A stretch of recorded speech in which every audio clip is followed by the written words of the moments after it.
entrepreneurs are being created in the BOP country. This is a very good news. So they can use the information technology, do a little bit small business, but at the same time, they are serving this poor community as well. So today I will give you some examples from the healthcare part. So what's happened in the rural areas? If you go to in any developing countries, you'll see this distribution of healthcare facilities is so unfair.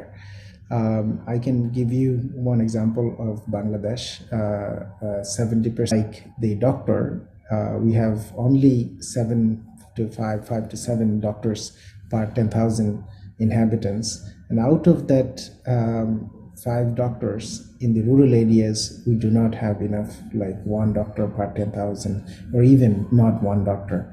And this is the case in many countries. I think in Indonesia, you also have some unreached communities, some small islands. Indonesia is popular for a lot of islands. It's a beautiful country. But at the same time, we also have in Indonesian small islands that we cannot build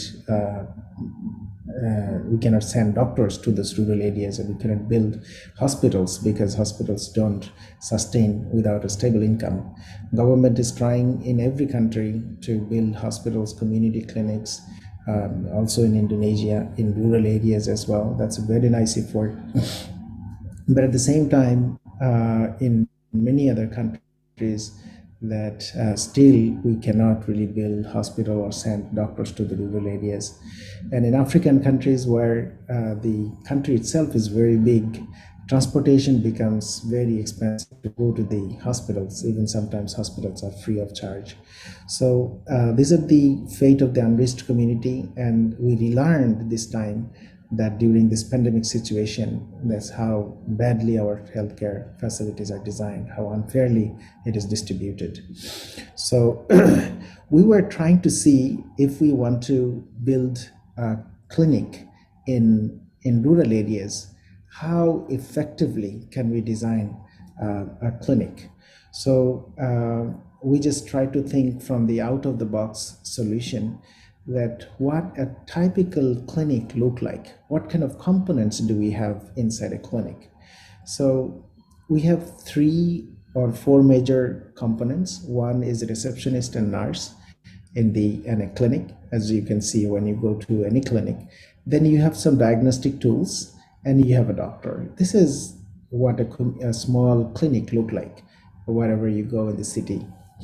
But we cannot build this kind of clinic in the rural areas because we do not have doctors in the rural areas. We do not have this kind of diagnostic tools. These are very expensive, and nurses are not also very available in rural areas. So we tried to see whether we can dismantle the whole clinic into pieces to see what is available in the rural areas and what is not available. So we cannot produce a nurse, but we can produce a healthcare worker. It's very easy. Also in Indonesia, a lot of community healthcare workers are there, and it happening in many countries, developing countries as well. So if we can give the certified healthcare worker, plus if you can provide some technology, they can become very close to a nurse. What a nurse look like. The functionality of nurse can be almost replaced by a certified healthcare worker and technology. But also, I'm not saying that it can be fully replaced, but it can be designed such a way so that they can do at least 70% of the task of the nurse. So that's also very important. Another good news of this information technology is the diagnostic tools are becoming small, modular, and very inexpensive, and they are becoming accurate as well. So like when you do blood testing, you can see we can do a blood screening by using a very small device. And the machine, that SpO2, became very popular during the pandemic. Without pitching your body, it can determine the level of oxygen in your blood. So these kind of devices are being invented, and these are smaller, and you don't need a special person to measure your many type of primary screening type of thing. We can take our own blood pressure by themselves. Many people do their glucose testing at their home because these small devices, the devices are becoming small. Devices are coming to the family because devices are coming into the individual as well. For I'm not sure how many of you have Apple Watch or Fitbit, those kind of wearable devices. This is not a watch anymore. It can take a lot of your vital information from your body as well. So what I'm saying is these diagnostic tools are becoming smaller, effective, faster, and accurate as well. You don't have to wait for ages and come to urban area for your diagnosis purpose. You can at least do the screening, not the full screening, but at least the primary screening can be done. So these two resources can be made available even in the rural areas in a very inexpensive way. But now the problem is the doctor. How can we connect the doctor? That's a question. So the way we designed, we put all the diagnostic tools. I mean, in my presentation last conference in ICPH, I also mentioned about our portable health clinic. We call it portable health clinic, but you can see that it can be out of the box approach, but the doctor is inside the box. How the doctor is inside the box, I'm going to explain a little bit more. You are all familiar with this, but I'm trying to see from the rural area, person in the rural area, how they can access to healthcare information, even during the pandemic season, pandemic situation as well. So all the small diagnostic tools can be arranged in a box. So we don't need a big clinic. And this clinic can be carried by a healthcare worker like her. And this is her suitcase. This is her business as well. So she can even visit the home of the patient as well. So in the traditional clinic, patients used to visit the clinic, but we are looking at the very opposite way, so that the clinic or the hospital can visit the patient. So she can carry the walking hospital, you also call it a walking hospital as well. They can go visit the patient. But my question is, where is the doctor? Doctor is not here, but the doctor can be connected by using the internet. So we also set up a call center doctor. So normally call centers are giving you different type of consultancy service, giving you different type of supporting service. But this is a unique call center that has only doctors. So wherever you make a call, a doctor appears and listen to your conversation and give you some consultancy. But we added some value so that the doctor can make a right clinical decision, and also the patient can receive a prescription right away. So this is the concept. So the way we designed the doctor in a box, it has four major components. Number one is the portable health clinic. As I mentioned, that inside the box we have all the sensors, medical sensors. And the second component is a women micro entrepreneur. Actually, this is the healthcare worker, but we are the way we are designing thing in a social business, so that we can create an entrepreneur so that she can do a business with this technology. And we train the women, train her not only how to use a portable health clinic, but also how to become an entrepreneur, so that she doesn't have to work for others. She can design her own business. And this is in the back end, we have two things. One is the telemedicine center, the call center, where doctors are waiting, and a database where all those health records are archiving in a healthcare database system. And this is also becoming very popular these days. As you know, that different standardization activities are going on, how to archive this kind of information, so that patient from Indonesia, when the patient moves to Japan, normally a person, when he moved from one place to another, like I came from Japan to Bangladesh, all the information about myself, like also traveled with me. I have my email account. All my emails are, I can see from my own account. So all other information is being traveled with me. But if you look at the how healthcare information is traveling with you or not, so if one person moved from Indonesia to Tokyo, unfortunately, all of the healthcare information, actually the way our healthcare records are being archived, it either goes to the hospital or it comes in a paper to a patient. So it is very difficult for us when we move from one place to another, then the healthcare information doesn't really go with the patient. So how we can do that? Probably we can put our personal health records on the cloud. So, but keeping on the cloud, there are so many challenges: privacy, security, those kind of challenges will come. But we can also fix those kind of challenges as well. So the way we try to design it into 4 different components, as I have mentioned, one is the list of sensors, a micro entrepreneur in the rural areas, telemedicine center of the doctors, because doctors do not want to, it is very difficult for the doctors also to go visit every village, but we are telling them to, you can stay in your home and in your urban areas as well, wherever you live, we'll just connect you. But when we started this activity, one good learning was that many women who became a doctor, and after their marriage, they cannot have a regular job. So many doctors are being idle. But when we talked to them, they were happy to join in our activity as a part-timer. Also, it is a business agreement that we will pay them as well. It's not a charity service, but they can join from their home. They can give 2 hours, 3 hours of their time. So if information communication technology can schedule their available time, and the patient can consult with them from anywhere in the country. So this is a video that I also showed during my last presentation in ICPH. Now this is maybe not working for some reason. I will show this video again when I finish this. Let me see if I can make it work. Oh, no, it was a still picture. I'm sorry.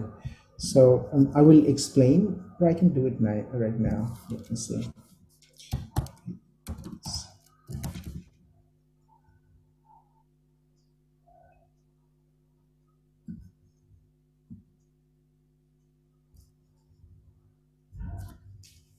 Yeah. So so this is how the PHC system work. We call it a portable health clinic. It's carried by women, and the box has different type of sensors, from your blood, cholesterol, blood uric acid, hemoglobin, urine test. We have 15 different tests can be done in this by the diagnostic tool in the box. So she was the healthcare worker, and she takes the measurement and put the data into a smartphone.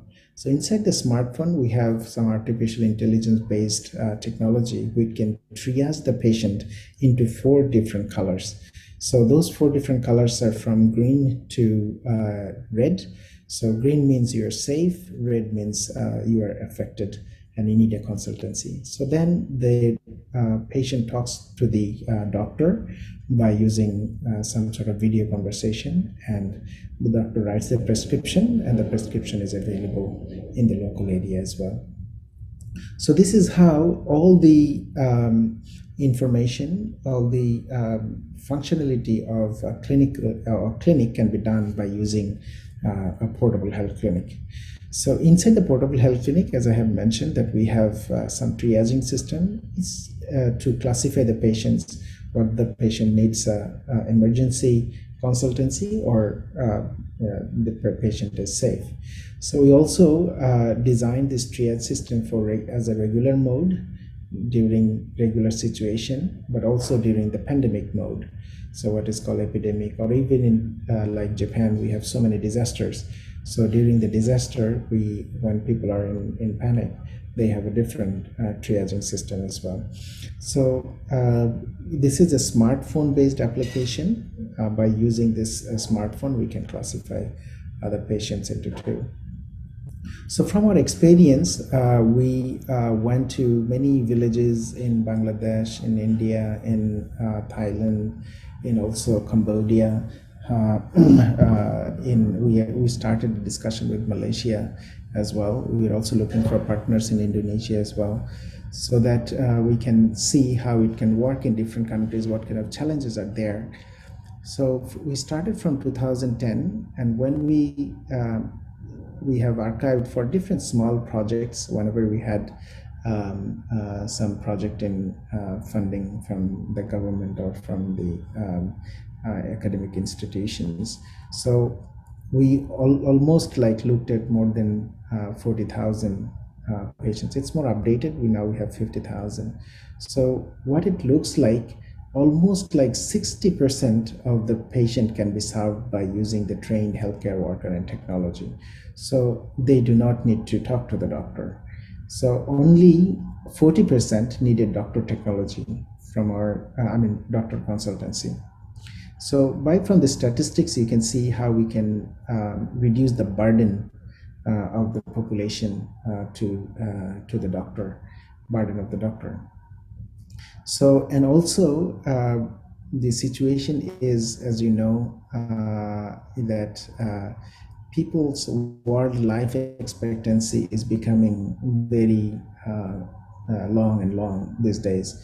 The world average is 72 years. Even 40, 50 years ago, the world life expectancy was almost like less than 40 years. Even in Indonesia, the life expectancy is 72 right now. And many other developing countries also have the similar life expectancy. So 72 years is long compared to our old days. But the question is whether we want a longer life or we want a healthier life. So by the longer and healthier life, I want to mean in this way. So for an example, everybody will have to die anyway.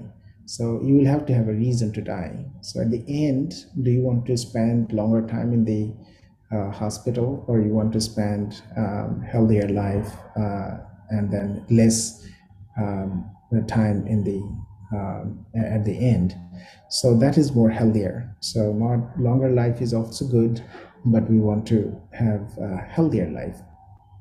So in order to do that, this is actually the life expectancy in many countries, in the South Asian countries. Indonesia is also 72 right at this moment. So what I was mentioning that, 50 years ago, it was almost like the average was somewhere here from 30 to 60 years old. But right now, the life expectancy became very big. So when life expectancy has become longer, then non-communicable diseases like diabetes, cancer, hypertension, those become very common. So in order to do that, doctors are prescribing that you need to do more exercise, you have to run more, you have to eat careful about your eating habit as well. So those kind of small information, we call it info medicine. So some information that can be translated into medicine can be given to activate you and keep you healthier. So as I mentioned in my previous slide, let me show it again. So the challenge is how we can keep this green people or safe people safe, so that they don't come to this zone. We don't want to come these people to this zone. And also, how can we bring people from this red zone to the green zone? That's the challenge. So that's where the infomedicine or information technology can really help in our portable health clinic as well. So This is what the box look like. In a typical box, we have 15 different diagnostic tools that can primarily it worked for non-communicable diseases, but we also designed it for like maternal and child health. We also designed it for testing your eyes, testing your ear, and many other tools are being added or being depending on the situation of that area. We can design the box that way, and it is not very expensive. Our goal is to make it in $300, so that even a person, a small entrepreneur in the village, can really afford and start a business. So right now it costs around $1,000, $3 marks, but we want to make it like $300. But it also need a running cost as well, like price of the consumables. You need needles, you need other like cotton burrs and alcohol and everything. Those kind of are also important. So the service that we provide is 10 major tests in 15 minutes. So it's very fast. And it has on-site remote doctor consultancy and printed prescription that is required to purchase medicine. And test can be done by, it's our target price that in $5 can we really provide the services to in the rural areas as well. So where it doesn't mean that $5 will be paid by the patient, it can be paid by other scheme as well, like government assistance or any other fund is available, or in sort of insurance can be done. And also another thing is it can refer to the nearby hospitals. So this is very important. We found that people from the rural areas, they go to a wrong hospital in the town. They wait a very longer time in the queue as well, and they die in the queue. There's so many things happening in developing countries, rural areas. So if we can give them the right hospital, and if you can give them an appointment, they don't have to wait in the queue as well. So this is the power of the information technology. So information technology can do that. So our target beneficiaries are rural people, urban senior citizens. So this problem is not only the poor people, but also affluent people living in urban areas are also very important. And we started a new project with the school children so that we can educate the school children by healthcare education about pandemic as well, so that they don't get panic. They can teach their family as well. School children, they learn very fast, and they have also influence in their family as well. And the advantage that can bring is early detection of any disease. It can give you an instant doctor consultancy and prescription, saves urban citizens regular monitoring at home. And also important thing is the medication alert. What is this medication alert? As you know, that in senior citizens, they forget to take medicine, and there are so many lonely patients in urban areas. Lonely patients meaning they live alone in a house and there is no assistant, and sometimes like their children are working away from home, so they live alone and they forget to take medicine. How can we send some medication alert? So since they're using some sort of mobile phones, we can send an alert to their phone as well too. So one of my students is designing like how this medication chart can be done. So it was very interesting that he got the schedule from the doctor's prescription, and like prescription comes like you have to take medicine 1 in the morning, 0 in the afternoon, and 1 in the evening. So in 3 times he sends alert from, it can be done from a scheduler, like your calendar alert. So it can become a medication alert as well. So this is very interesting. We found it very interesting. And for doctors, the advantage is opportunity to check more patients. Artificial intelligence, of course, assists, but it doesn't mean that artificial intelligence will replace the doctor. It can be only an assistant, and they can work from home. And through our experience, we found that this data became very important to us.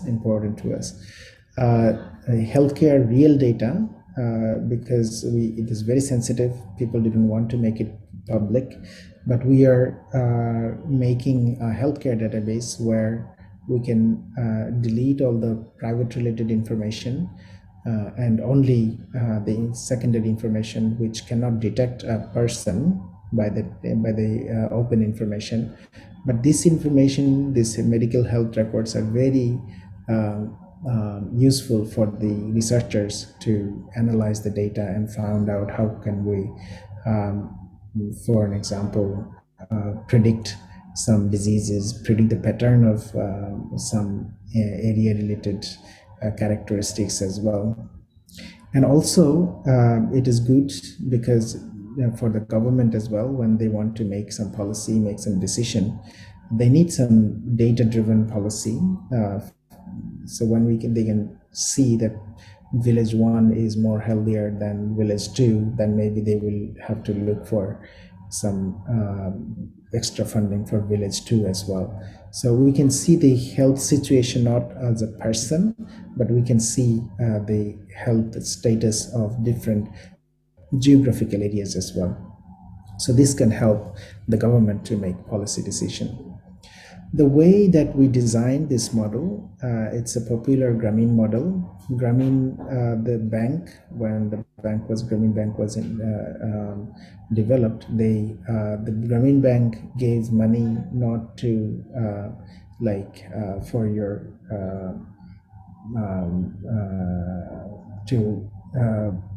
to carry your life, but they gave the money to carry a business.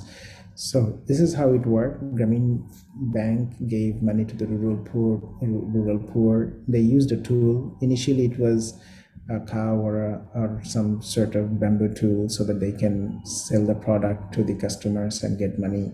So not for charity, but they could do a business by using different type of tools. So it was a cow or a hen at the beginning. Then it became a solar panel. It became a mobile phone.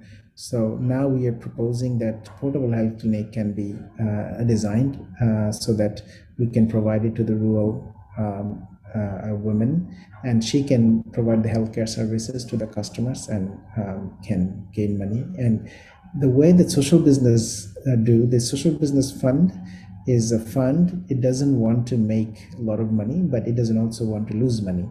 So they gave money for this investment, and the person after the business, they return you only the invested money, but not the profit, but some smiles, like how many social impact you could create. So that's important. So how can we make an entrepreneur, an unemployed girl? It's a case of Bangladesh. They can provide it a training for 6 and 10 months, 12 months by the government, and the government gave a certificate. So once they have the certificate, we can give a training on portable health clinic and entrepreneurship skills in 2 weeks, and the person become a micro entrepreneur. So she is ready to go in any village, and even the village that she lives, it's very easy for her to carry out the business. There are so many challenges, social challenges, technical challenges, and business challenges. Out of the social challenge, it was like people don't want to see a real doctor. They do want to see a real doctor, not a virtual doctor. Like the call center doctor maybe look like very attractive, but at the end, people really want to talk with a real doctor. But we are trying to see how to convince them. So very interestingly, when the doctor starts like explaining their past diseases from their from their archive, that hey, your blood pressure was high last week and you had a fever 2 weeks ago. So when they remind their disease history, they think, oh my goodness, this doctor is so reliable, because they can give you your past history as well. So this kind of thing actually increase, very small thing, but it can increase your reliability to this ICT based or information based telemedicine as well. The technical error challenges are when the healthcare worker inserts the different type of measurements, parameters of measurements values. We found that a lot of errors come to the system. So how to identify error, how to delete the error. So now, thanks to this artificial intelligence and other statistical tools, now we also developed different type of systems so that it can identify errors and really reduce the errors. So we cannot really completely remove them, but at least with 97 to 99% data can be errors can be identified and removed. The business challenge, people are not ready to pay for preventive healthcare because they are not ready. But during this pandemic situation, we found that people really realized that health checkup is so important to check what is going on in your body. So that became very important, and we realized that this kind of solution could work. And in rural areas, in areas where some sort of literacy is not very high, in that situation it really works. So trusting an e-doctor, as I have mentioned, is very important, and we also carried out many experiments, many trials, how to increase the reliability of the doctor by giving doctor's picture in the beginning and their areas of expertise, and also providing information of their past records as well. So also we carried out a survey where we tried to see how much they trust the e-doctors. So it was an approach of after the prescription was given, until the prescription part, it was free of charge in our when we did it for experiment, and then we traced them whether they are buying the medicine by themselves or not. So we found that 98% people they purchase medicine. So it means that they really trusted them, and if they didn't trust, they would not buy medicine by themselves. So another aspect that recently we started working for people with disability. This is another sector that were really deprived, and we didn't think of them. And during the pandemic situation, even for the teleconsultancy, it was difficult for disabled people to talk to a doctor. Many telemedicine was proposed. Many applications were designed during the pandemic period. But in order to talk to a doctor, let me introduce one case. For an example, one person is a mute who cannot talk, but only can do the sign language. So how can the person with disability can communicate with a doctor in the call center? So we designed a small application, like you're familiar with speech to text and text to speech technology, but we developed a sign language to text technology and text to sign language. So how it works, when a person with disability person wants to talk to a doctor, so the sign can be converted into a text, and the text can be converted in, it's also healthcare data, it goes to the doctor, and the doctor gives suggestion by a data, or can be given some audio as well. And text to sign technology, or the speech to text and text to sign language can be possible. So the person with disability, the accuracy rate is still very, very low, but still we are fighting to design how we can increase more data. As you know, this artificial intelligence need a lot of data to make a clinical decision, to increase the accuracy. So we are looking for more data so that we can start this application. So one thing that I want to mention, that we cannot replace, it's very important, we cannot replace, we shouldn't replace a doctor. Artificial intelligence can help you in many ways, but it shouldn't replace a doctor. The final decision should be made by the doctor. And also, we are predicting part of the prescription to reduce the time of the doctor consultancy, because the telemedicine center doctors had to spend a lot of time typing and making a prescription. So all the information is needed to write a prescription is the conversation with the patient, and also the past records. So If we can feed this information to a artificial intelligence system, it can make a prediction of the prescription as well. So once the prediction is there, then the doctor will have to only edit the prescription, and it will be easy for the doctor to reduce the writing time, prescription writing time. So this kind of technology are being done, and we have been looking at how during the pandemic situation, what can we do? Should the healthcare worker go visit a patient, or is there any way so that the triage can be done before a fourth liner or like a forefront liner healthcare worker and doctor? Doctor was remote anyway, so the transmission risk with the doctor and the patient is zero.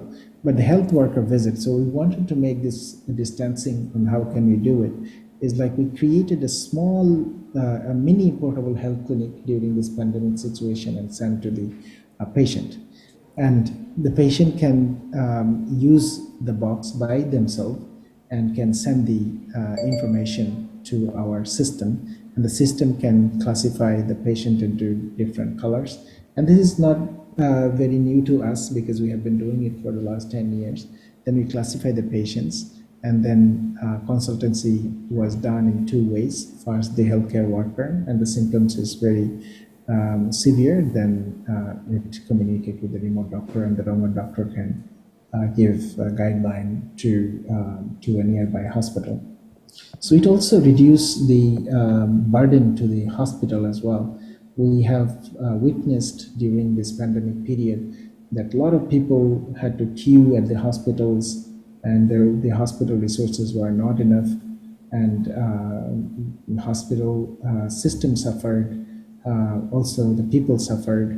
So if from the rural areas, people who are coming to the doctor, if we can triage them inside the village, and only the person with high symptom come to the urban area, that can also reduce the burden of the medical facility. Excuse me, So, Prof. yes. Ahmed. The time is up? Yeah. Let me inform you. You have 8 minutes remaining. Okay. Yeah. Thank you. This is my last slide. So I will finish this. Thank you for reminding. So I also want to emphasize on this investment way. We want to, in Silicon Valley areas, people in one company, we invest millions. In the middle-sized company, we invest thousands. But in the local community, small micro entrepreneur, we can only invest $100 per entrepreneur, and the technology can help and create a lot of micro entrepreneurs. So this is also possible.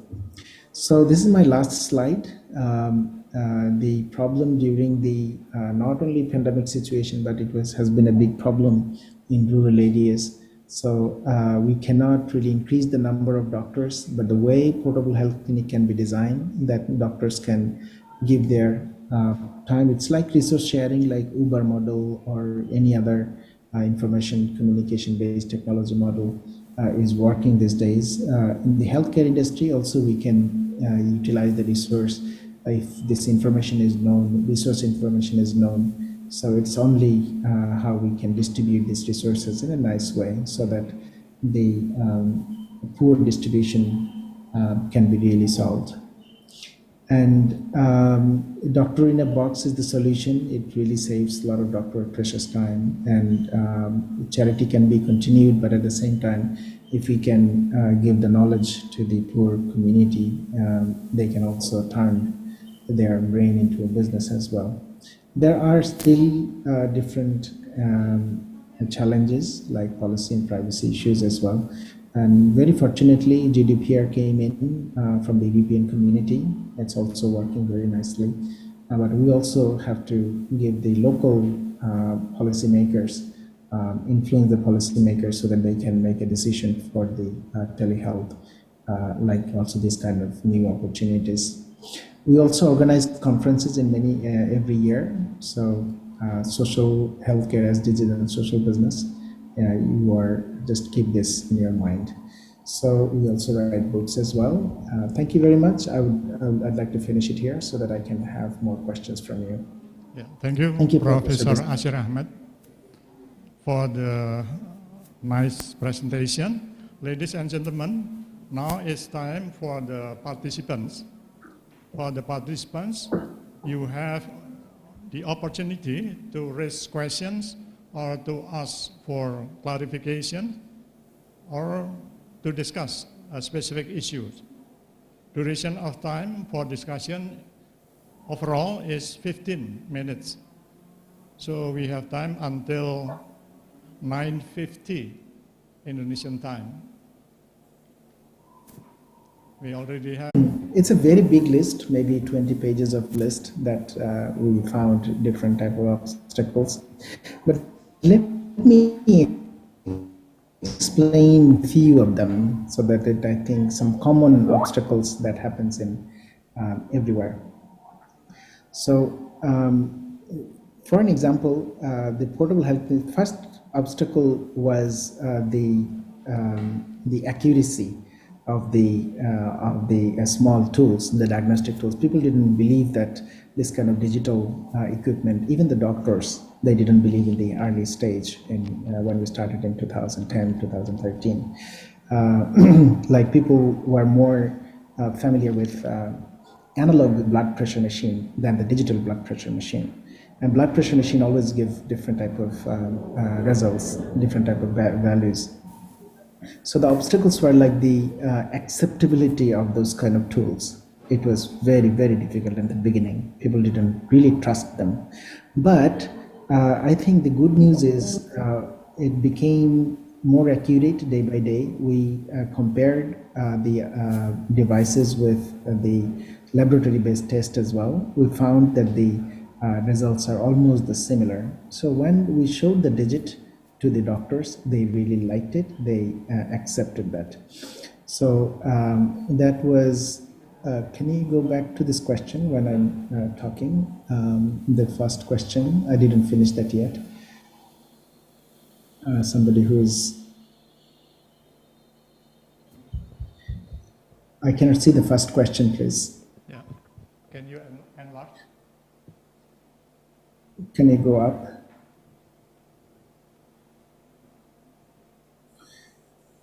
This is the second question. The first question was,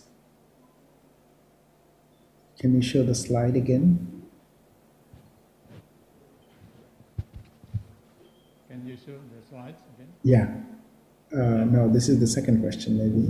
The first question that I was trying to answer.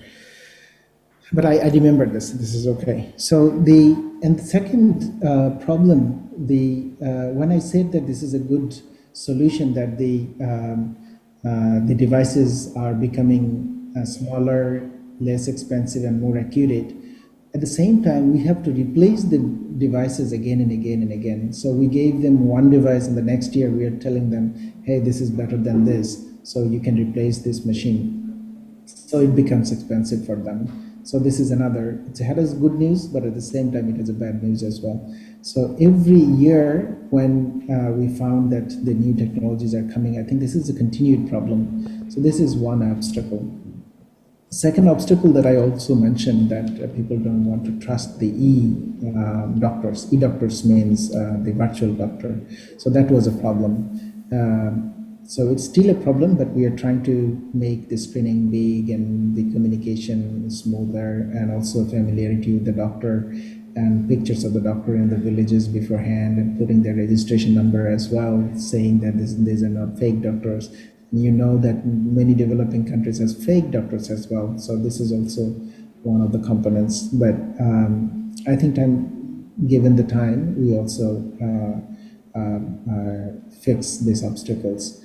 And the third challenge was the business challenge as well, because it's not a charity, it's a business. So how can we get the money from the poor people as well?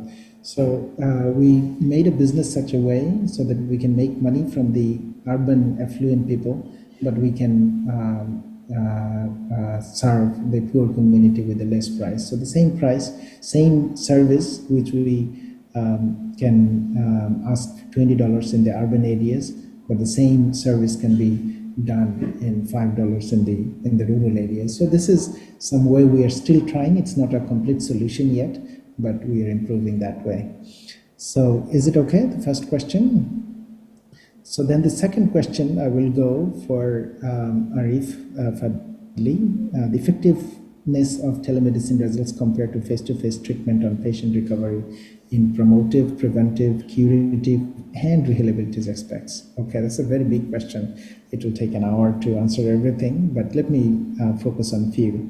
So when you said patient recovery, we concentrated on only NCD related non-communicable diseases which are chronic, and it's not people really don't recover. It's like the health management that was easy for us to enter. But if we look at some diseases, those are curative, and we really don't do like, for an example, we don't do surgery.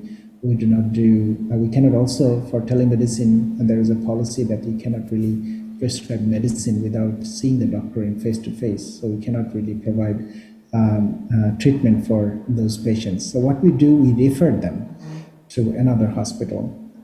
So the way we can look at the effectiveness, it's not like how much the patient was like recovered, because we are not looking at the recovered person. We look at the management process, so we can see whether the person was, when we compare the health status, whether the health status becoming better from previous, or the health status is not, it's worse than day by day. So we had one experiment.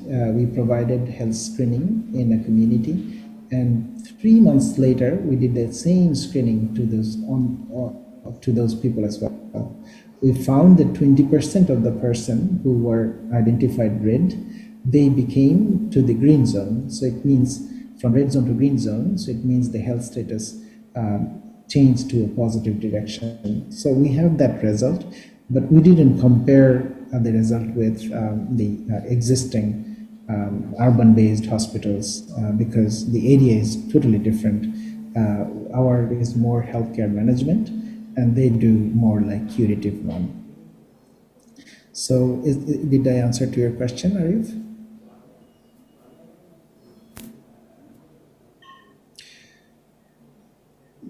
So if it is okay, can we go to the next question? Yeah, next question. I can see there are 5 questions.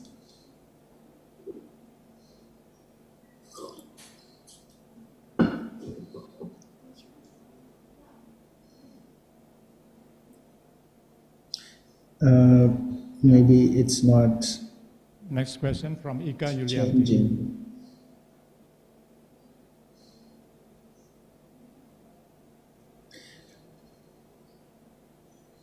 Professor Asyan Ahmed. Yes. Yeah. Did you see the third question? It comes from Ika Yulianti. Mm-hmm. Yeah, I can see one question, Tri Udiyanti, on the chat box. Can I answer to that? So thank you for the informative presentation, Professor Ahmed. I'd like to ask some technical questions. In your setting, how do patients get their medications after getting a prescription? Very good question. How to ensure that the medication prescribed as diagnosis is available on site? Another good question. How to control the follow-up?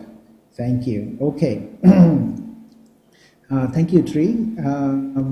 The first question, how do patients get their medications after getting a prescription? The case in Bangladesh, very much fortunately, we found that there's so many pharmacies, even in rural areas, it's available nearby. So that was very easy catch, but it is not the situation in many areas in other countries. So what we did from our experience, like we analyzed the data, what are the common medications that people need? So by analyzing that, we keep 10 different small medications into the box so that the healthcare worker also can provide those kind of medications in that area. Then there was another problem. Like when she tries to sell medicines, then the pharmacy people get angry because they are losing their business as well. So so now there's a trade-off, like what kind of medication that really in that community we have to look that if the medicines are available in that areas, we tell them that you go and get your medicine from your nearby pharmacy. And there was another system that we came like how can we collaborate with the pharmacy.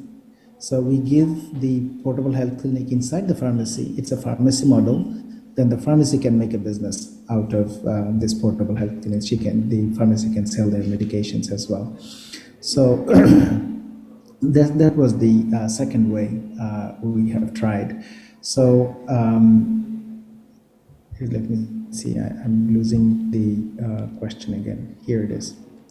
So the medication they can receive either from us or from the rural areas, but not all the medication we can make available into the box. The box can have limited number. So this is still a problem to us, but we are trying to solve, even if we cannot solve 100%, we can solve 70%, something like that. And how to ensure that the medication prescribed and diagnosed is available on site? Yeah, this is a big question. So currently we are making like a list of medicines that are available. It's just an inventory mechanism. This can be done, but we haven't really developed that yet. So in that case, we can say that the prescribed medicine is available. So when the doctor gives the prescriptions, the doctor can also will be able to see the availability of the medicines as well. So and how to control the follow-up. Follow-up is becoming challenging. Follow-up, like for an example, when the telephone consultancy was done, there was no ID of the patient, so follow-up was very difficult. But when we provided the text, like all the health records were available on the web, and it was very easy to check them. Even it is becoming easier for the even compared to the normal clinic. It is easier because they can. So if those standards are available and people start using it, then it will be easier for us to follow up those patients as well. Thank you. So the next question is Agnes Dewantari, University Bandung. How to ensure the database of the patient is secure? Yeah, that's a good question. What is the best way to prevent confidentiality issues for medical data in information technology? For the security part, right now, we are giving different level of access to the, so that the unauthorized people cannot really use the healthcare data and cannot access it. But the question is, whatever security is available now, it can be broken in tomorrow. What is not broken today, it can be broken tomorrow. We are trying our best, the available technologies by using different encryption mechanism. That is the way we are doing right now. So it's not 100% ensured, but at least the way we are designing the database, the information cannot be accessed by unauthorized persons. What is the best way to prevent confidentiality issues for medical data in information technology? That's another good question. When you say confidentiality, what exactly is confidential? Confidential to you may not be confidential to the doctor. Confidential to the doctor may not be confidential to the insurance provider. So, and confidentiality is also sometimes like depend on the country to country. And the villagers where we work in, they don't care like what is their privacy or confidentiality of their information. But it's also a responsibility for us, like how their information, confidential, what type of information can be shared with the doctor, what type of information can be shared with their family, what kind of information can be shared with the pharmacy. So we are making in different layers to categorize the information level of confidentiality as well. So this is the way we are doing, but I'm not sure whether it's the best way. So this is what we are doing now. Thank you, Agnes. Yeah, thank you. Is there any other question? No. We still have one more question. Yeah. Okay. All right. Ahmed Farid. We have the same name. Thank you, Ahmed. How to apply telemedicine in remote areas with poor signal? Is it the same as its application in the city? No. This is, I believe that by poor signal, you meant the connectivity or the bandwidth issue. So when we talk about this bandwidth, it's not only the available bandwidth. We also found problems during the service that sometimes electricity is gone. So then when it's not about the bandwidth anymore, it's like totally zero. It's not poor, it's like nothing is available. So what we did is we designed the system in such a way so that it can store the information when the bandwidth is not available or the connection is not available. It can store this information, so whenever the bandwidth is available, then it starts communicating with the doctor. So this is about the text or the healthcare information or clinical data that can be communicated by sending this information. But how about the communication between the doctor and patient, where we use more bandwidth by using video communication? So that became a problem. So what we did is even the video communication was not possible. So we have a switch that it can be turned into a mobile phone communication. So many of the times mobile signal was good. So they could at least communicate by using the mobile phone. So that was the existing solution. But we believe that broadband internet and other technology are becoming 4G, 3Gs are almost available in many countries, many areas as well. So we believe that that will solve the problem.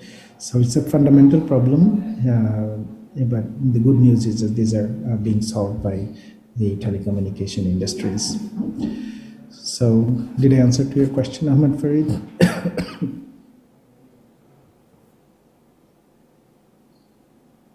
Yeah.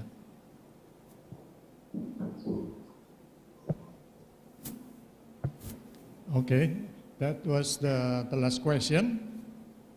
Ladies and gentlemen, we have already had several questions, good questions and good answers. But due to the limited time, we have to end the first session.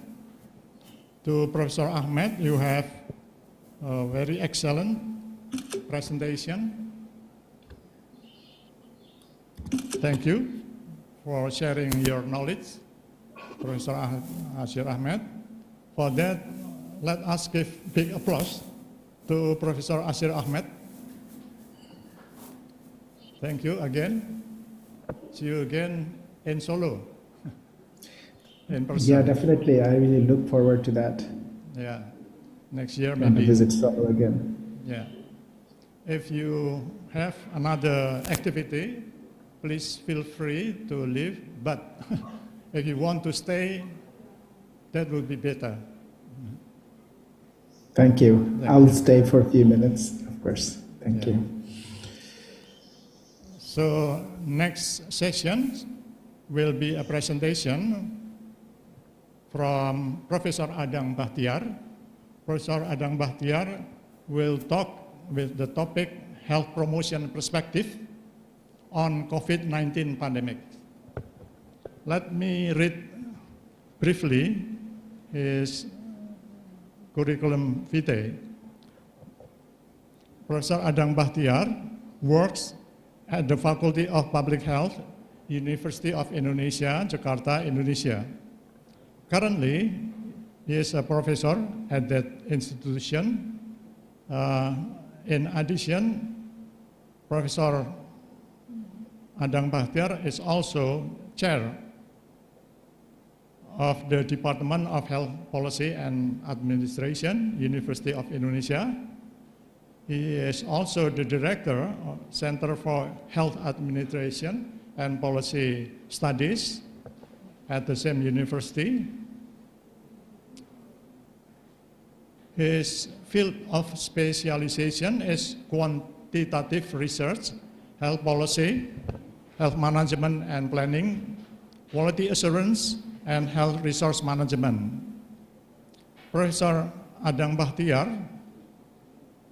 earned his Doctor of Science from the Johns Hopkins University, USA. He had also another degree, Master Public Health, from Harvard University, USA. And he's a medical doctor, graduated from University of Indonesia.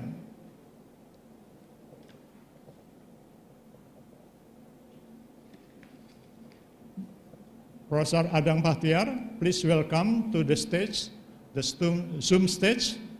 You will have an hour presentation with additional 15 minutes discussion. Please take your time.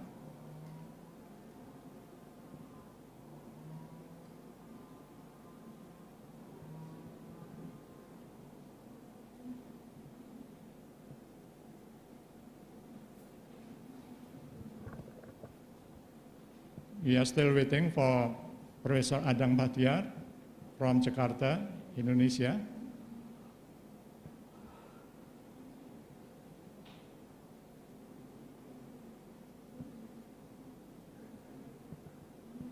Okay. Thank you very much, Professor Bisma. So now you Welcome. can hear my voice. So I couldn't open my video because of the connectivity. So allow me not to have my video at the moment. You So have an hour presentation. Yeah. Thank you very much. Very good morning to all, and Assalamualaikum, salam sejahtera to all participants of this very important meeting. We do have in University of yes, the 8th of the ICPH. Congratulations. My job at the moment is to bring our attention to discuss one critical component to deal with the COVID-19 pandemic. It is the health promotion perspective of the COVID-19 pandemic with the goal of community empowerment. Indonesia is trying very hard to survive not only from the pandemic situation, but also to revive essential health services. And we know in the future, one concept to this effort is to combine the C-19 disaster response with the TB problem. The very simple argument is both diseases dealing with lung function. Next slide, please. So our journey begins with understanding. Next slide, yes, thank you. Understanding the VUCA analysis situation. VUCA is the acronym of volatility, uncertainty, complexity, and ambiguity situation related to the COVID-19 and tuberculosis. Then, after we analyze the VUCA situation, then we can develop what we call a VUCA frame, VUCA strategic path, the acronym of visioning, understanding, and clarity, and agility, with the goal of community resilience. And the goal of community resilience actually is to have healthy living for all people, secure in the community, and they can do their own economic productivity in the community. Next slide, please. There are many driven factors that we have to deal and find specific health promotion strategies in dealing with C-19 and TB. These are 10 critical factors as global changes into 2030. There are 10 factors. One is related to the population growth.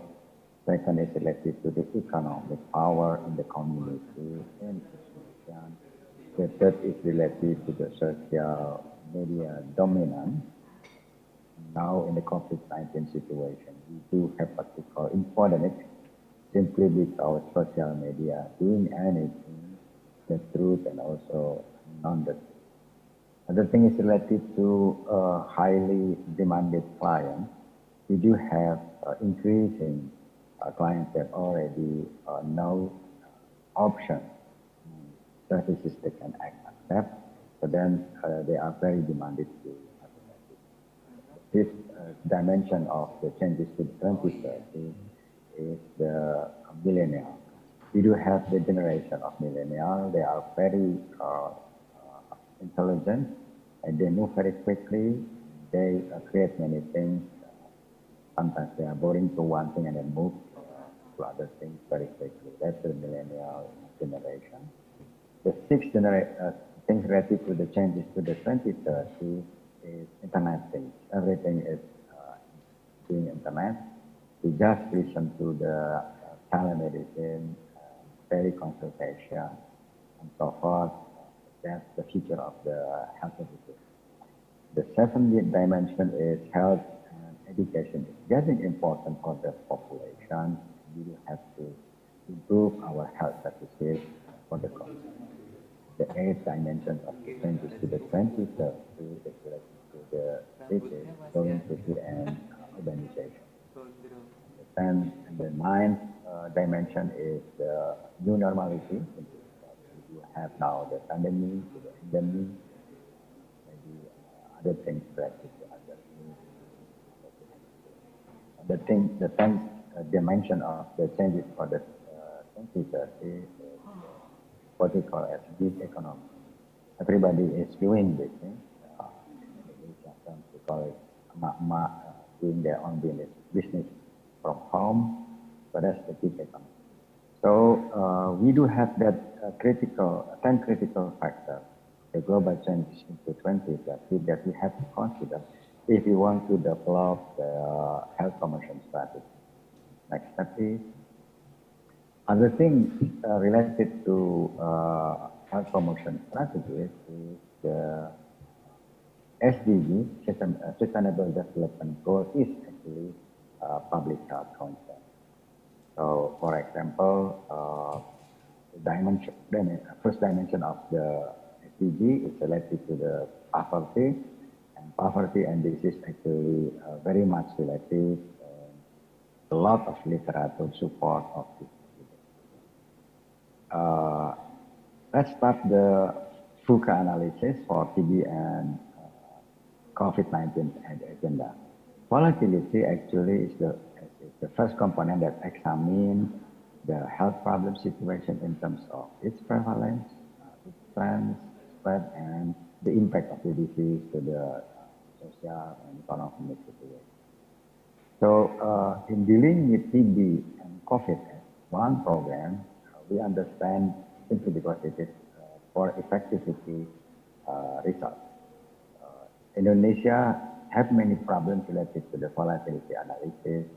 For example, a lot of local leaders gather the situation and they have some conclusions that we still have the problem related to the infant mortality rate, maternal mortality rate compared to ASEAN countries.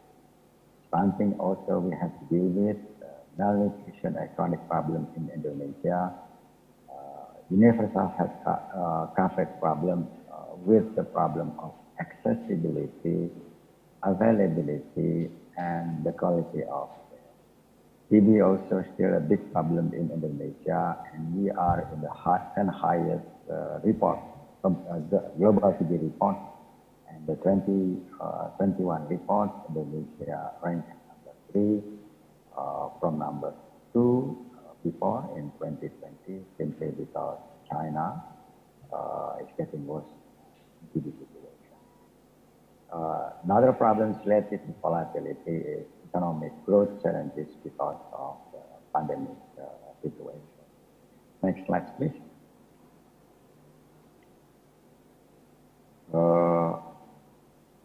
We do also have the situation related to the volatility of the health situation, lower level of program achievement because of the COVID-19 pandemic, and higher prevalence of TB drug resistance, increasing the TB drug resistance, and also COVID-19 test is still high with suboptimal effort for prevention, detection, and response dimension. Next slide, please. The second dimension of the FUCA analysis is the uncertainty. Uncertainty is related to the health issue. There are many factors related to health issues, and we have to understand that to see, to find the solution, the effectiveness of the solution. So some condition related to the uncertainty is related to the human resources for health supply problem, beginning from recruitment of the human resources, placement in the area, training them, giving incentive them to work productively, and also to have career development for each human resources for health. Another problem related to the uncertainty is disparity among local governments. This is the 2020 report of Human Resources for Health that describes the 500 district and city situations related to local government capacity and capability in dealing with health financial capacity, also very limited to COVID-19. Other things related to the uncertainty is related to the pentahelix tool, very limited. When I said pentahelix, it's related to the government goal, the business sector goal, the professional academic goal, the community themselves goals, and also the mission. So then that's become a problem within the community resilience support, and also create other things related to the media, the infodemic, the very important component actually in dealing with the disaster. Next slide, please. The third dimension is related to the FUCA analysis, the complexity of an issue. C19 is a global issue and many factors are entangled to it. So in this slide, health is actually a basic need. Then because of the basic need, we understand we have to involve all sectors related to the fulfilling the health as a basic. For example, housing and family income, water supply situation, education, related to the fulfilling the health. So during the COVID-19 situation, Minister of Health tagline give the opportunity to all to explain the situation that health is not everything, but without health actually everything is nothing. Next slide, please. We do have this diagram. As you know that all public health professions already know the theory of Bloom and understand it to use to develop the program. In the situation of COVID-19 pandemic, so we use the same framework to advocate, to promote to every stakeholder, shareholder to deal with the COVID-19 problem. We do have understand many factors related to the environment, related to the health system, healthcare system, also the behavior of the community, the people, the family, and also the biological situation. Next slide, please. A complete health status, i.e. not only the physical health, but also the mental health and also social health, is supported with many measures. This picture, this diagram actually is adapted from a local leader, the party in one district, who understand that a complete health is supported by many visions. These are related to the economic development in the district, the environmental sustainability for living, and also the human resources, professionalism, and accountability to do the development. Those vision is understood by all, then we can achieve the complete health status, physical health status, mental health status, and also the social health status. Next slide, please. The fourth dimension of the VUCA analysis is related to the ambiguity. So this is the most important component of the VUCA analysis, simply because all things is related to the commitment of the human resources to solve the health problem. Confusion and all demotivating factors will certainly affect the success of any intervention. So then ambiguity is the key factor to be solved first in dealing with any problem. So we call it in the Latin language, vox populi, vox Dei. Everybody, every policymaker understands that the key component is the community. And the situation is not very good. We have several indicators. For example, healthcare activity in the village decline with limited support from the health provider. Community ignorance is increasing because of the confusion of the pandemic. Compliance in health activities beginning from prevention to rehabilitation also getting increasing. Stigmatization prevents to normal healthy product. Next slide, please. So we do have developed the strategy. There are 4 pillars, beginning from visioning, what should we do in the future, and after that we explain it, we can into things that we have to understand,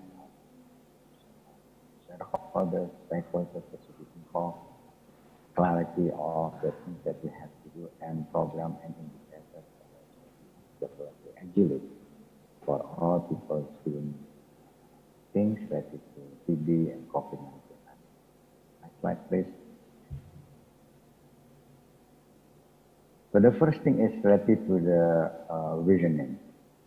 Again, I just adopt these pictures from Bupati, from the local leader, to understand that to achieve the vision of health welfare, a complete health situation related to the economic vision, the equity vision, and also the environmental vision.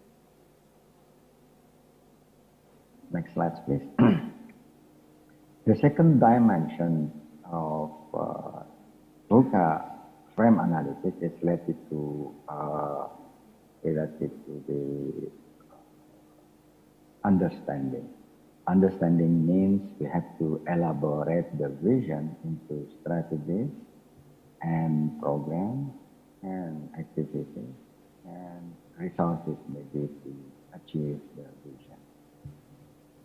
So the very important understanding related to the COVID-19 and tuberculosis is the concepts related to the health of everyone, beginning from the first prevention activity, second prevention, third prevention, curative, rehabilitative, protection for everyone, of all people.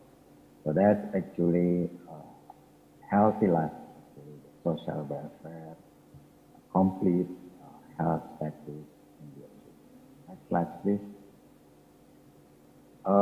These are some examples that already have in some cases. They developed what they call it as Desa Siaga TB COVID-19, village resilience for TB COVID-19 elimination. The basic concept related to this program, what is pilot project, actually health responsibility of all. It's not only for the health provider, but also for the government, and also for the business sector, and the media, and also the community. The other things related to the example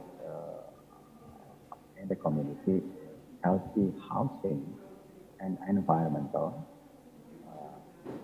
One NGOs called as Shintara, they developed the healthy housing. These are actually architects, NGO that developed by the architects, they help people develop the healthy housing and environment.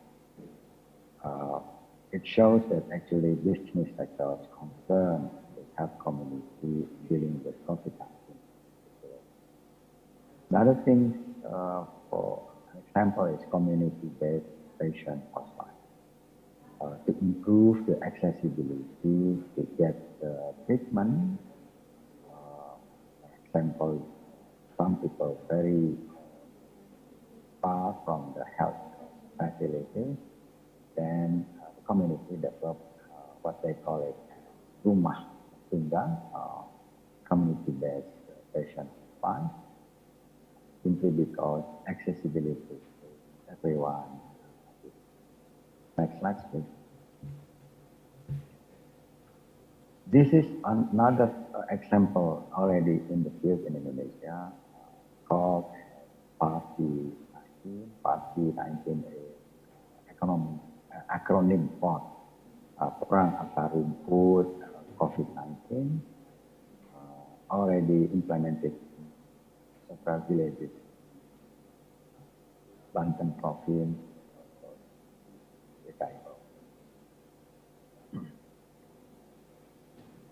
This picture shows very simple input process and output framework that the author convinced many stakeholders in those provinces that C19 is not only the responsibility of health providers, but also all stakeholders.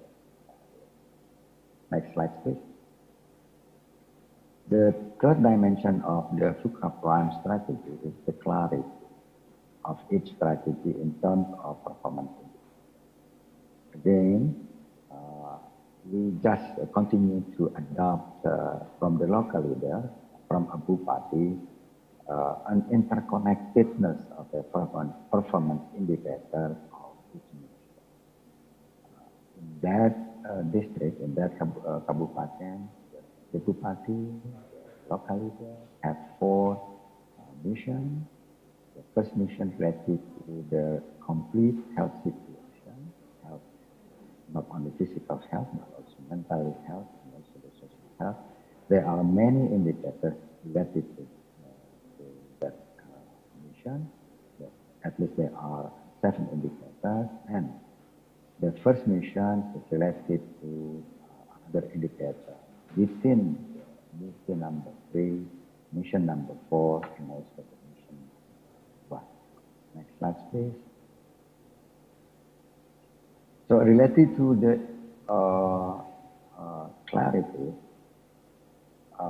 we should have the indicators related to the prevent, detect, and response of the disaster.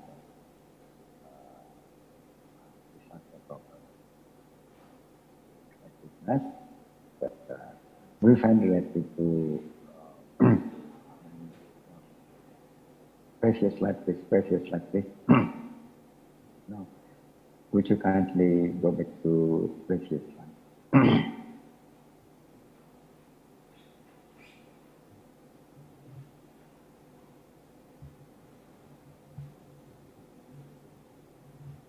Yeah, okay, this slide. Okay, thank you very much. Related to prevent, detect, and response, we have to develop several indicators.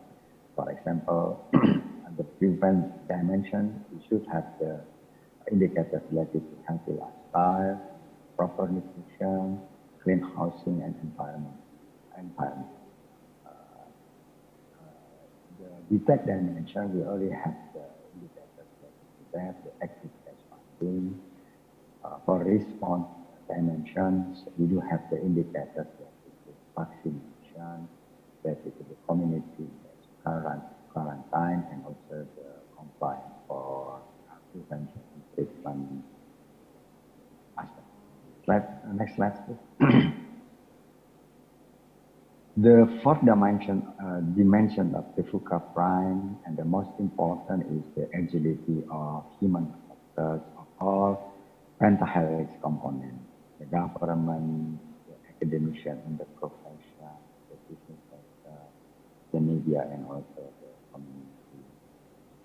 The target is very simple actually. Our focus is the agility of the community for PDR, prevent, detect, respond readily, to the support for all pentahelix components, so that they can establish empowerment to reach community resilience, networking of social support, including linking social capital, so that each community has many sectors to support, to facilitate them, and also the bridging social capital, so that each community can establish all support to reach one determined goal, i.e. the healthy, schedule, and the productive community. Next slide, please. As mentioned before, the community can't work alone, but supported by many. And most important, support by the health facilitator, professional health facilitator, to develop and expand the community, including the assets related to the healthy housing, economic assets of the community, behavioral assets of the community, participation and resilience within the community. And also, the health profession should support the community effort, including health family activities, community linkages, and also to support the informal leaders to understand the importance of the health development. Those assets actually very important to develop the family resilience and also to change the behavior of the individual, beginning of the knowledge, attitude, and also practices of the individual, its family, and also the goal, healthy lifestyle, in the dimension of appropriate practices, adequate practices, and also procedural and consistent in showing the healthy behavior. Next slide, please. Of all points that already discussed, the most important is how to develop and to understand our intervention as effective in solving the problem. We need a framework to measure the success, including the measures of the infrastructure, the processes, and also the output. This diagram shows that the success is a process with many indicators. Begins with a clear vision from the local leader and move on to stimulate all social components in the community, in the area. And these all components, call it as collaborative leadership framework in community. So thank you very much for your attentive listening. Let us have a discussion for further information. Thank you. Go back to Professor.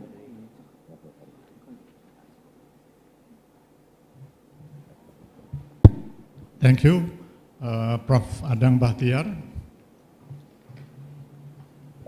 Ladies and gentlemen, now it's time for the participants to raise questions or ask some clarification or discuss a specific issue. Duration of time is 15 minutes. Even we have more than 15 minutes.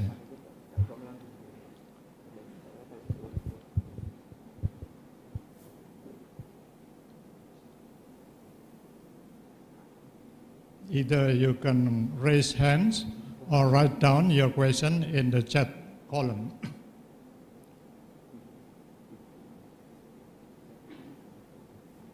Here it is, the first question from Ika Yulianti. The institution is Universitas Borneo Tarakan. Yeah, we can see the question is follows. Very good material from Professor Adang. What I want to ask is, according to Professor Adang, what policies are appropriate for the Indonesian government to make in an effort to overcome tuberculosis and COVID-19? Is there any other inappropriate policy implementation so far? Inappropriate policy implementation so far? Thank you. Please give your answer, Prof. Adang. Okay, thank you. This is very critical questions, very important question. We already discussed the situation, the framework that everything begins from the leadership. If you understand using, for example, the Malcolm-Baldrige framework, everything is related to the leadership. So then we have to focus as our first step to shape up, to stimulate the leadership in every level, beginning from the village level, the sub-district, the district, and also until the central government. I would like to show the success of the BPJS organization. BPJS is the organization related.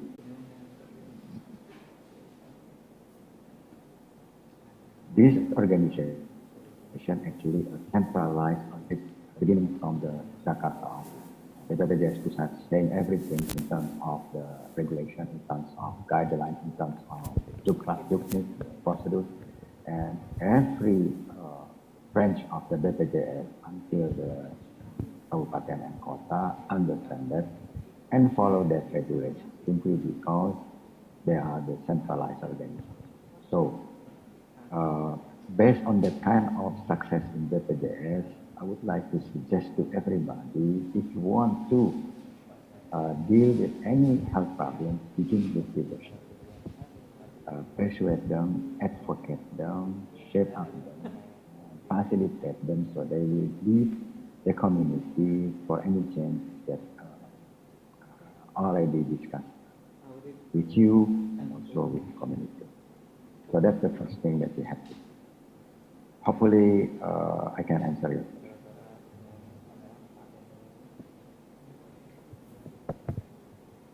If it is not, we can interact in Bahasa Indonesia, and also I can translate in English for all participants. Yeah. From Borneo, kindly, if you want to interact through Professor as the moderator.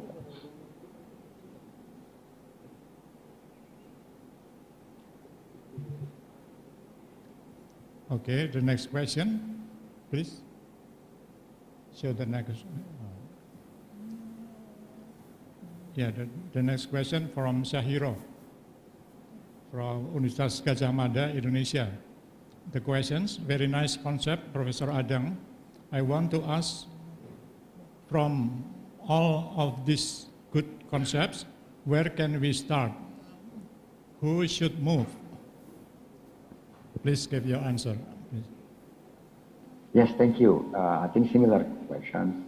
Actually, the first thing we have to do is to make our profession, the public health profession, understand the situation and then capacitate their capacity and capabilities to move every component of the collaborative leadership, beginning from the local leader, doing the strategic planning in each component of the shareholders, stakeholders, with the data, evidence base, and so forth, as I showed in the last slide of my presentation. Hopefully, it answers your question.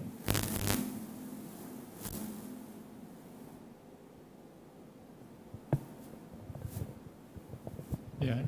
Next question is Bella Novita Susanto.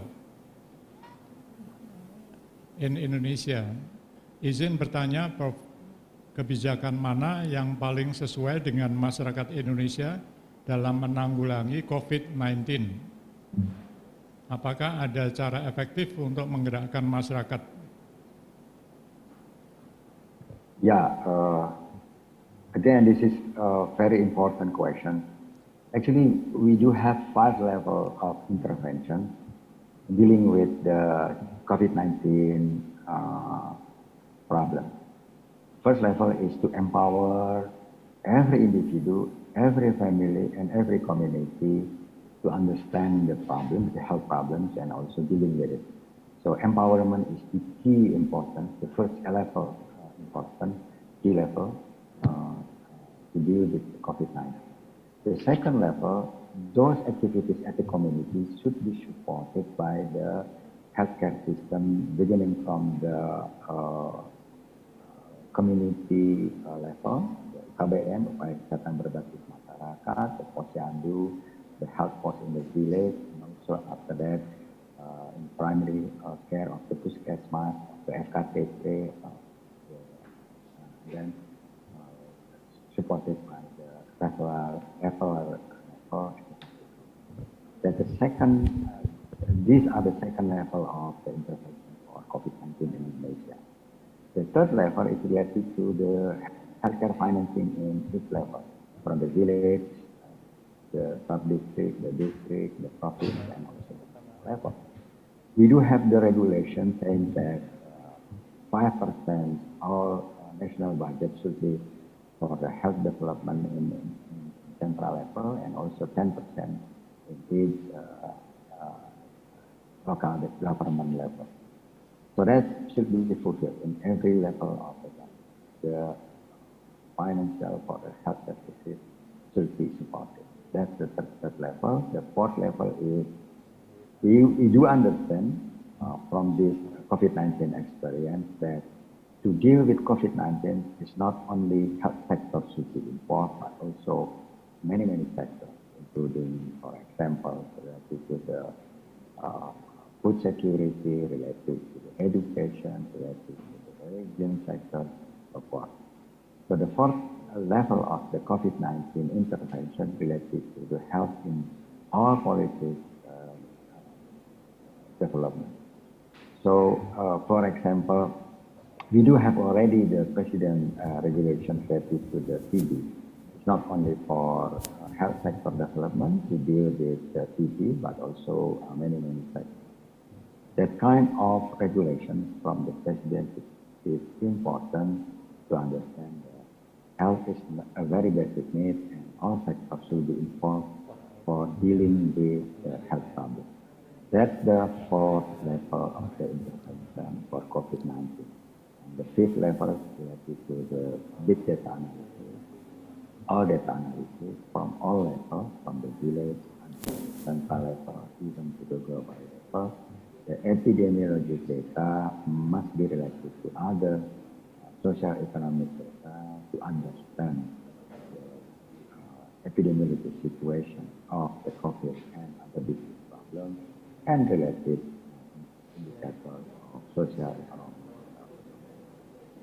Thank you. Go back to Professor B. Yeah, thank you. The next question, please.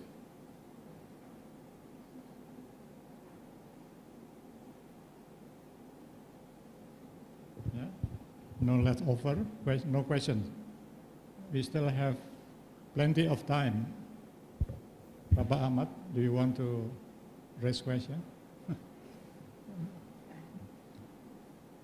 I recognize there is Professor Sumanto. Hello, Professor Sumanto. Would you like to raise question? Professor Sumanto.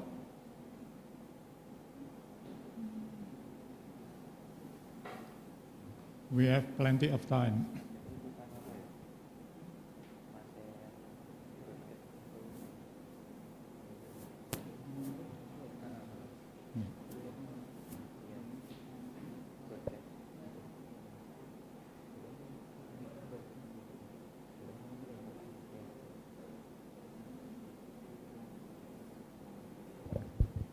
There is one more question coming up.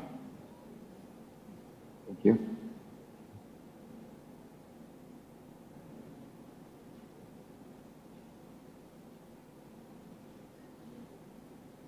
Yeah, another question from Ika Yulianti.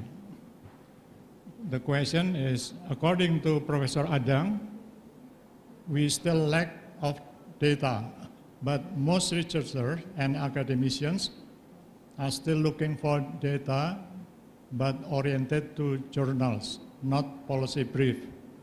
Do you think Professor Adang needs a program that invites academic and educational institutions to help the government find data for policy making basis? Please give your answer, Prof. Adang. Yeah, thank you. Again, this is very critical and important question. We do have five level benefit of do the fine. One level, the lowest level is related to the publication. Most of all in this maybe in this conference very much focused for the publication, scientific articles, international journals. That's our focus. Actually, according to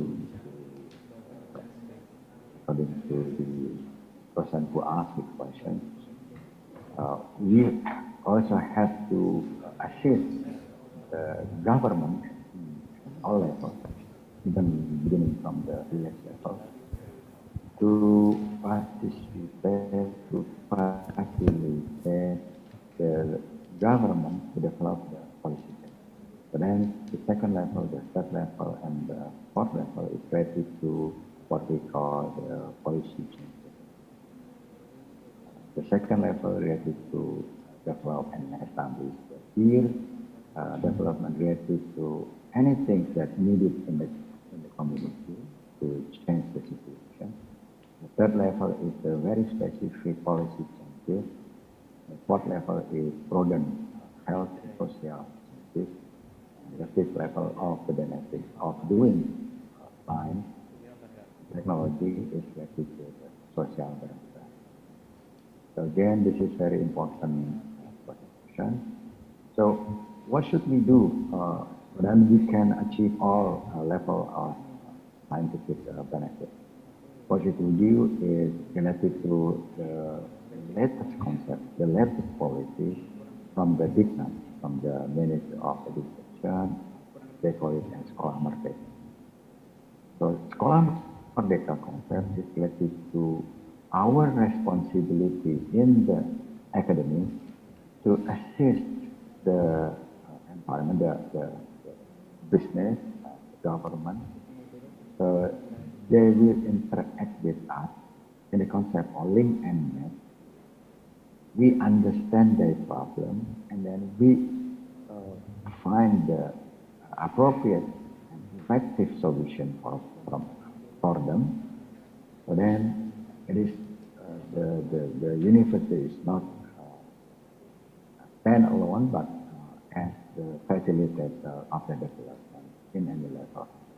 So my suggestion, because of this question, everybody from this meeting, the ICPH, number 8 from the UNS, go back to your institution, try to advocate the local leader at any level, beginning from the village level, so they understand the benefit of our knowledge.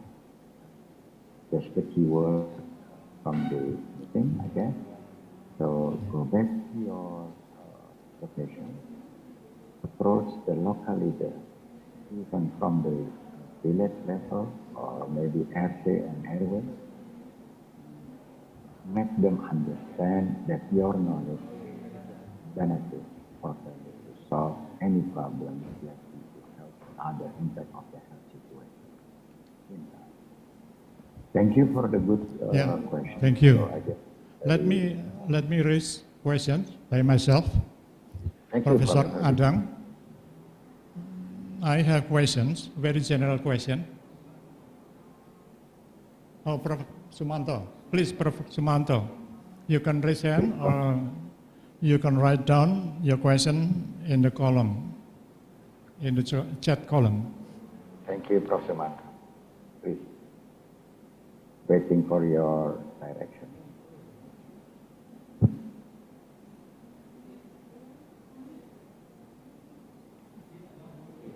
Please show the question from Professor Sumanto.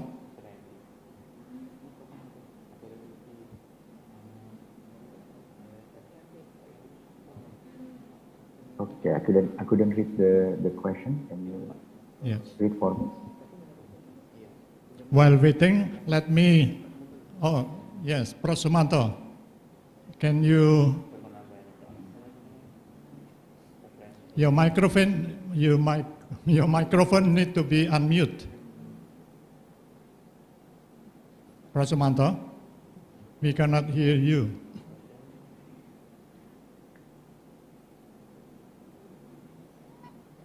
Please unmute your microphone.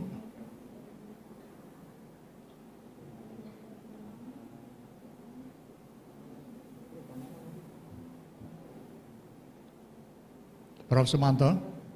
Hello, Professor Manto. I couldn't hear you. Professor Manto. I couldn't hear you. You are muted. Yeah, we cannot hear you, Prof. Sumanto. Please unmute your microphone.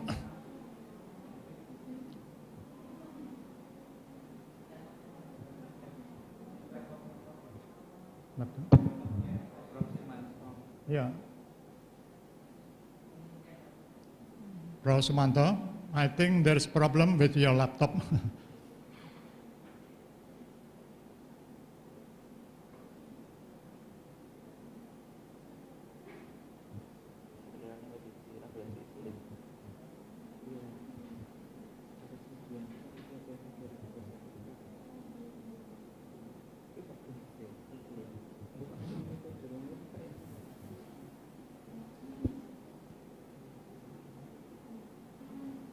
Yeah.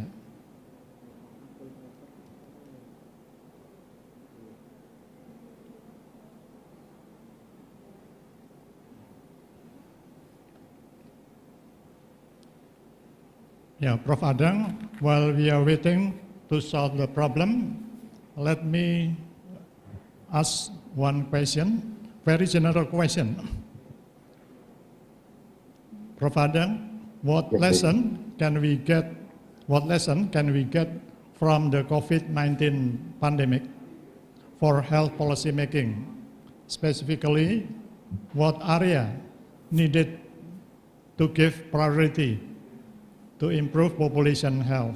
What area do you think have been neglected? Okay, thank you, Professor Bisma, for the question.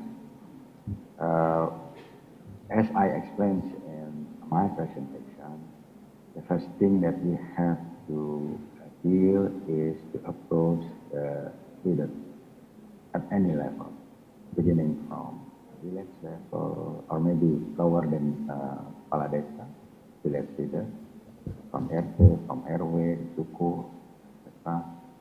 And then facilitate them, doing things with them, so they will understand the health situation and all impact because of it.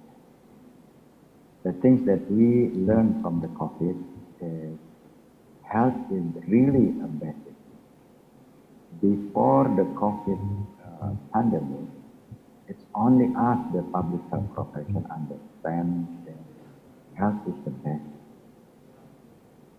Other professions, especially economic planners, they do not understand that everything is related, that everything is beginning with the providing and fulfilling the basic needs. Now, because of the COVID, I like the tagline that most of the policymakers on the Ministry of Health say this way. In bahasa Indonesia, sehat adalah memang bukan segala-galanya. Health is not everything. I like this statement because it gives us the community that health is very important. Sehat adalah bukan segala-galanya. Health is not everything, but without health situation, everything is something.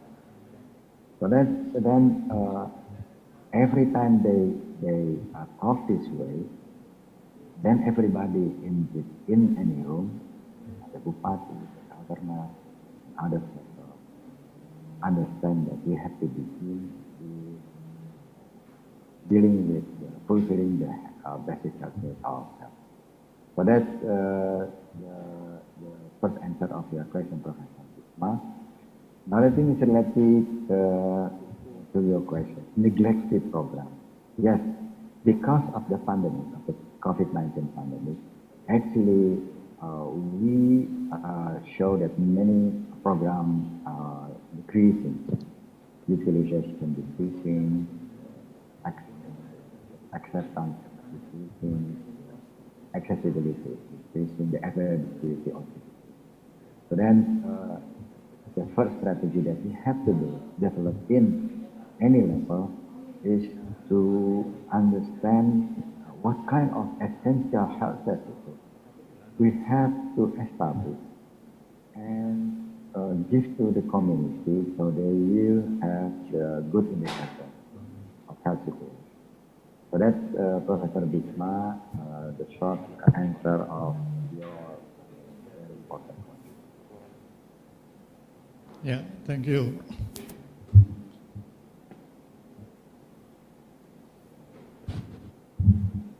Please show the next question.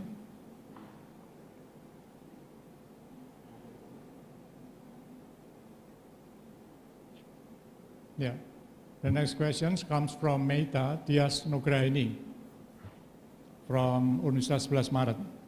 The question is, I would like to permission to ask questions related to community empowerment to prevent COVID-19 and TB. How to deal with people post-infection in order not to decline in awareness of preventing COVID-19 or TB. Thank you for the explanation, Prof. Adang. Please give your answer. Thank you. Also, this is very important question for all of us, the public health profession. Actually, in the community, there are social capital. In each community, they have three different social capital. The first social capital related to their own originated social capital. For example, in the community, in the village community, they already have the religious values, the gotong royong, the togetherness, to help each other. That's the social capital origin or in one community. Another thing is related to two different important social capital. The second social capital is related to how the community in the village, for example, get system to have the facilitation from other outside the village. For example, health sector, we have the PHS or health center. The first questions for the village, what should we do for the village can access anything related to the health center?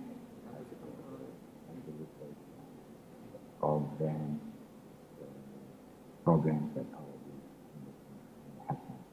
So that's what we call the linking social capital. But actually it's not only health sector linking capital for the village, but also other sectors.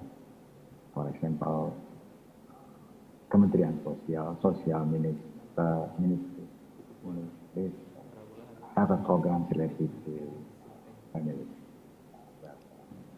Then, most important also, village leaders to understand what kind of assistance, what kind of facilitation that we can get from other sectors to develop own village in each community. That's the second social capital. The third social capital is what we call the bridging social capital. The bridging social capital is the leadership that developed by the local leaders, by the village leaders, to establish many sectors, interconnecting all the sectors for the benefit of community. So there are three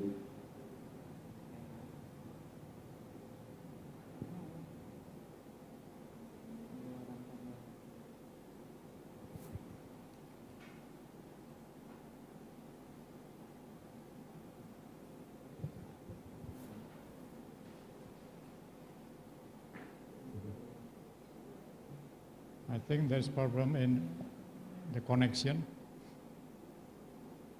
Okay, can you hear me, Professor Bisma? Yes, we can hear you.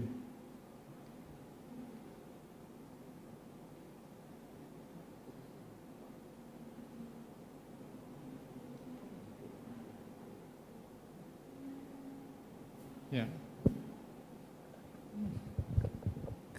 Yeah, coming up is the last question from Widana from Universitas 11 Maret. Thank you for the opportunity. I really interested at the collaborative leadership framework. Is it possible to use this framework for another diseases related to COVID-19, for example, HIV/AIDS and COVID-19, or even non-communicable diseases that still becoming a burden in Indonesia? Thank you, Prof. Adang.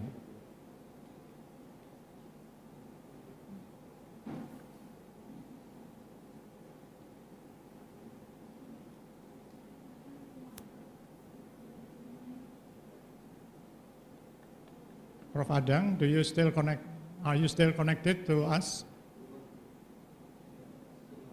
Yeah.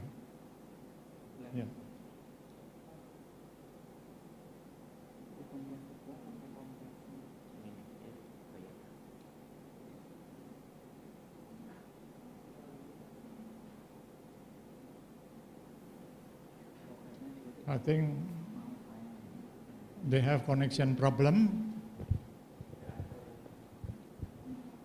from Professor Adang Bahtiar.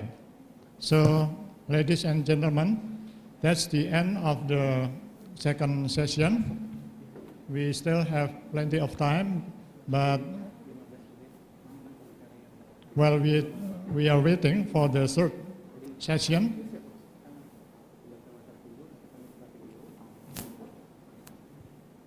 we want to hear messages from the master program in public health. The Master of Ceremony, please welcome. Thank you so much.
so much Professor Bismamurti who has been conducted this session and also the discussion. Ya, terima kasih kami ucapkan kepada Profesor Bismamurti yang sudah memandu jalannya diskusi pada sesi 1 dengan tadi pertanyaan yang muncul banyak berkualitas. Banyak yang tertarik untuk membahas topik yang sudah dibahas oleh beberapa pembicara kita yang luar biasa. Oke, baik, kita intip-intip di room Zoom. Bapak Ibu kami himbau untuk mengaktifkan mode kamera.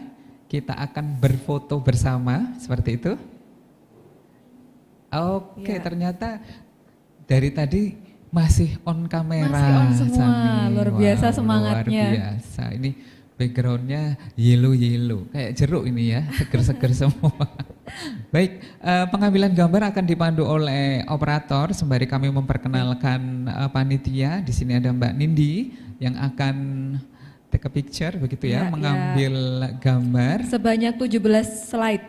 17 luar biasa. Termonitor 418 masih setia di Zoom ICPH 2021. Ya, luar biasa. Terima kasih semangatnya Bapak Ibu semuanya, saya apresiasi dengan sangat baik sekali ini untuk partisipasinya. Baik. Kita mulai hitung ya panitia, siap? Baik, untuk Bapak Ibu kami persilahkan membuka masker terlebih dahulu di saat pengambilan gambar nanti supaya terlihat lebih WOW begitu ya. Betul. Baik.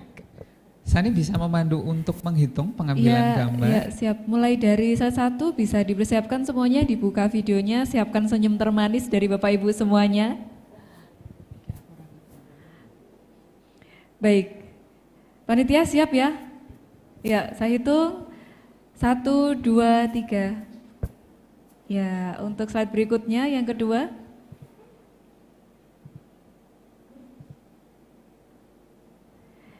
Baik, 1, 2, 3. Slide berikutnya, slide ketiga.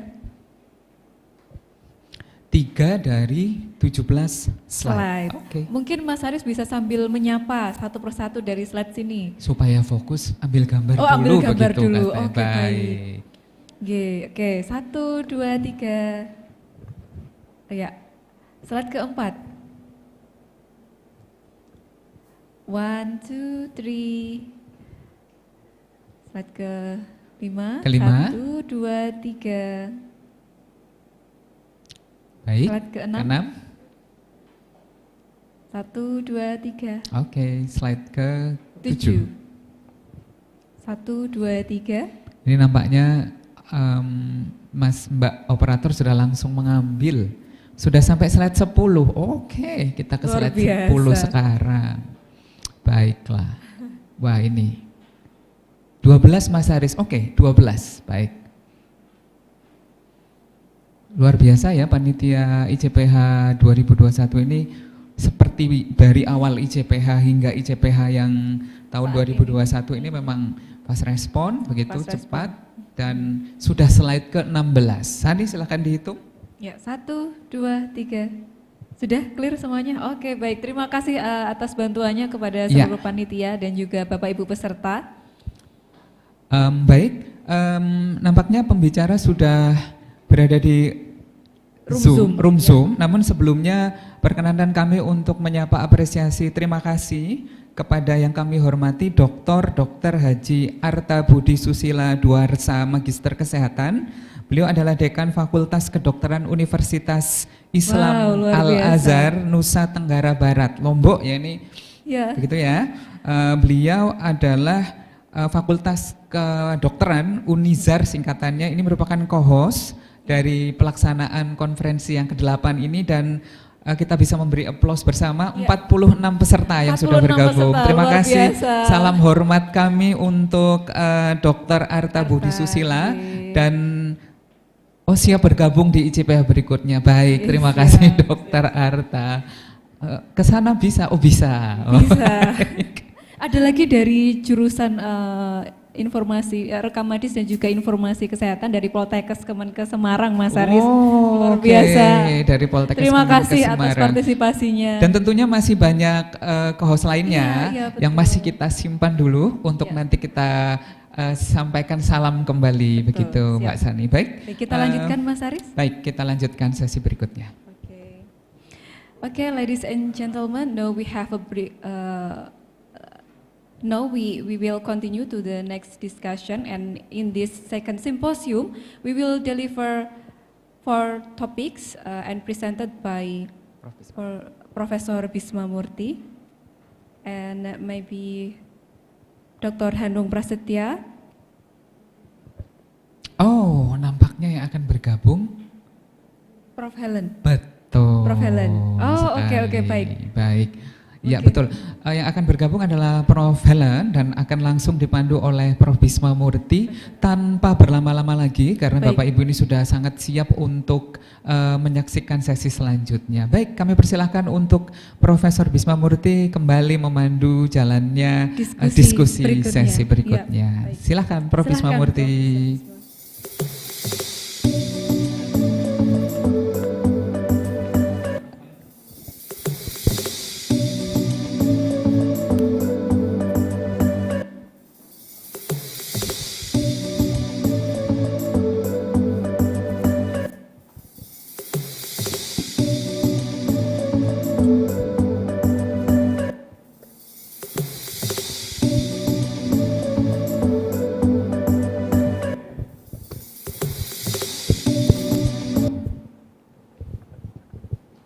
Ladies and gentlemen, now we move on to the third session. We will hear the presentation from Professor Helen Herman. Prof. Helen Herman is an academician, a professor from Australia. She works at the University of Melbourne, Australia. Current position is Professor of Psychiatry at Oregon, the National Center for Excellence in Youth Mental Health. She's also director of the WHO Collaborating Center in Mental Health in Melbourne, Victoria, Australia. Professor Herman was also former president of World Psychiatric Association.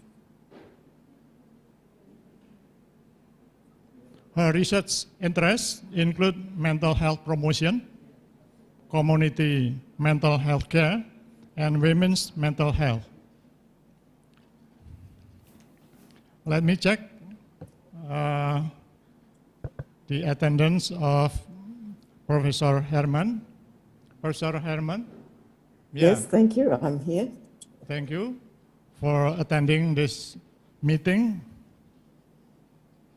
Thank you. I'm delighted to be here. Good afternoon. Good afternoon. In Australia, yeah. Yes, that's right.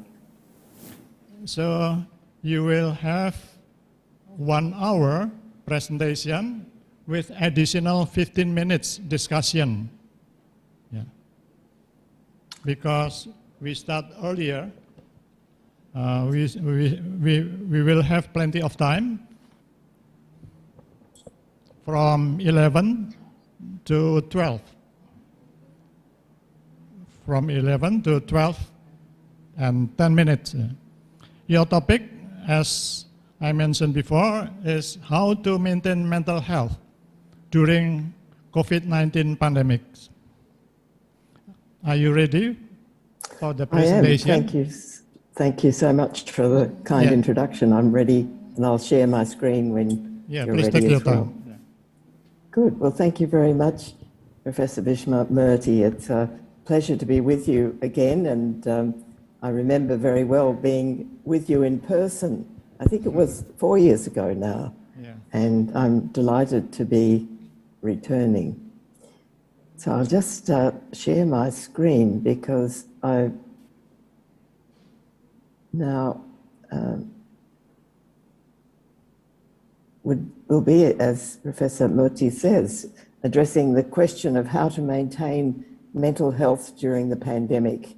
And this is an opportunity to acknowledge with you that I'm very well aware what a toll the pandemic has taken in Indonesia, in your country, and every sympathies to express much sympathy to all of you who have suffered losses and difficulties in this period. Of course, this has happened around the world, but I'm aware of some of the losses and difficulties you have experienced.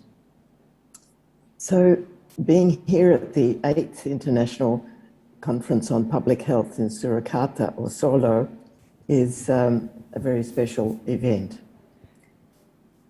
And I'm going to talk today about COVID-19 and the future of mental health, but thinking of the topic that that I've mentioned as the topic for the presentation, I'd like also to consider mental health in the future. So how can we think of mental health being a driver as well as perhaps an incidental outcome of public health and social policies and action? How can we integrate mental health, and how can those experiencing mental health problems benefit as well from that integration? So the agenda today, I'll consider first mental health and mental ill health around the world and the effects of COVID-19 and how we might think about that. And in doing that, consider in particular the social determinants of mental ill health. And then think about the complementary approaches, as in the rest of health, that we take to maintaining or improving mental health. So promoting mental health and preventing and treating mental ill health. A further word on the pandemic and mental health, and then to finish, to consider mental health and public health joining forces and assisting the recovery from the pandemic. So thinking of mental health and mental ill health and COVID-19 to begin. So the toll of mental ill health around the world is a very large one. As we've all, people everywhere, lived through the pandemic, in fact, it's becoming, mental health is becoming a prominent topic of conversation, although often and usually in the past, this toll of mental ill health is not fully acknowledged by many in decision-making positions as well as in the community. And this is despite advocates and professionals and people with lived experience explaining the need to act on moral and economic grounds. And in the opposite way around, there's a need for good mental health to tackle other health and communal problems that are there before and during and after the pandemic. But will the pandemic make the calls for change irresistible? So will it be possible to ensure that mental health has a role as people and populations face the pandemic and the multiple challenges beyond that?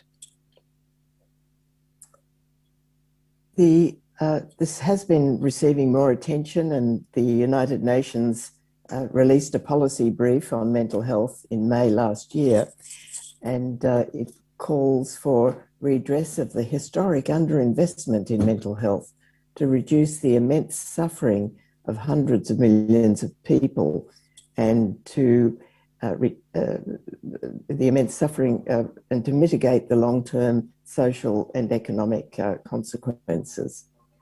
And UNICEF, for the first time this year at State of the World Children, its annual report, has focused on mental health.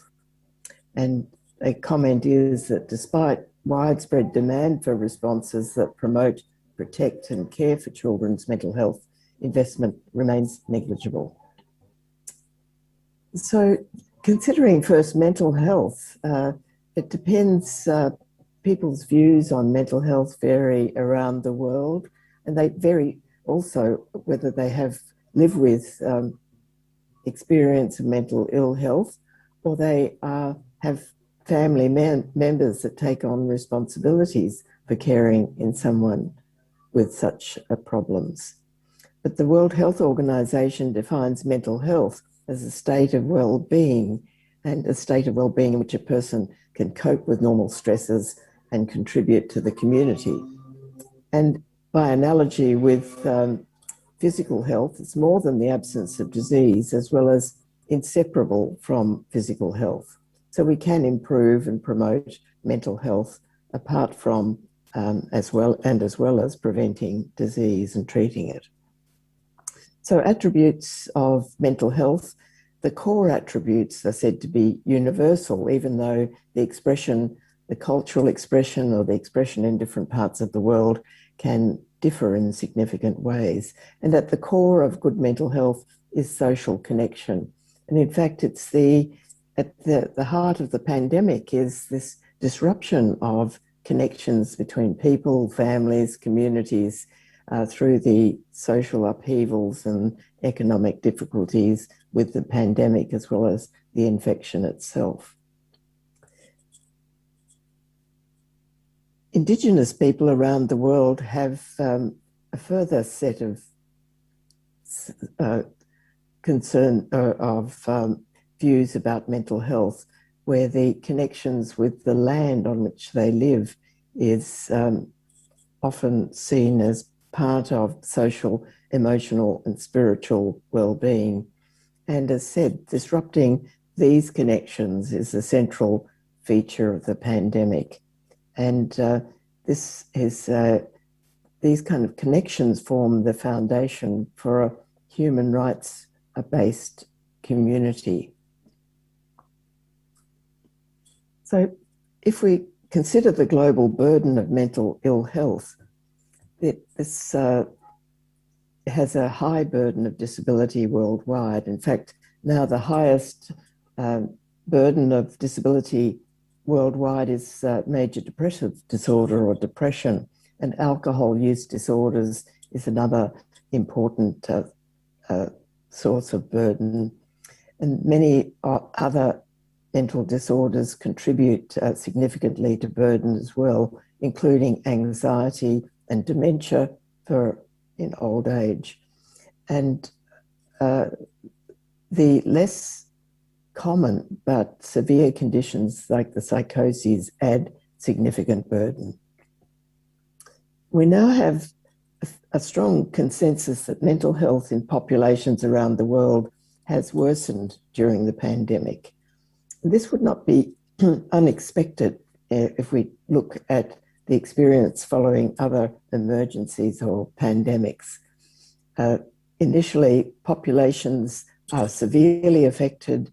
Many people adapt, but a significant minority is more likely to experience mental disorders, and for these conditions to persist.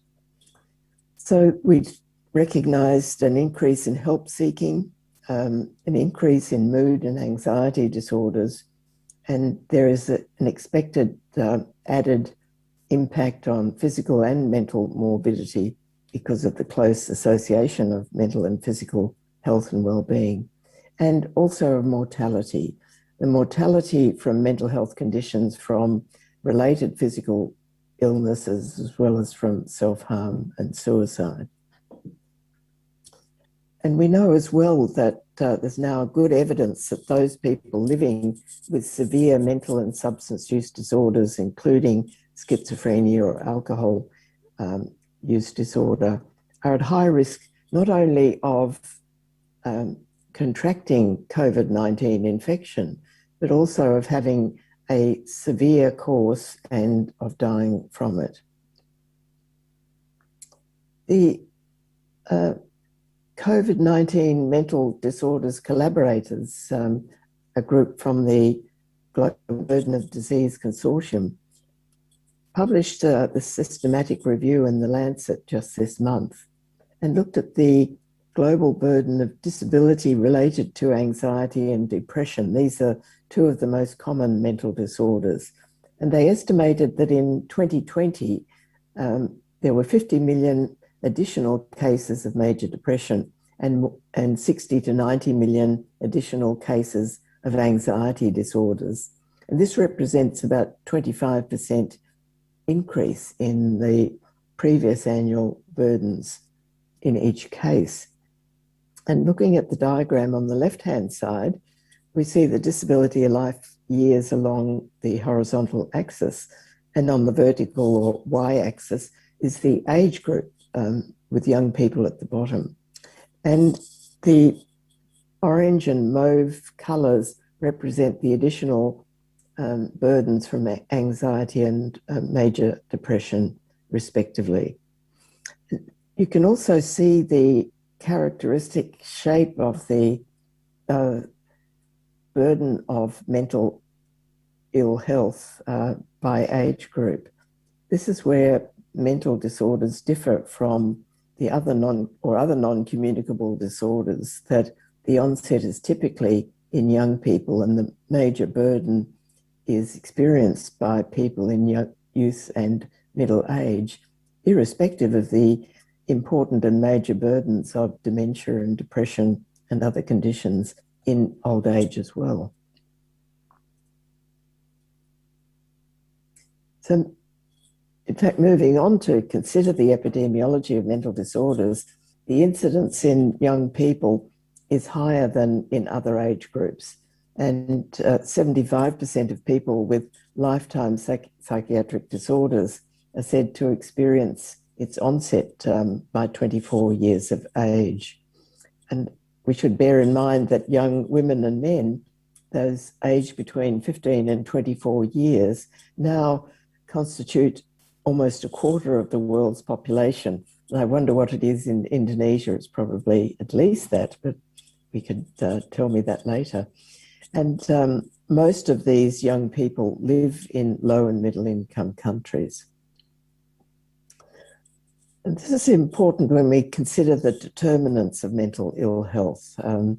They're very similar to the determinants of ill health in general. So poverty, both absolute and relative poverty, and relative social disadvantage is a potent influence on mental ill health. Gender inequality and the violence that's often associated with that, and social exclusion related to discrimination of various kinds, for instance, and then also as a consequence of illness and disability. And major physical illness is another important influence, particularly for people who are a bit older. But the comorbidity of mental and physical illness is an important consideration. 25 years ago, a group from Harvard, led by Professors Leon Eisenberg and Arthur Kleinman, published Problems and Priorities in Low-Income Countries, a volume titled World Mental Health. And this really delineated these cycles of social disadvantage, underpinned by interactions between mental health and the environment, so that poverty, violence, discrimination, often found in chaotic neighbourhoods as well as in poor rural environments. And these contribute to high risks for mental ill health. And mental ill health, whether it be depression, schizophrenia, or substance use disorders, or a combination of these, will lead to additional barriers to health and livelihood.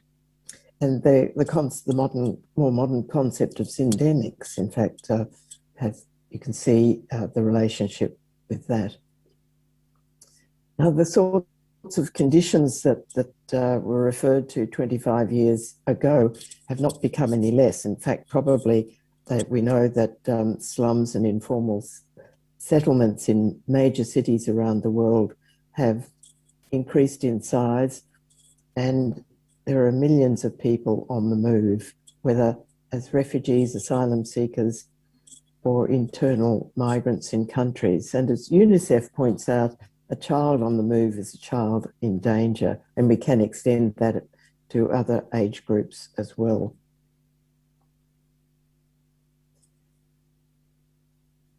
Now, and those conditions have, if anything, or we know that they've worsened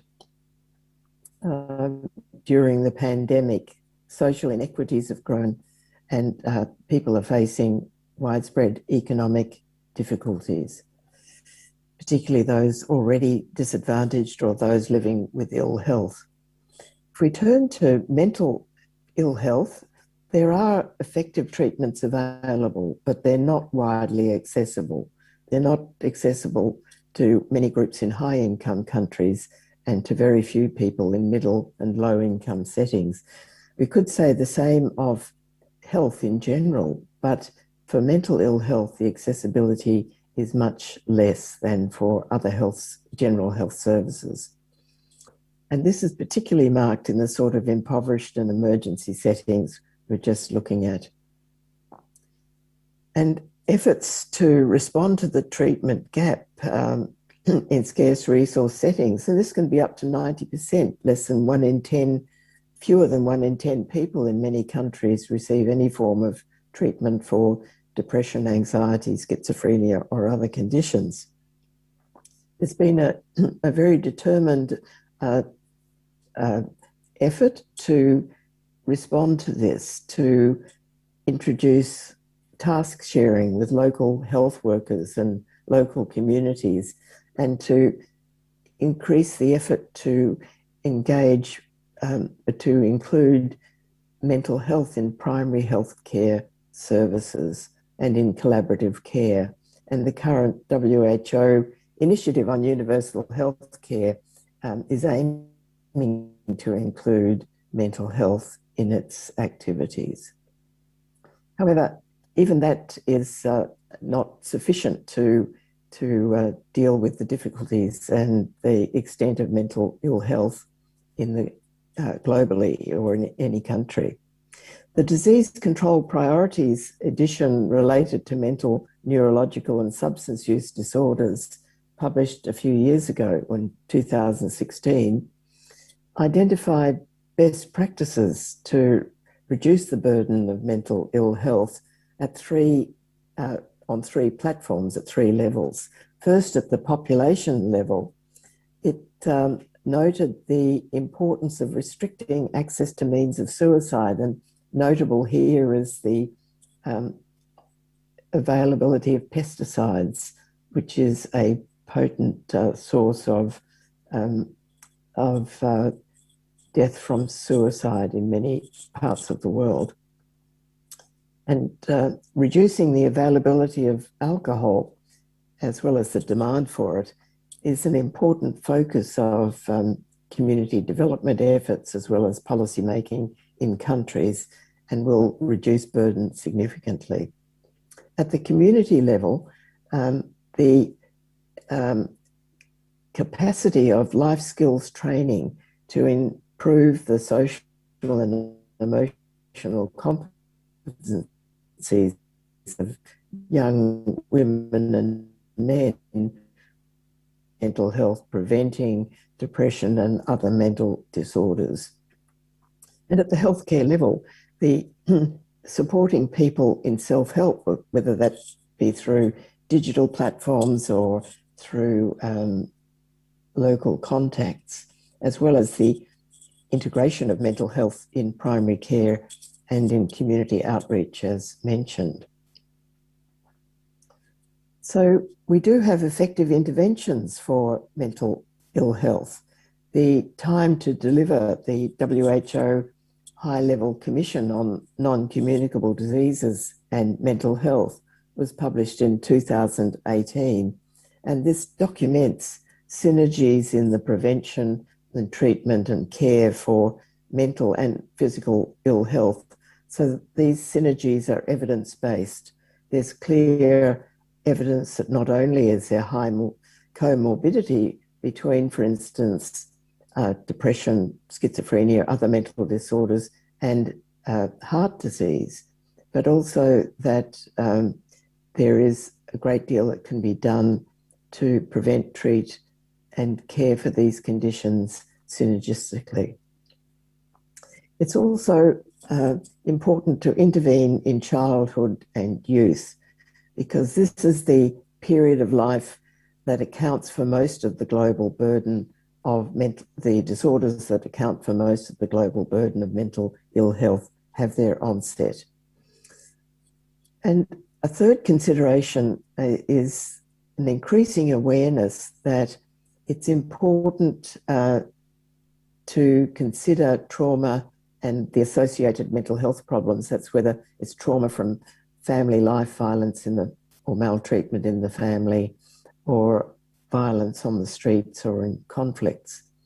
It's important to address this to make sure that health and welfare services can be delivered effectively, and also for working in schools and criminal justice systems. And the Substance Abuse and Mental Health Services Administration in the USA has become more and more clear about this in recent years. So then we come to the publication 3 years ago of the Lancet Commission on Global Mental Health and Sustainable Development. And this focused on expanding the agenda from reducing the treatment gap, important as that is. That focus needs to be maintained, but adding to this, promoting mental health and addressing the prevention and quality gaps through reducing the burden of mental and substance use disorders through both prevention and improving service quality. And the main messages from this commission were that there are cost-effective solutions to mental health care, so to making it more widely available, particularly through universal healthcare approaches and community outreach. Second key message was that mental health can be improved through interventions beyond the health sector, and I'll go on to mention more about this, but whether we're thinking about schools or urban planning or family welfare sectors. The third consideration is the converse. What does mental health do for the rest of the community? But without action on mental health, the Sustainable Development Goals can't be met. And that mental health, good mental health, has a close interaction with improved education, less gender discrimination, poverty alleviation, and action on the climate emergency, so that these things, again, are synergistic. The World Health Organization extended its comprehensive mental health action plan last year till the end of 2030. So it now is 2013 to 2030. And one of the 4 objectives is to implement strategies for promotion and prevention. And the targets for this, or the strategies for promotion and prevention, include that 80% of countries will have at least 2 multi-sectoral mental health promotion and prevention programs, that the rate of suicide will be reduced by 1/3. That goal has become more ambitious, appropriately so, as the extent of loss of life from suicide is recognised. It's estimated at 800,000 people a year globally, although no doubt it's higher than that. And that 80% of countries will have a system in place for mental health and psychosocial preparedness for emergencies or disasters. So if you like, that's a statement of need, but what do we have in terms of global investment in mental health from countries and from international organisations and funders?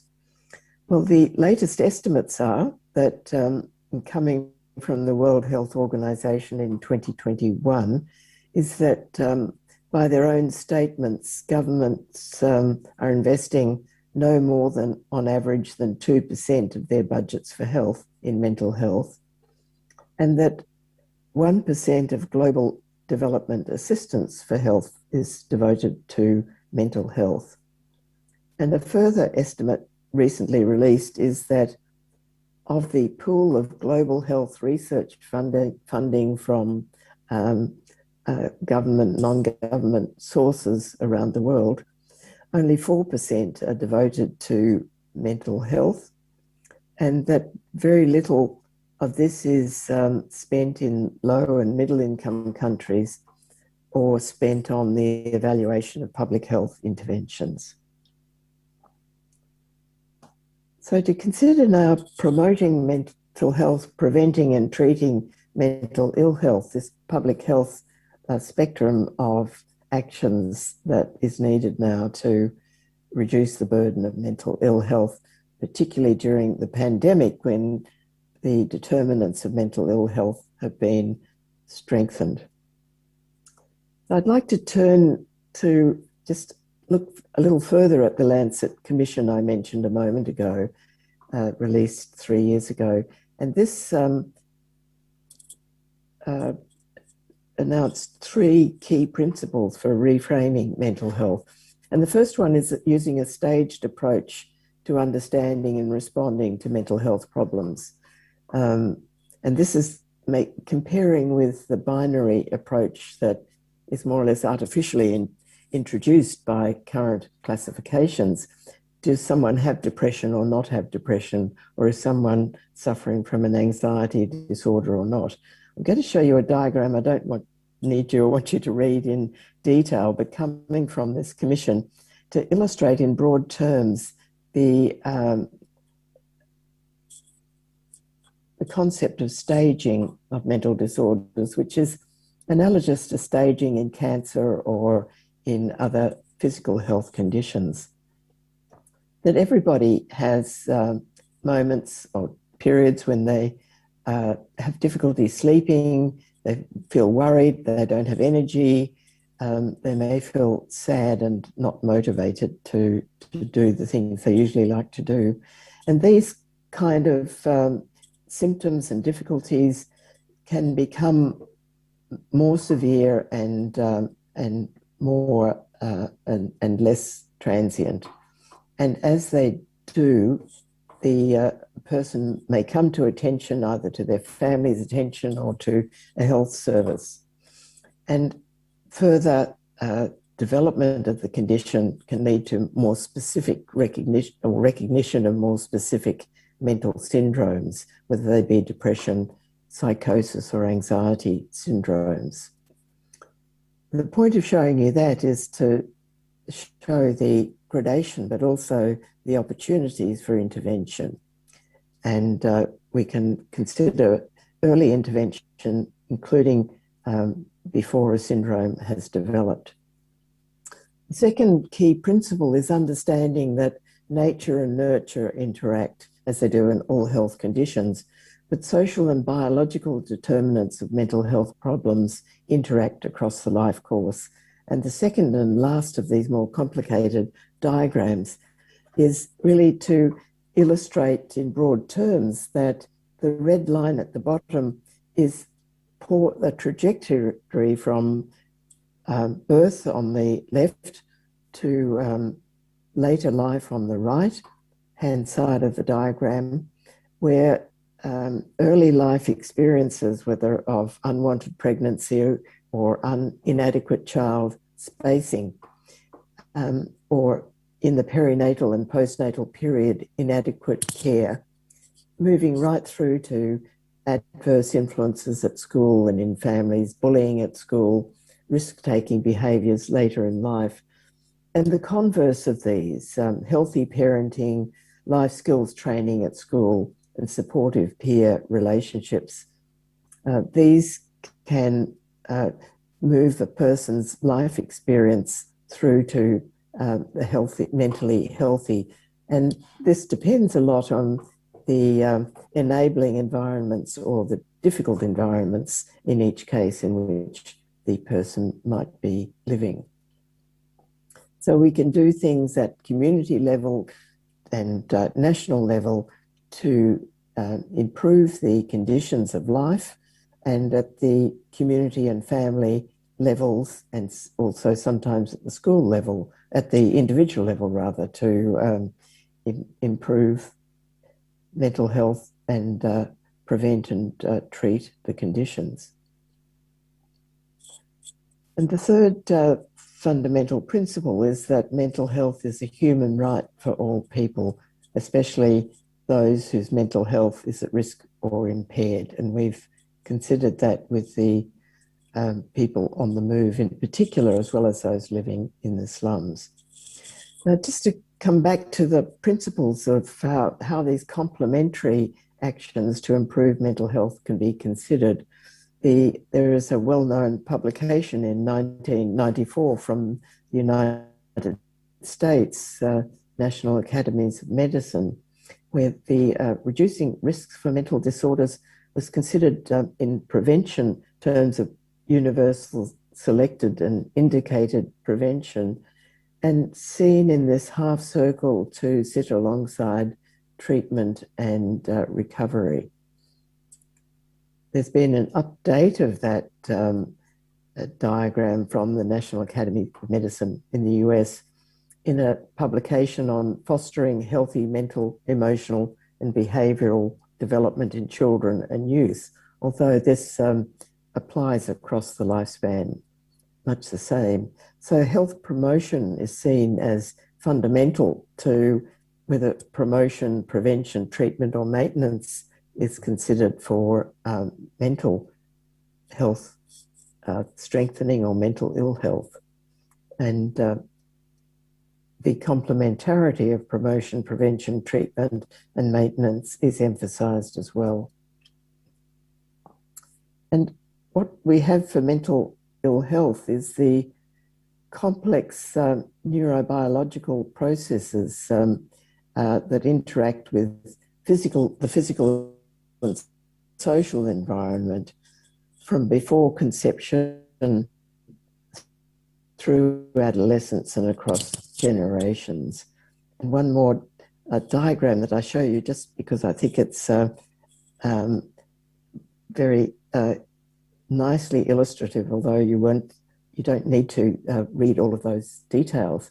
But the square with the 4 segments illustrates our understanding of all of the basic research that is underway and the understandings we have of the nervous system, the microbiome, the endocrine system, the immune system, that in each person are interacting the inherited and the acquired conditions in our own brains and bodies. We don't know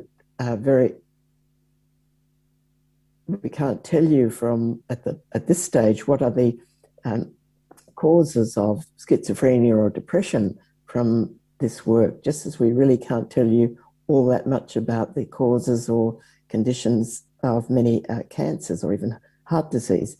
But we do know how to prevent it in a similar way, that the individual in red there is interacting closely with the family and community systems, and these are where the interventions can also be important, just as they are with exercise, diet, and smoking prevention in preventing heart disease.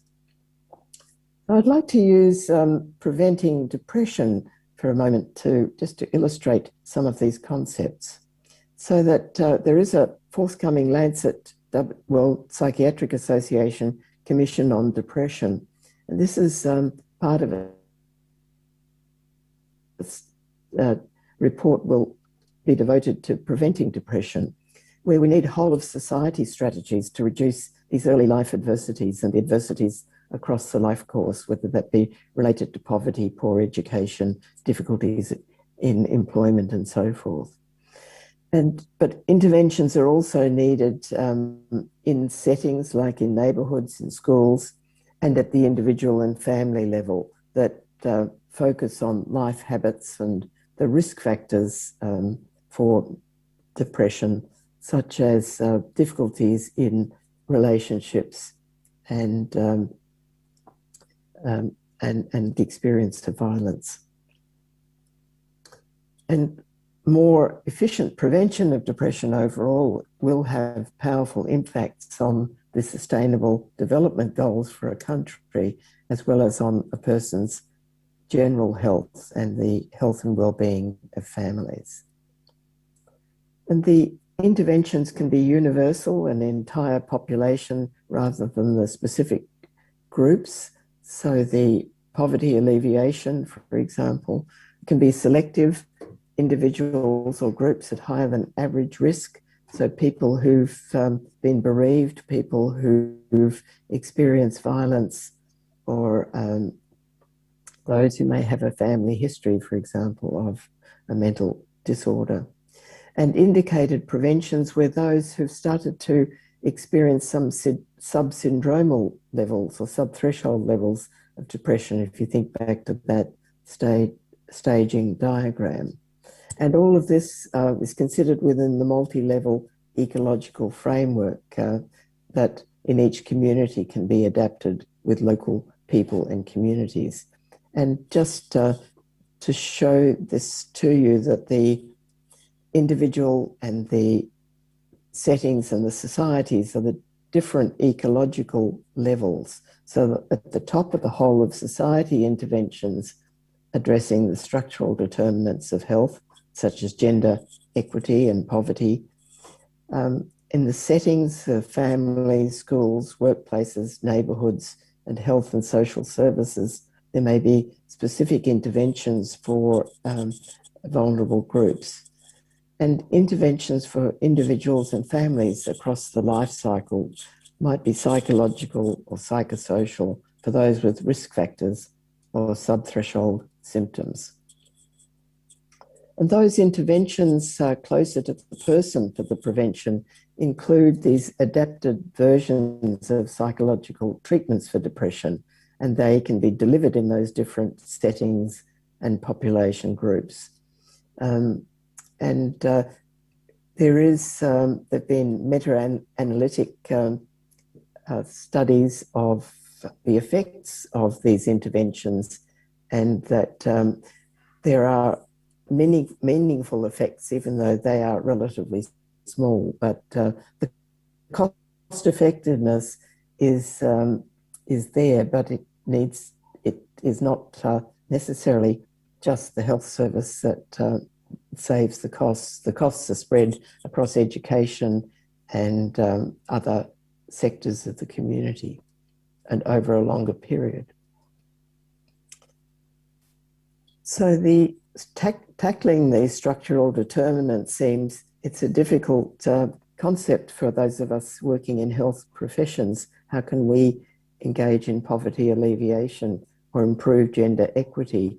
However, of course, our role in advocacy is important, and also our determination to act in the face of these. That if we think back to the cycle of poor social conditions, mental ill health, and the effects of mental ill health on a person's difficulty in any of these environments. So by intervening, we can help.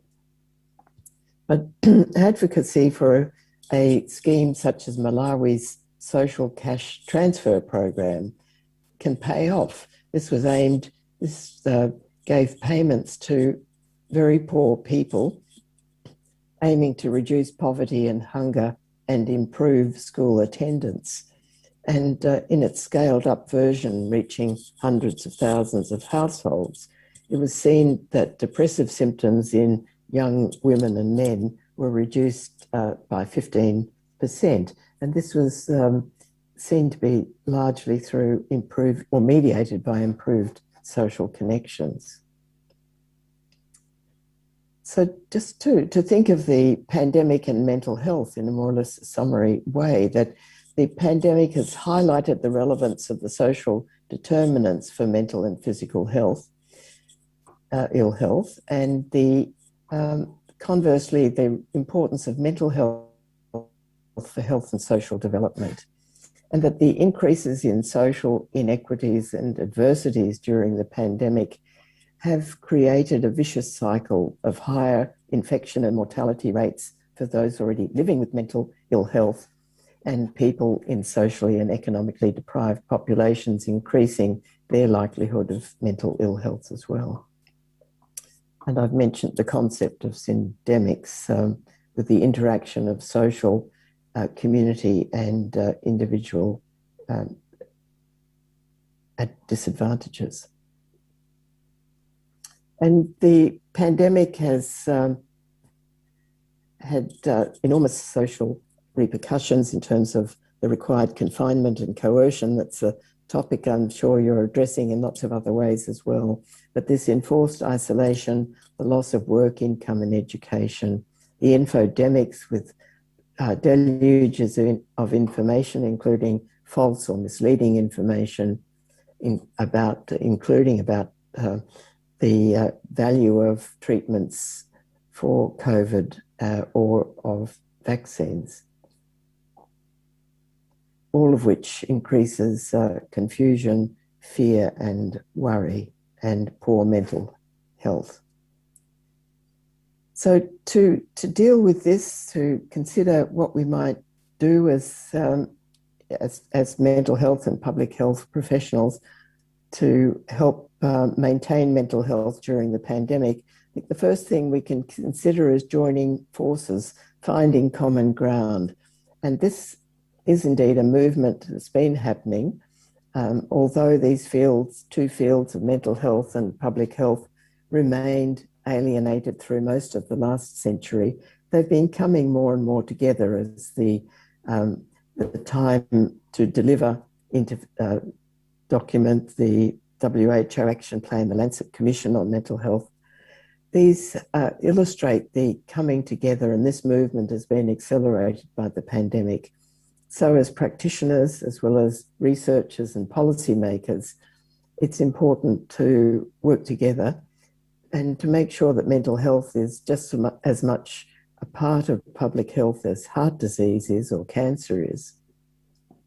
And that we join together with people with lived experience of mental ill health and their families. These are, as in all parts of health, the important contributors to advocacy, to policy change and to practical developments. And having integrated mental health in health and social policy and practice, then it's important to continue to work together and evaluate the mutual benefits. So we can, as a starting point, think of the mutual benefits, evidence for which exists already. So we have integrating mental health in health policies and practice. That time to deliver report on non-communicable diseases and mental health has documented the evidence I've already mentioned about working together for the prevention, treatment and care for mental and physical ill health. Psychological interventions delivered by peers, such as the Thinking Healthy program in India and Pakistan, where young lady health workers have visit families under the supervision of expert mental health workers, psychologists, psychiatrists, and family doctors to reduce the risks of perinatal depression. And integrating, on the right-hand side, integrating mental health in the planning and work of education, family welfare, prisons, social planning and other sectors is an area to watch. This is the area that needs to expand very significantly. And in schools, we have growing evidence that particularly through improving the school climate and the relationships between students and teachers and reducing bullying and results in better education, less disruptive behaviour and better mental health outcomes. And community development, such as the well-known communities that care initiatives that's now spread around the world from the United States initially, has been shown to reduce delinquency and violence in cities, and that is driven by local communities with expert involvement. So any of this work, as with any public health work, needs community support and partnerships. And in the case of mental health, this involves people in communities appreciating the value of mental health and the possibilities for improving it. And the innovations that we see spurred on by the pandemic add value, such as digital technologies, extend the reach of professional and peer support. And predictive models such as are being used frequently now to predict the spread of the COVID-19 infection itself is being used in the field of mental health planning, that combining economic, social and medical data can be useful in determining policy and practice responses. And people in different places learn from each other. So the Friendship Bench, a place where grandmothers under supervision from mental health experts can sit and talk to young people or others in villages in rural Zimbabwe. This is being imported to New York City to provide early intervention for depression and other conditions. And these two young women are examples of champions for local and global action in climate and education for girls. But we have champions in mental health as well. And it's important to consider the role of women and other community groups that take action on things important to them. And this is community development. I know people in Indonesia are some of the, of course, the world leaders in this area. And the empowering of community members and the strengthening of communities is the basis of public health work and improvement in many social conditions. And that particularly that valuing of community knowledge and wisdom and the local leadership. And the improving mental health in communities and that community development requires participation, and that in turn means that the people, the women, the men participating need self-confidence, and self-confidence is vital for good mental health, indeed an important part of it. So this circularity between participation, self-confidence, good mental health is in turn vital for tackling social and health goals and problems such as violence at home and maternal and child health, and work for women and children in emergency settings or informal settlements. So an example of the kind of work that can be done in communities is linking midwives and nurses to training and support with professionals. They manage most problems themselves, and but have continuing access to the trainers and support from them, and digital programs can assist this. And mental health professionals themselves need to adjust their training, become trainers themselves, and gain skills for community-oriented practice. And just to show if you like, inverting the well-known pyramid of care in the community, whether it be for mental health or other forms of health, we have a small group of experts in the field who are training and supporting leaders in primary health care, who train and support community workers and strengthen and enable community self-help as well. So to conclude, maintaining mental health is everyone's business before, during and after the pandemic. COVID-19 is amplifying inequity and the social determinants of poor mental health, particularly violence and gender-based and racial discrimination. Maintaining mental health during the pandemic requires work across sectors supported by community development, integrated with primary and general health care. And underpinning all of this is integrating mental health in public health and social policy. Thank you. Thank you, Professor Helen Herman, for the presentation. Now it's time for the participants, as before, to have to raise questions or to ask for a clarification on any concept or to discuss a specific issues. We have already some questions. The first one coming from Muhammad Alif Pratama, institution Universitas Lampung. The question is, thank you for the insightful explanation. I'd like to ask, COVID-19 impacts on mental health is double burden for countries in conflict or at least developing countries. What are the options will be the best for those countries to maintain people's mental health? Please give your question, Professor Herman. Yes, well, thank you. This is a critical question, and particularly when we add COVID into that set of problems. I think that I would say that there's no one best. It's important to consider what can be done on the, if you like, the three different levels of what can be done at the social level to promote mental health and prevent mental ill health. And often the actions do both of those things.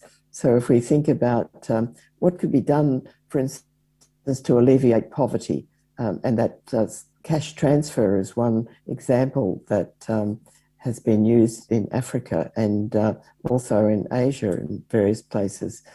Often we don't measure the mental health outcomes. I think the scheme in Malawi was an example where we measured the outcome.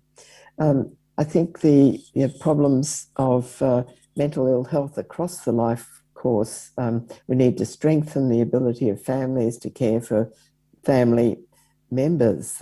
Often the family members are left in a very difficult situation. So, and the problem, even people with severe psychoses or other severe mental disorders are left at home, and often the family has little choice but to confine these people. So how can we make sure that critical mental health conditions families are given support, and the people living with intellectually disabled children or parents or older people with dementia are in a similar difficult situation. And then we come to what can be done at the community level. Can we develop a community workforce and use our professionals, psychologists, psychiatrists, social workers, to train and work with these teams, as well as doing utilizing their skills to help people with very complex problems. And then at the individual level, providing people with access to care closer to home through universal health care, through primary health care, and even through digital means where the internet is available. So it's a long and important question, but the local community will guide as well.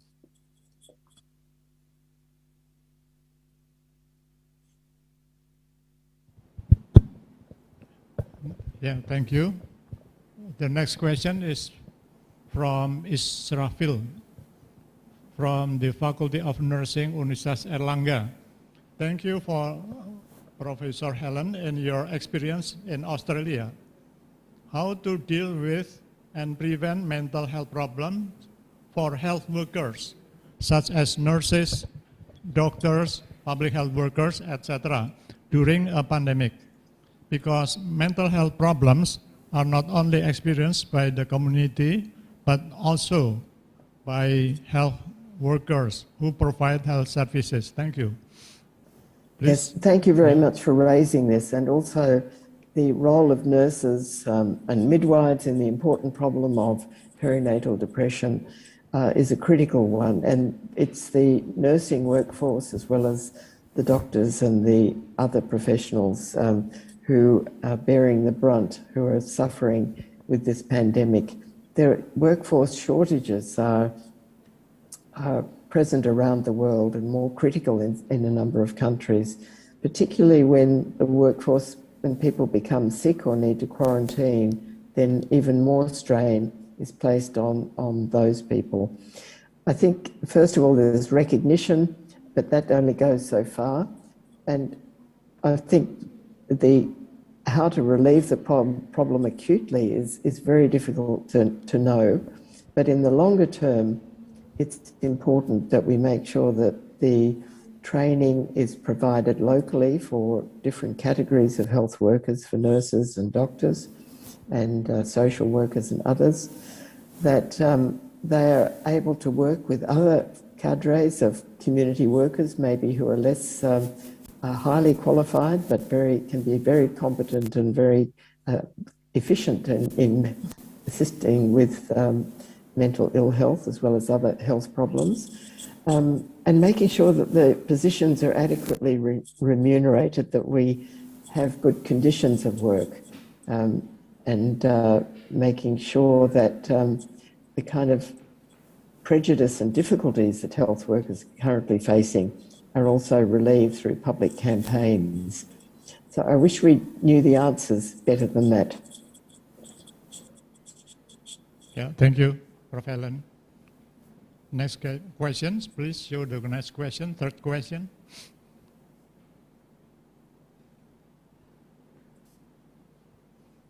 Yeah, the third questions come from Nurul Dwi Andriani from Universitas 11 Maret Solo. The first is, in Indonesia, mental health is still having a negative stigma. Any suggestion from you how to solve this problem? And the yes. Yeah, please. Sorry. Yeah, your answer for the first question first. I'm sorry. Yes. Yes. Well, stigma is a huge problem. It was more implicit. I didn't specifically mention it in my comments just before, but it's not that simple to integrate mental health into public health because of people's understanding of mental health. So that the need for the community to value mental health is a way to think about this. And I think here the pandemic, we can use the prominence of mental health concerns and people's wish to have better mental health as a really important starting point for making sure that we use that to explain that mental health and mental ill health are not supernatural conditions, that they arise from the conditions in which people live and work. So I think the experience of the pandemic we need to harness, and thank you for raising this point. And the second question, can you show it again? Can you show the, The second question is how to maintain the mental and social development of children who was born during the pandemic era where social distancing is being implemented. Thank you. Yes, well, thank you. This is important so the children will have less social contact outside the home at critical periods, and people there seeing or wearing masks. However, children also resilient. They bounce back as long as the parents are able to provide them with a loving environment and to be able to stimulate the children and provide contacts beyond the family when that opportunity comes back. But it was Michael Rutter, who was sadly deceased recently, who talked about the endless capacity of ourselves as humans to recover. So we mustn't forget that. And providing an environment that's free of violence and includes stimulating possibilities is important at any age. Thank you. Is there any more question? Yes, the fifth question coming from Tri Widyawati from Universitas Sumatera Utara Indonesia. Thank you for the nice presentation, Prof. Helen Herman. In your experience, how to manage mental health comprehensively with regard to the information storm related to COVID-19 to increase the ability of the community to filter and accept the valid information wisely. Please give your answer. Yes. Yeah. Thank you. Yes, I think this is recognizing this problem is the first step, and the fact that it's not necessarily new, but these sort of problems have occurred in the major influenza pandemic a century ago. However, the amount of misinformation, as you mentioned, the amount of information, the amount of misinformation are both, of course, amplified by social media and other channels of communication we now have. I think the only thing we can do is or the main thing we can do is to at least have reliable sources of information that people can turn to, and that we do provide good information. We do use these opportunities provided by the pandemic to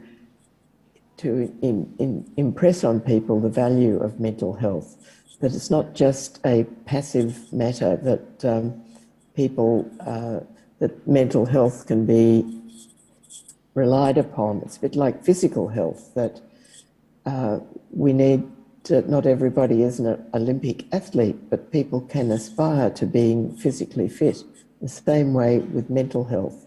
And how we manage this infodemic is a question that people in general are applying their minds to now.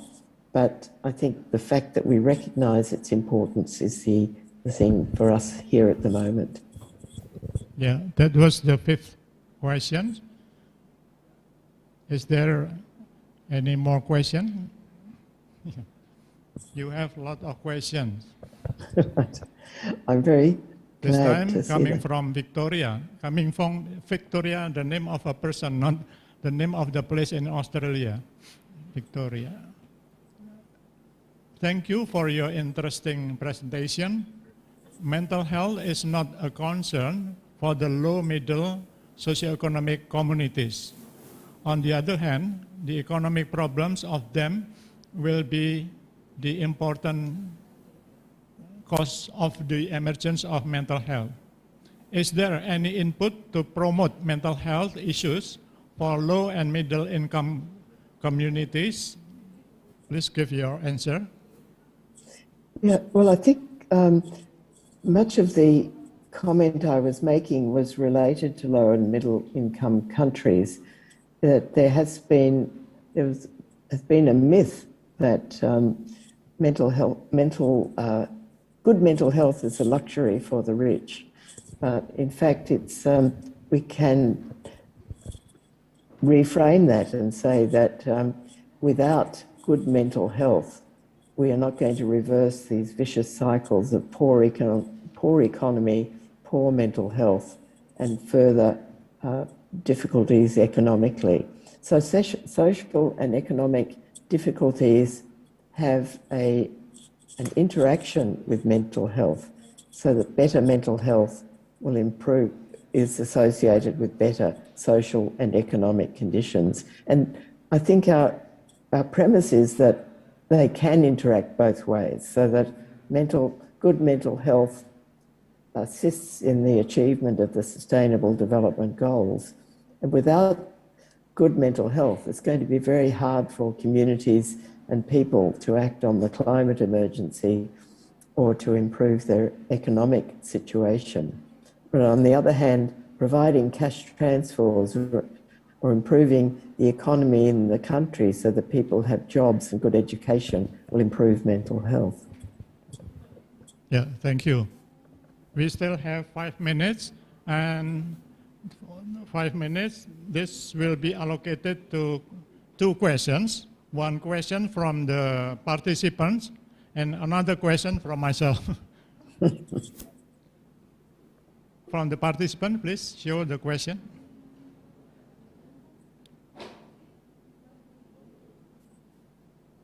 Yeah, from Syahiro, Universitas Gadjah Mada, Indonesia. Thank you, Professor Helen, for very interesting material. I want to ask about an incident that took place in Indonesia some time ago.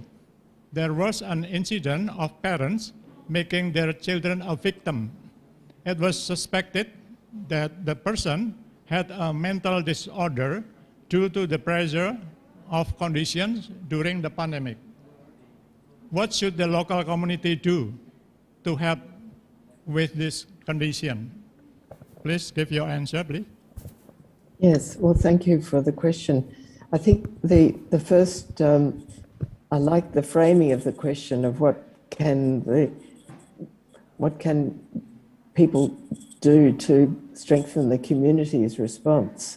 And in a part, this is a question for the community and trying to ascertain what the situation really is. Is the family, has the parent been abusive? Is this a long-term problem? What kind of supports or interventions are required for that child? Being aware that, for instance, in some Indigenous communities, there's been a major problem of removal of children. We need to be very careful that children are protected, but also families are not disrupted unnecessarily. The condition is fully examined. And then whether this problem with the child becoming a victim is related to mental ill health is another very important question.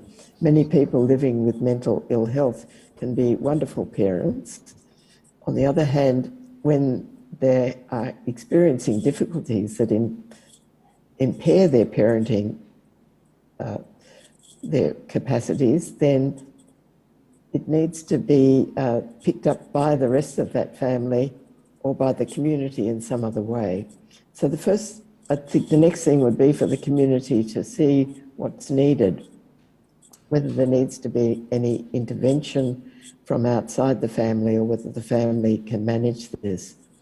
But this is, so understanding that neither mental illness in itself will prevent someone being a good parent, nor is victimization of a child related to someone necessarily being mentally ill. There are many parents, unfortunately, or many children who are maltreated without the parent having a mental illness. So I think we need lots of information, and then the reaction will depend on the laws and the resources that the community has to place the child in a foster parenting situation or with other kin in the family, or to provide family interventions that increase the capacity of the parent to manage the child's behaviour calmly and well. And of course, this requires understanding how the child is behaving as well, and how that child can be assisted if needed. Yeah, thank you, Prof. Helen. The last questions come from myself, if you don't mind. I'm delighted. In your presentation, you mentioned that historically there is underinvestment in mental health relative to physical health. Why is that? Is that because mental health perceived as less serious in comparison with physical illness? If so, do you see if this underinvestment in the mental health culturally related? Yeah, well, thank you. This is a key question. And I think the historical underinvestment is something that people have thought about long and hard, what's at the basis of this. And certainly the stigma that your colleagues mentioned a moment ago is very important. And the point you mentioned that mental ill health is considered less important at all, and that your other colleague wondered about how to consider mental ill health in low and middle income countries where it may be that famine is the problem or war or conflict. But what's becoming much more apparent even in the last 10, 20 years is the importance of mental health as a cause and consequence of poor community capacity to solve other problems. And we wait and see whether this realization is going to grow and strengthen, including during and after the pandemic.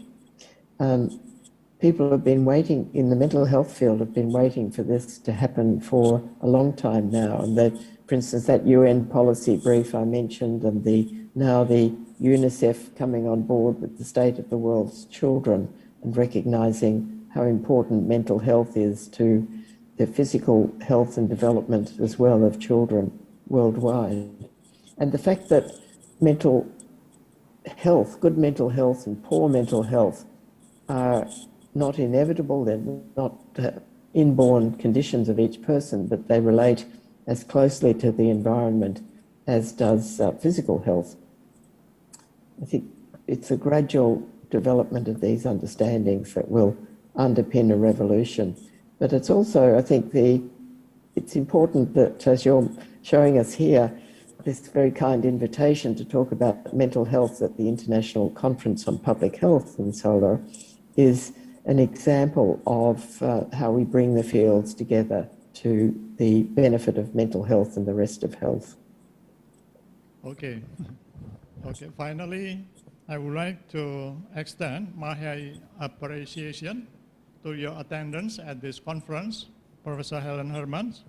Thank you for your knowledge sharing, for your extensive experience in mental health.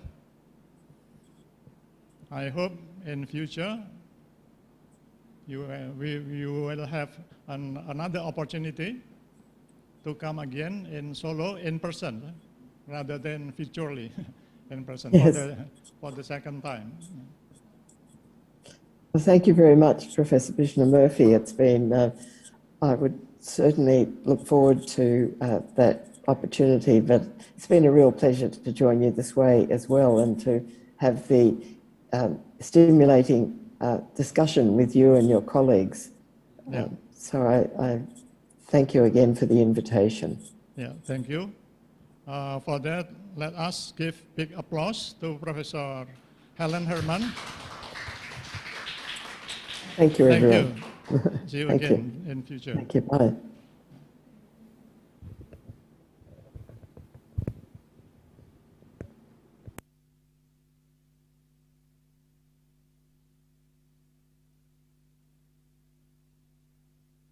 Master of Ceremony, please welcome.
Okay, thank you, Professor Bismamurti, who has been conducted this session and also the discussion.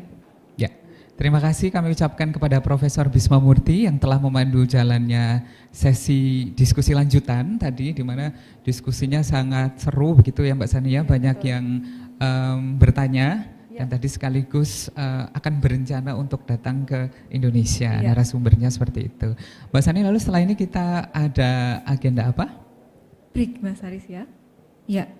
Okay, ladies and gentlemen, now we have a break for 20 minutes and the next agenda will be started at 20:30 p.m.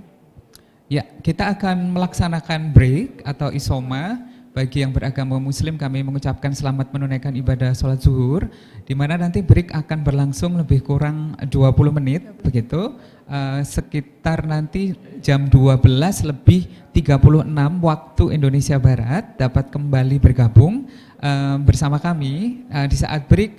Bapak Ibu semua untuk tetap mengaktifkan Zoom begitu ya, meskipun beraktivitas, Bapak Ibu masih tetap bisa untuk menyalakan Zoom, jadi tidak perlu keluar dari ruang Zoom. Kami sampaikan kembali untuk istirahat 20 menit dari sekarang, jadi kita akan kembali pada pukul 12:37 waktu Indonesia Barat. Oke.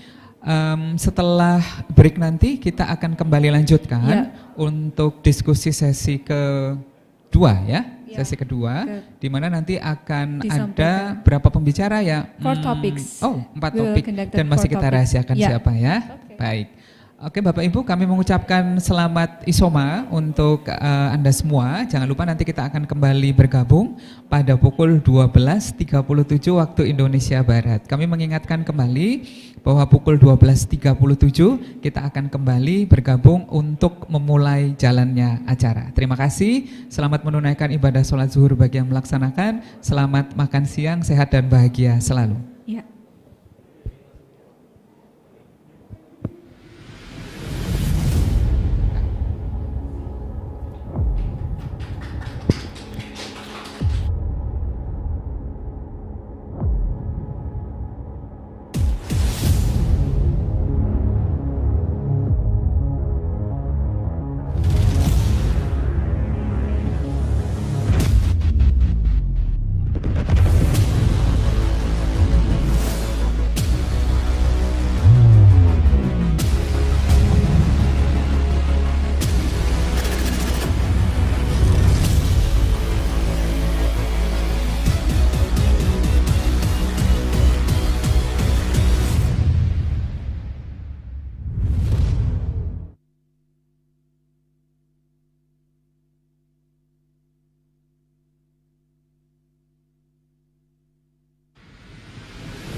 Program Studi Ilmu Kesehatan Masyarakat Universitas 11 Maret Surakarta merupakan program studi yang memiliki visi menjadi program studi magister ilmu kesehatan masyarakat dan pusat pengembangan ilmu kesehatan masyarakat yang berkualitas, berputasi internasional dengan keunggulan epidemiologi dan biostatistik.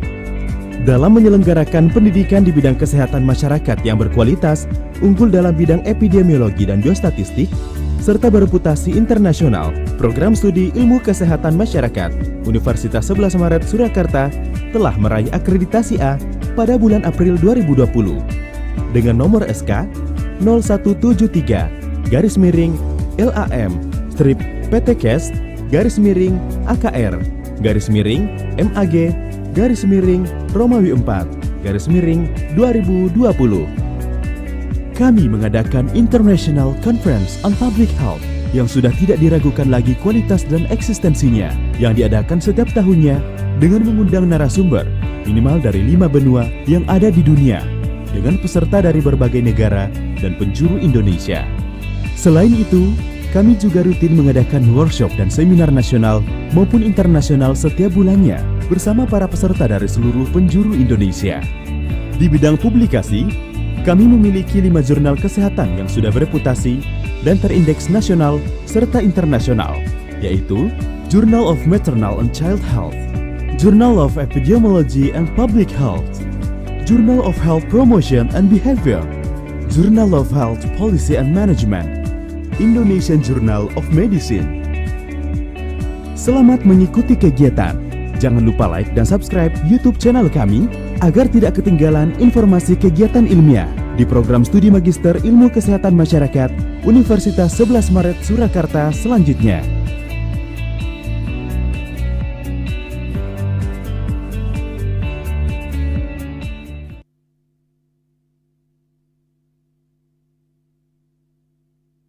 Program Studi Ilmu Kesehatan Masyarakat Universitas 11 Maret Surakarta merupakan program studi yang memiliki visi menjadi program studi magister ilmu kesehatan masyarakat dan pusat pengembangan ilmu kesehatan masyarakat yang berkualitas, berputasi internasional dengan keunggulan epidemiologi dan biostatistik.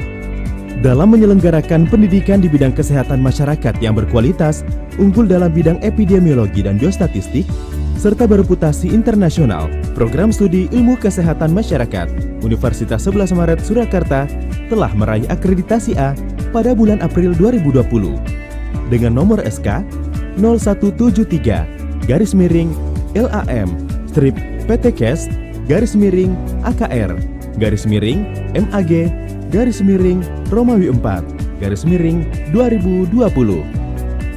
Kami mengadakan International Conference on Public Health yang sudah tidak diragukan lagi kualitas dan eksistensinya, yang diadakan setiap tahunnya dengan mengundang narasumber minimal dari 5 benua yang ada di dunia, dengan peserta dari berbagai negara dan penjuru Indonesia. Selain itu, kami juga rutin mengadakan workshop dan seminar nasional maupun internasional setiap bulannya bersama para peserta dari seluruh penjuru Indonesia.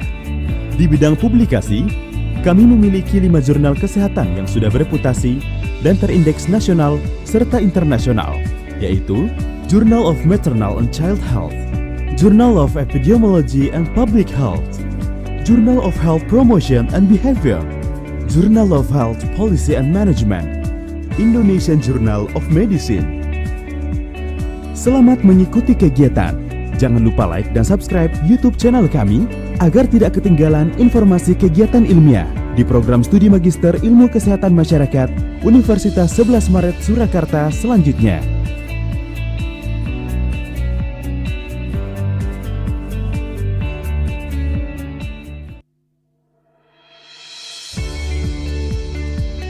Program Studi Ilmu Kesehatan Masyarakat Universitas 11 Maret Surakarta merupakan program studi yang memiliki visi menjadi program studi Magister Ilmu Kesehatan Masyarakat dan pusat pengembangan ilmu kesehatan masyarakat yang berkualitas, berputasi internasional dengan keunggulan epidemiologi dan biostatistik.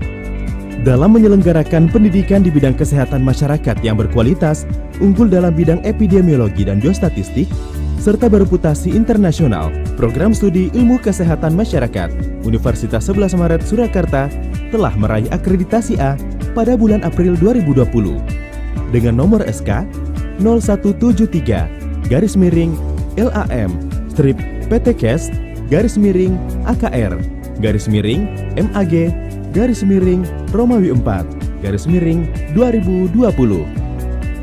Kami mengadakan International Conference on Public Health yang sudah tidak diragukan lagi kualitas dan eksistensinya, yang diadakan setiap tahunnya dengan mengundang narasumber minimal dari 5 benua yang ada di dunia, dengan peserta dari berbagai negara dan penjuru Indonesia. Selain itu, kami juga rutin mengadakan workshop dan seminar nasional maupun internasional setiap bulannya bersama para peserta dari seluruh penjuru Indonesia. Di bidang publikasi, kami memiliki 5 jurnal kesehatan yang sudah bereputasi dan terindeks nasional serta internasional, yaitu Journal of Maternal and Child Health, Journal of Epidemiology and Public Health, Journal of Health Promotion and Behavior, Journal of Health Policy and Management, Indonesian Journal of Medicine. Selamat mengikuti kegiatan. Jangan lupa like dan subscribe YouTube channel kami agar tidak ketinggalan informasi kegiatan ilmiah di program studi Magister Ilmu Kesehatan Masyarakat Universitas 11 Maret Surakarta selanjutnya.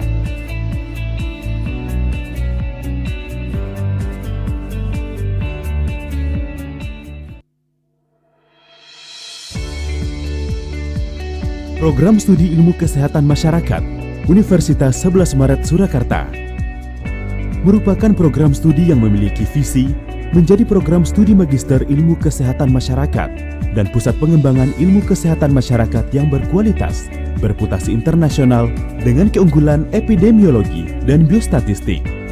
Dalam menyelenggarakan pendidikan di bidang kesehatan masyarakat yang berkualitas, unggul dalam bidang epidemiologi dan biostatistik, serta bereputasi internasional, program studi Ilmu Kesehatan Masyarakat Universitas 11 Maret Surakarta telah meraih akreditasi A pada bulan April 2020 dengan nomor SK 0173-LAM-PTKS-AKR-MAG-Romawi 4-2020. Kami mengadakan International Conference on Public Health yang sudah tidak diragukan lagi kualitas dan eksistensinya, yang diadakan setiap tahunnya dengan mengundang narasumber minimal dari 5 benua yang ada di dunia, dengan peserta dari berbagai negara dan penjuru Indonesia. Selain itu, kami juga rutin mengadakan workshop dan seminar nasional maupun internasional setiap bulannya bersama para peserta dari seluruh penjuru Indonesia.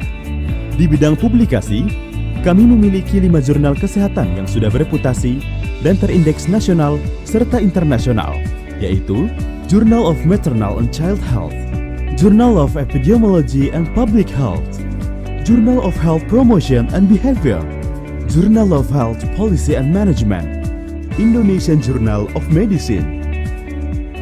Selamat mengikuti kegiatan. Jangan lupa like dan subscribe YouTube channel kami agar tidak ketinggalan informasi kegiatan ilmiah di program studi Magister Ilmu Kesehatan Masyarakat Universitas 11 Maret Surakarta selanjutnya.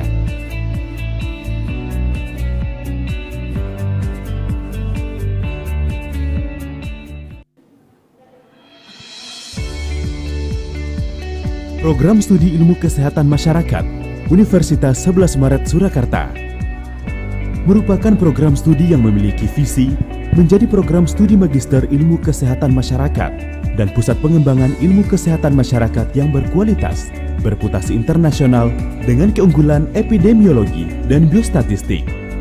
Dalam menyelenggarakan pendidikan di bidang kesehatan masyarakat yang berkualitas, unggul dalam bidang epidemiologi dan biostatistik, serta bereputasi internasional, program studi Ilmu Kesehatan Masyarakat Universitas 11 Maret Surakarta telah meraih akreditasi A pada bulan April 2020 dengan nomor SK 0173-LAM-PTKS-AKR-MAG-Romawi 4-2020. Kami mengadakan International Conference on Public Health yang sudah tidak diragukan lagi kualitas dan eksistensinya, yang diadakan setiap tahunnya dengan mengundang narasumber minimal dari 5 benua yang ada di dunia, dengan peserta dari berbagai negara dan penjuru Indonesia. Selain itu, kami juga rutin mengadakan workshop dan seminar nasional maupun internasional setiap bulannya bersama para peserta dari seluruh penjuru Indonesia. Di bidang publikasi, kami memiliki 5 jurnal kesehatan yang sudah bereputasi dan terindeks nasional serta internasional, yaitu Journal of Maternal and Child Health, Journal of Epidemiology and Public Health, Journal of Health Promotion and Behavior, Journal of Health Policy and Management, Indonesian Journal of Medicine. Selamat mengikuti kegiatan. Jangan lupa like dan subscribe YouTube channel kami agar tidak ketinggalan informasi kegiatan ilmiah di program studi Magister Ilmu Kesehatan Masyarakat Universitas 11 Maret Surakarta selanjutnya.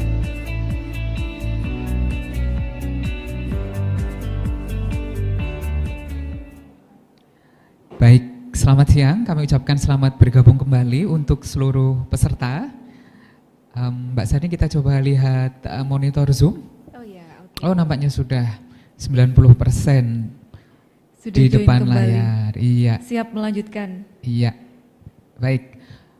Bapak Ibu, sebelum acara dimulai, kami kembali mengundang Bapak Ibu semua untuk bergabung di Zoom dengan mengaktifkan mode kamera, menonaktifkan mode suara. Begitu. Kami mengucapkan terima kasih, apresiasi kepada Universitas Muhammadiyah Kudus yang sudah mengirimkan peserta pada kegiatan hari ini dan juga esok hari. Kami juga mengucapkan terima kasih kepada Poltekkes Kemenkes Sorong, Papua. Terima kasih atas dukungan partisipasi dalam kegiatan ICPH 2 hari ke depan. Begitu.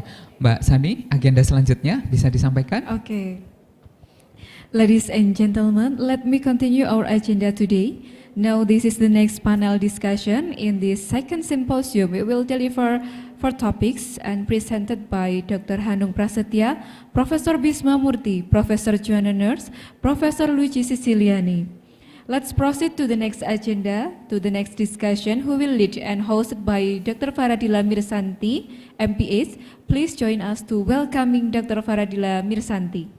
Baik, hadirin yang berbahagia, kita akan melanjutkan ke sesi diskusi panel berikutnya, di mana simposium ini nanti akan menghadirkan 4 topik, yang akan disampaikan oleh Dr. Hanung Prasetya, Prof. Bisma Murty, Prof. Joanna Nurse, dan Prof. Luigi Siciliani, begitu ya.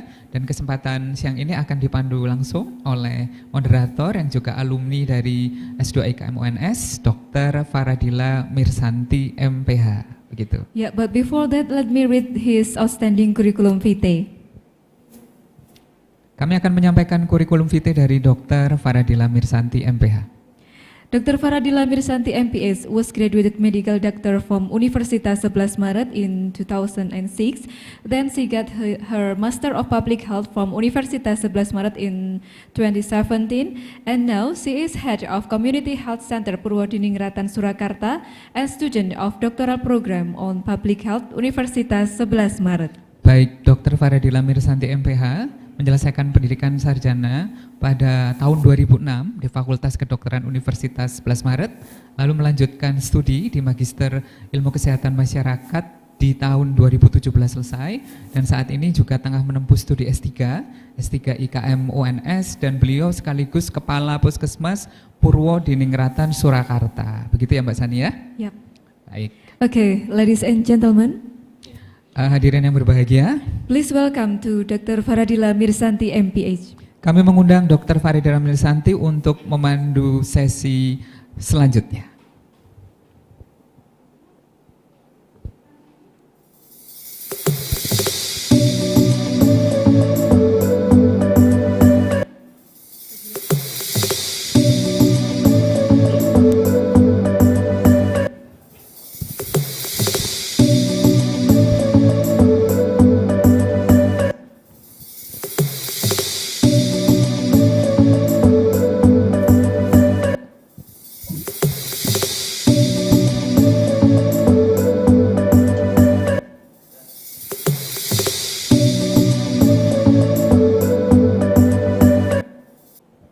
Assalamualaikum warahmatullahi wabarakatuh. Thank you for Master of Ceremony for the time. Good afternoon, ladies and gentlemen. His Excellency, Director of 11 Maret University, Professor Jamal Wiwoho, respectable the Head of Department of Master Program on Public Health, 11 Maret University, Professor Bisma Murty, the Honorable all speakers of the 8th ICPH throughout the world.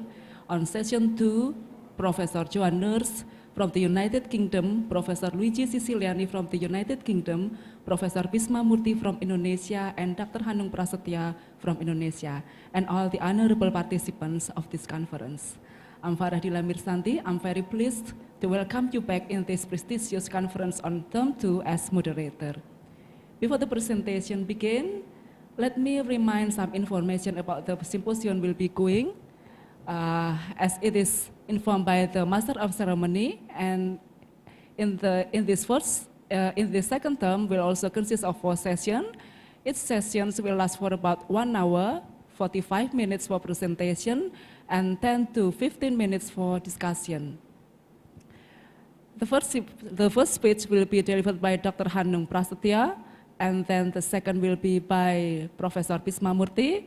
The third and the fourth will be delivered by Professor Joan Nurse and Professor Luigi Siciliani from United Kingdom respectively. I would also like to inform that participants can ask questions through Zoom chat feature. Please type the questions you have during the presentation, then we will read and ask them to our honorable speakers for answers. Ladies and gentlemen, now we come to the first session on Term 2. That is a talk by Dr. Hanung Prasetya from Indonesia. Good afternoon, Dr. Hanung. We notice you have joined Zoom. How are you? It's a pleasure for us. Good afternoon, Dr. Hanung. Good afternoon. It's a pleasure for us to welcome you again in ICPH at our distinguished. COVID-19 is an infectious disease caused by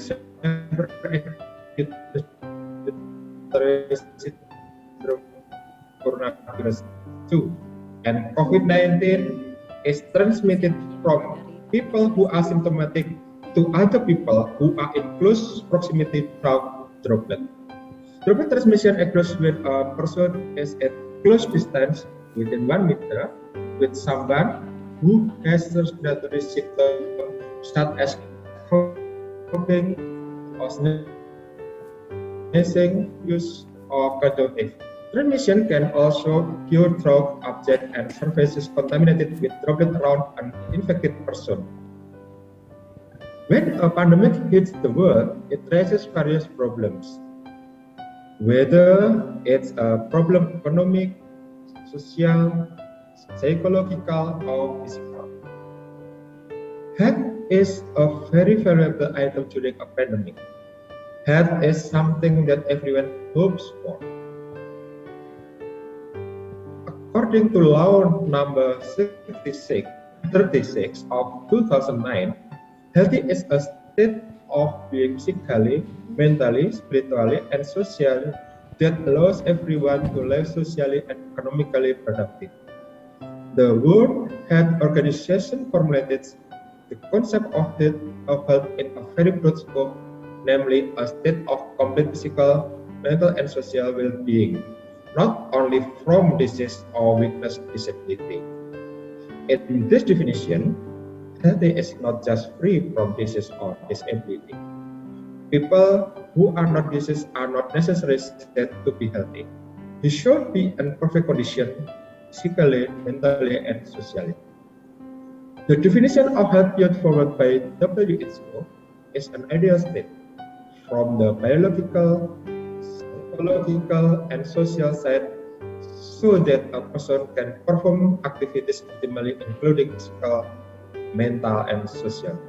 It's no exaggeration to say that psychologically healthy is a state of balance between emotional and spiritual.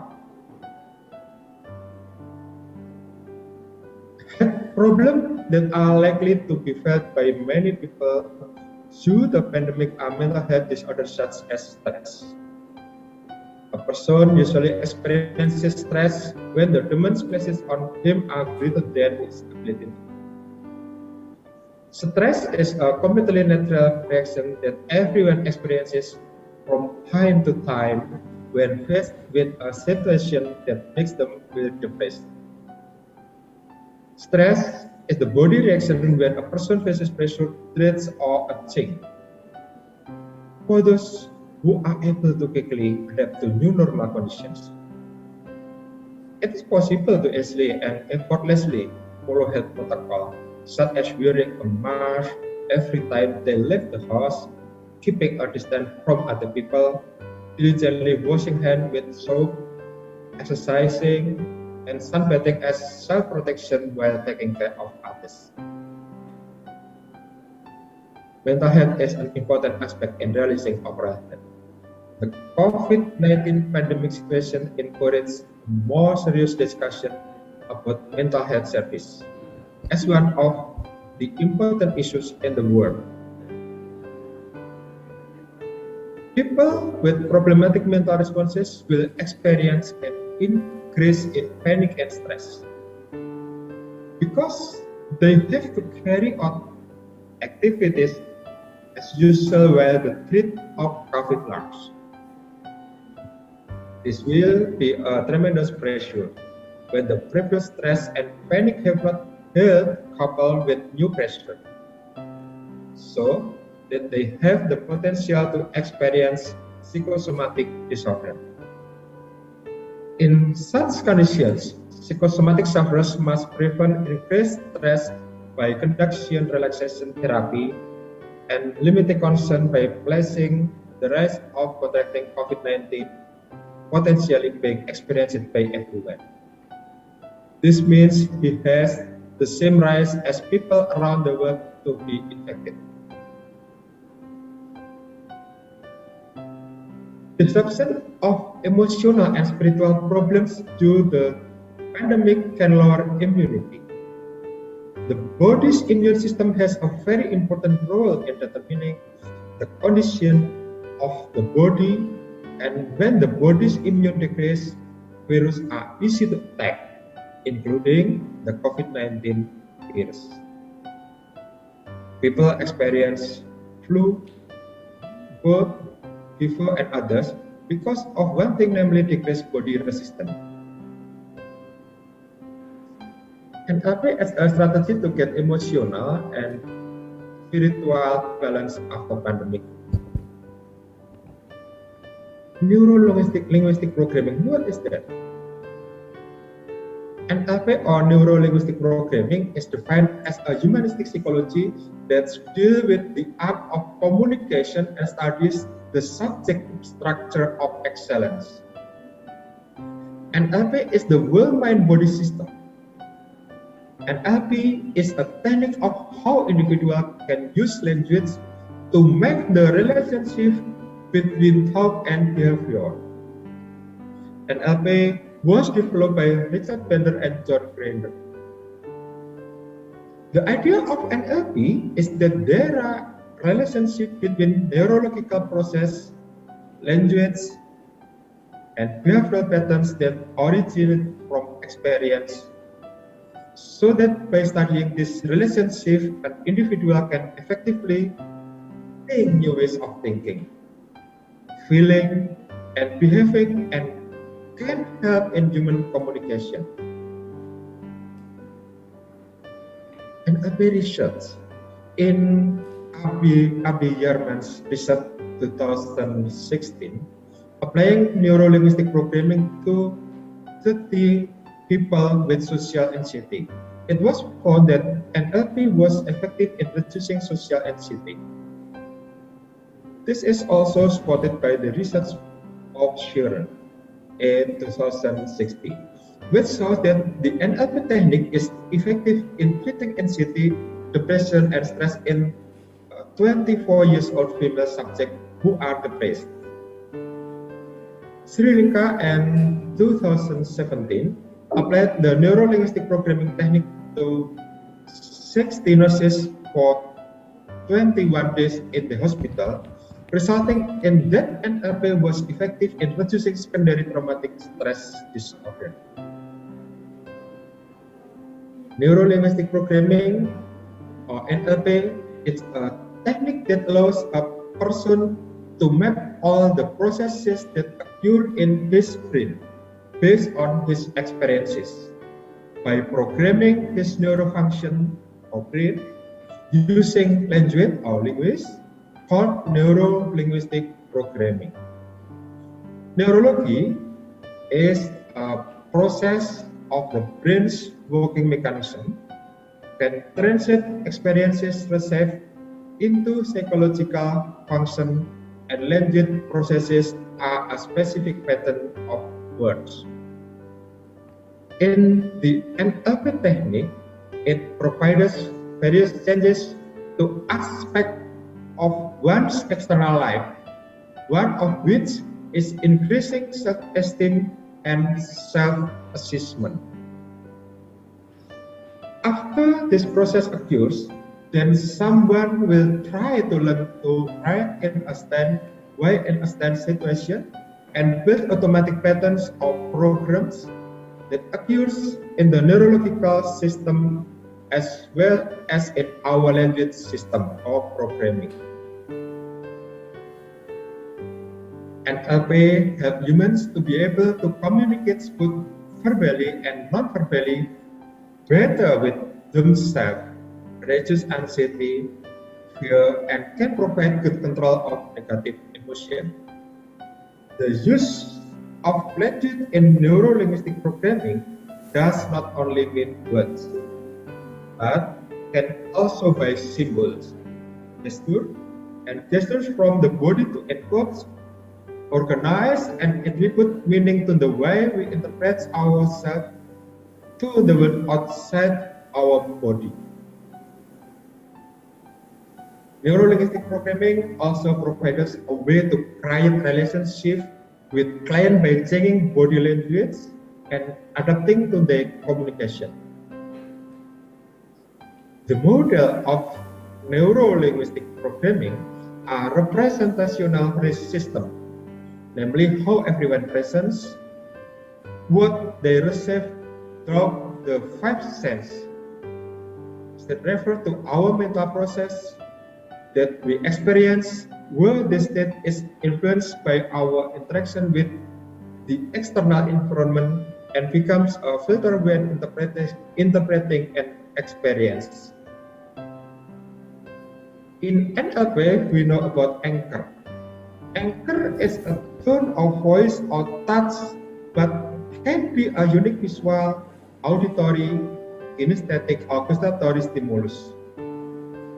Anchoring is the process by which a particular state or response is associated, anchored, with a unique anchor. Meta programs are programmed in neuro-linguistic programming in the form of questions that are useful for getting more detailed information, so that they can help subject access lost information when the information comes out in verbal form. Neuro-linguistic programming technique. Various basic techniques in neuro-linguistic programming are rapport, state, anchor, match program, frames, reframing, Swiss pattern, face phobia cure, meta model, Melton model, well-formed outcome, score model, new behavior generator, timeline, chaining anchor, resonance pattern.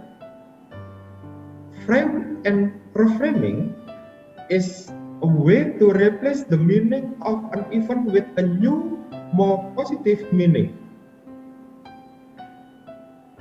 6-step reframing.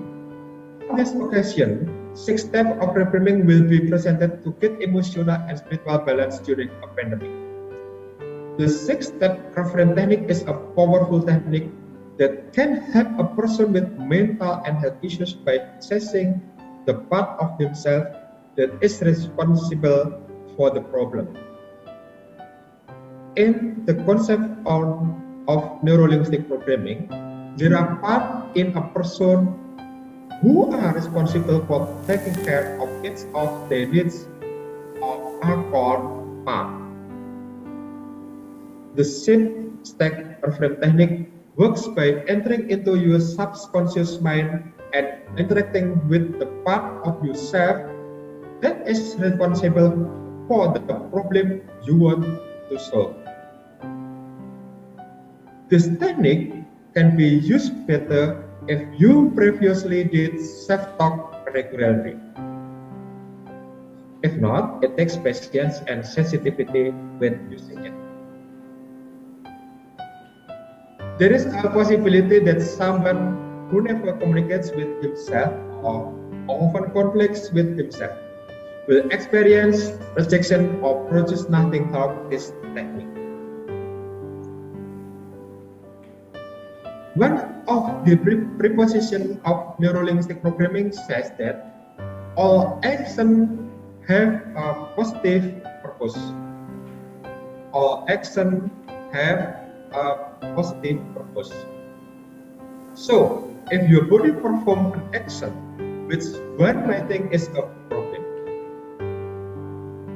if your body performs an action which one might think is a problem, but actually the body intends to be positive,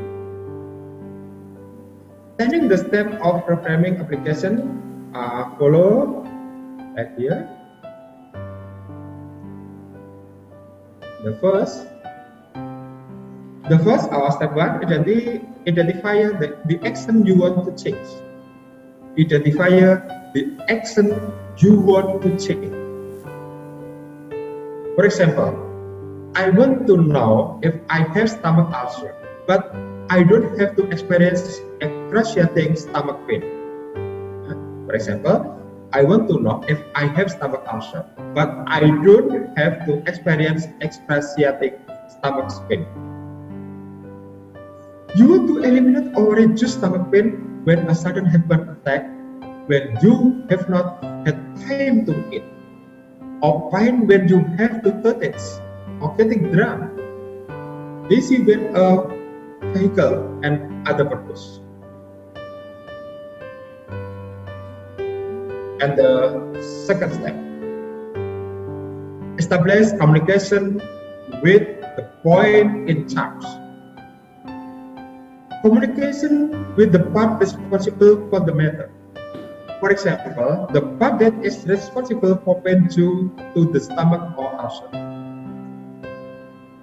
Be comfortable and relaxed to talk to this section. Okay, be comfortable and relaxed to talk this section. Start with gratitude. Yes, start with gratitude.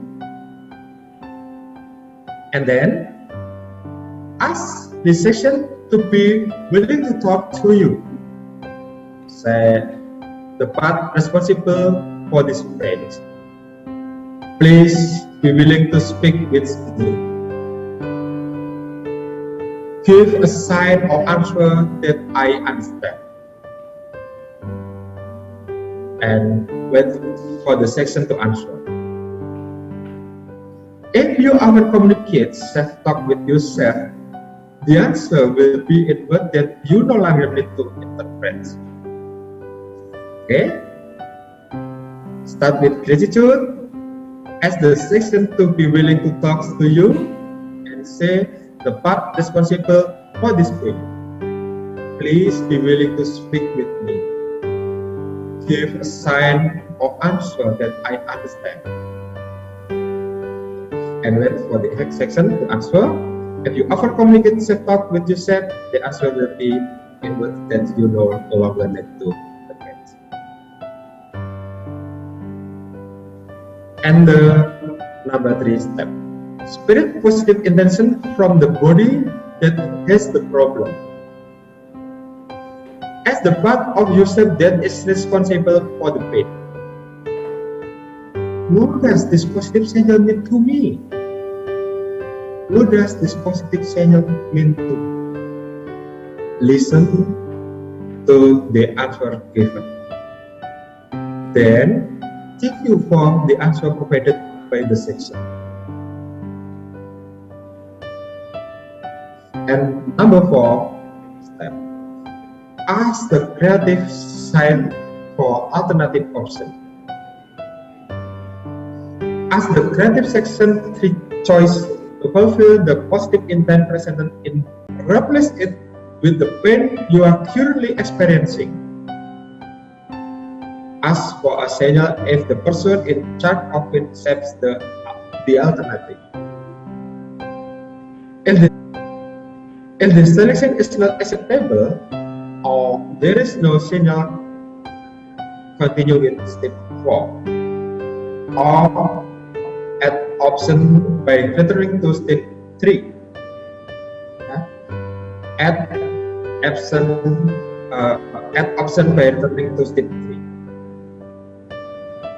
After the part of you that is responsible for the pain address and choose one of the option offered, then proceed to step 6.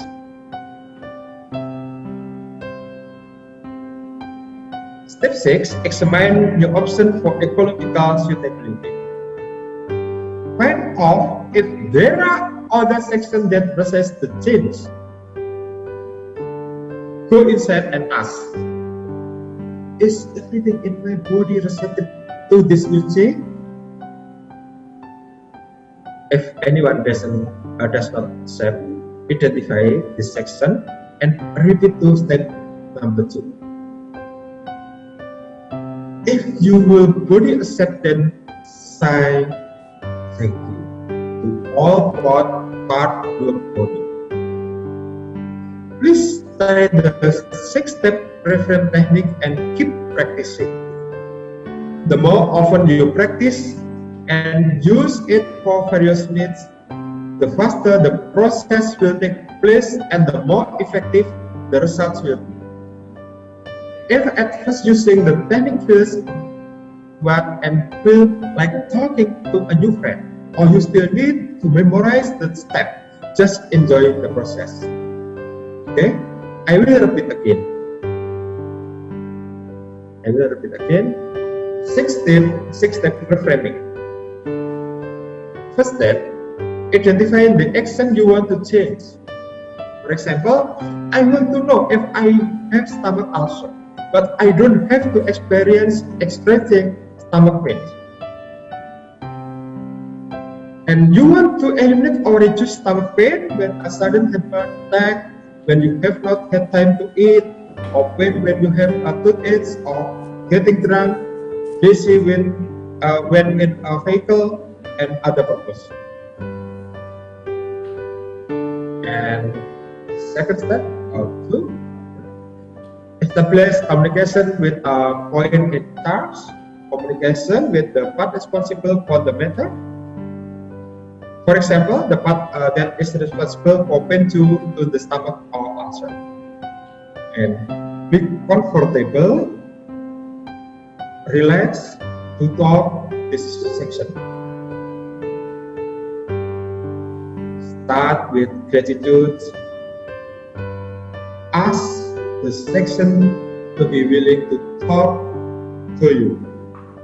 Let's say the part responsible for this pain, please be willing to speak with me. Give a sign or answer that I understand. Wait for the section to answer. If you over-communicate self-talk with yourself, the answer will be in words that you no longer need to interpret. And the step, spirit positive attention from the body that has the problem.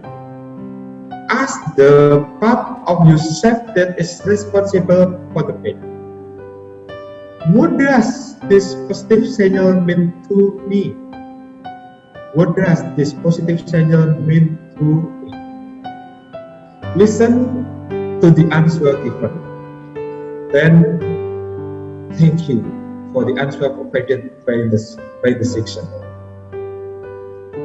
And number 4 step, ask the creative set for alternative option. Ask the creative section 3 choice to fulfill the positive intent presented in step 3, so that the body does not have the negative effect of the symptom or warning statement. You have a section in charge of producing creative things, so you only need to ask in this section. And 5 step, select and replace the symptom section. After the alternative option to the part responsible for the pain within, you to choose one of them and replace it with the pain you are currently experiencing.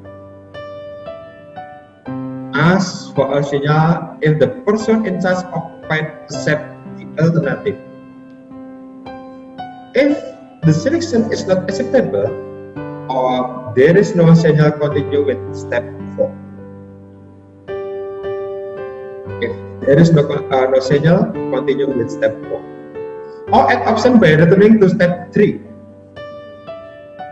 After the part of you that is responsible for the pain agrees and chooses one of the options, then proceed to step 6. Step 6. Examine new option for ecological suitability.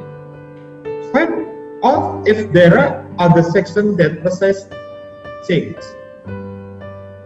Go inside and ask, is everything in my body receptive to this new change? If anyone doesn't accept, identify the section and repeat to step 2. If your will body accepts, then say thank you.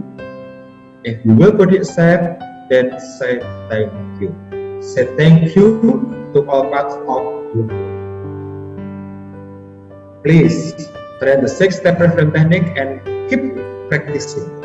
The more often you practice and use it for various needs, the faster the process will take place and the more effective the results will be. If at first using the technique feels awkward and feels like talking to a new friend, or you still need to memorize the step, just enjoy this process. It's a common and normal thing. One day, when you use it often, then it will all be smooth. Then a close communication is established between parts in your subconscious mind and conscious. Important. When practicing this and after changing the way the body gives this alarm, it is best to immediately seek a doctor for treatment regarding the pain you are experiencing, so that the problem is really resolved. Okay? When practicing this and after checking the way the body gives this alarm, it is best to immediately seek a doctor for treatment regarding the pain you are experiencing, so that the problem is really resolved. And principle, the sound of the alarm is no longer disturbing, but the fire must still be extinguished, and the source of the fire must be secured so that it does not have the potential to cause a fire again. Thank you very much.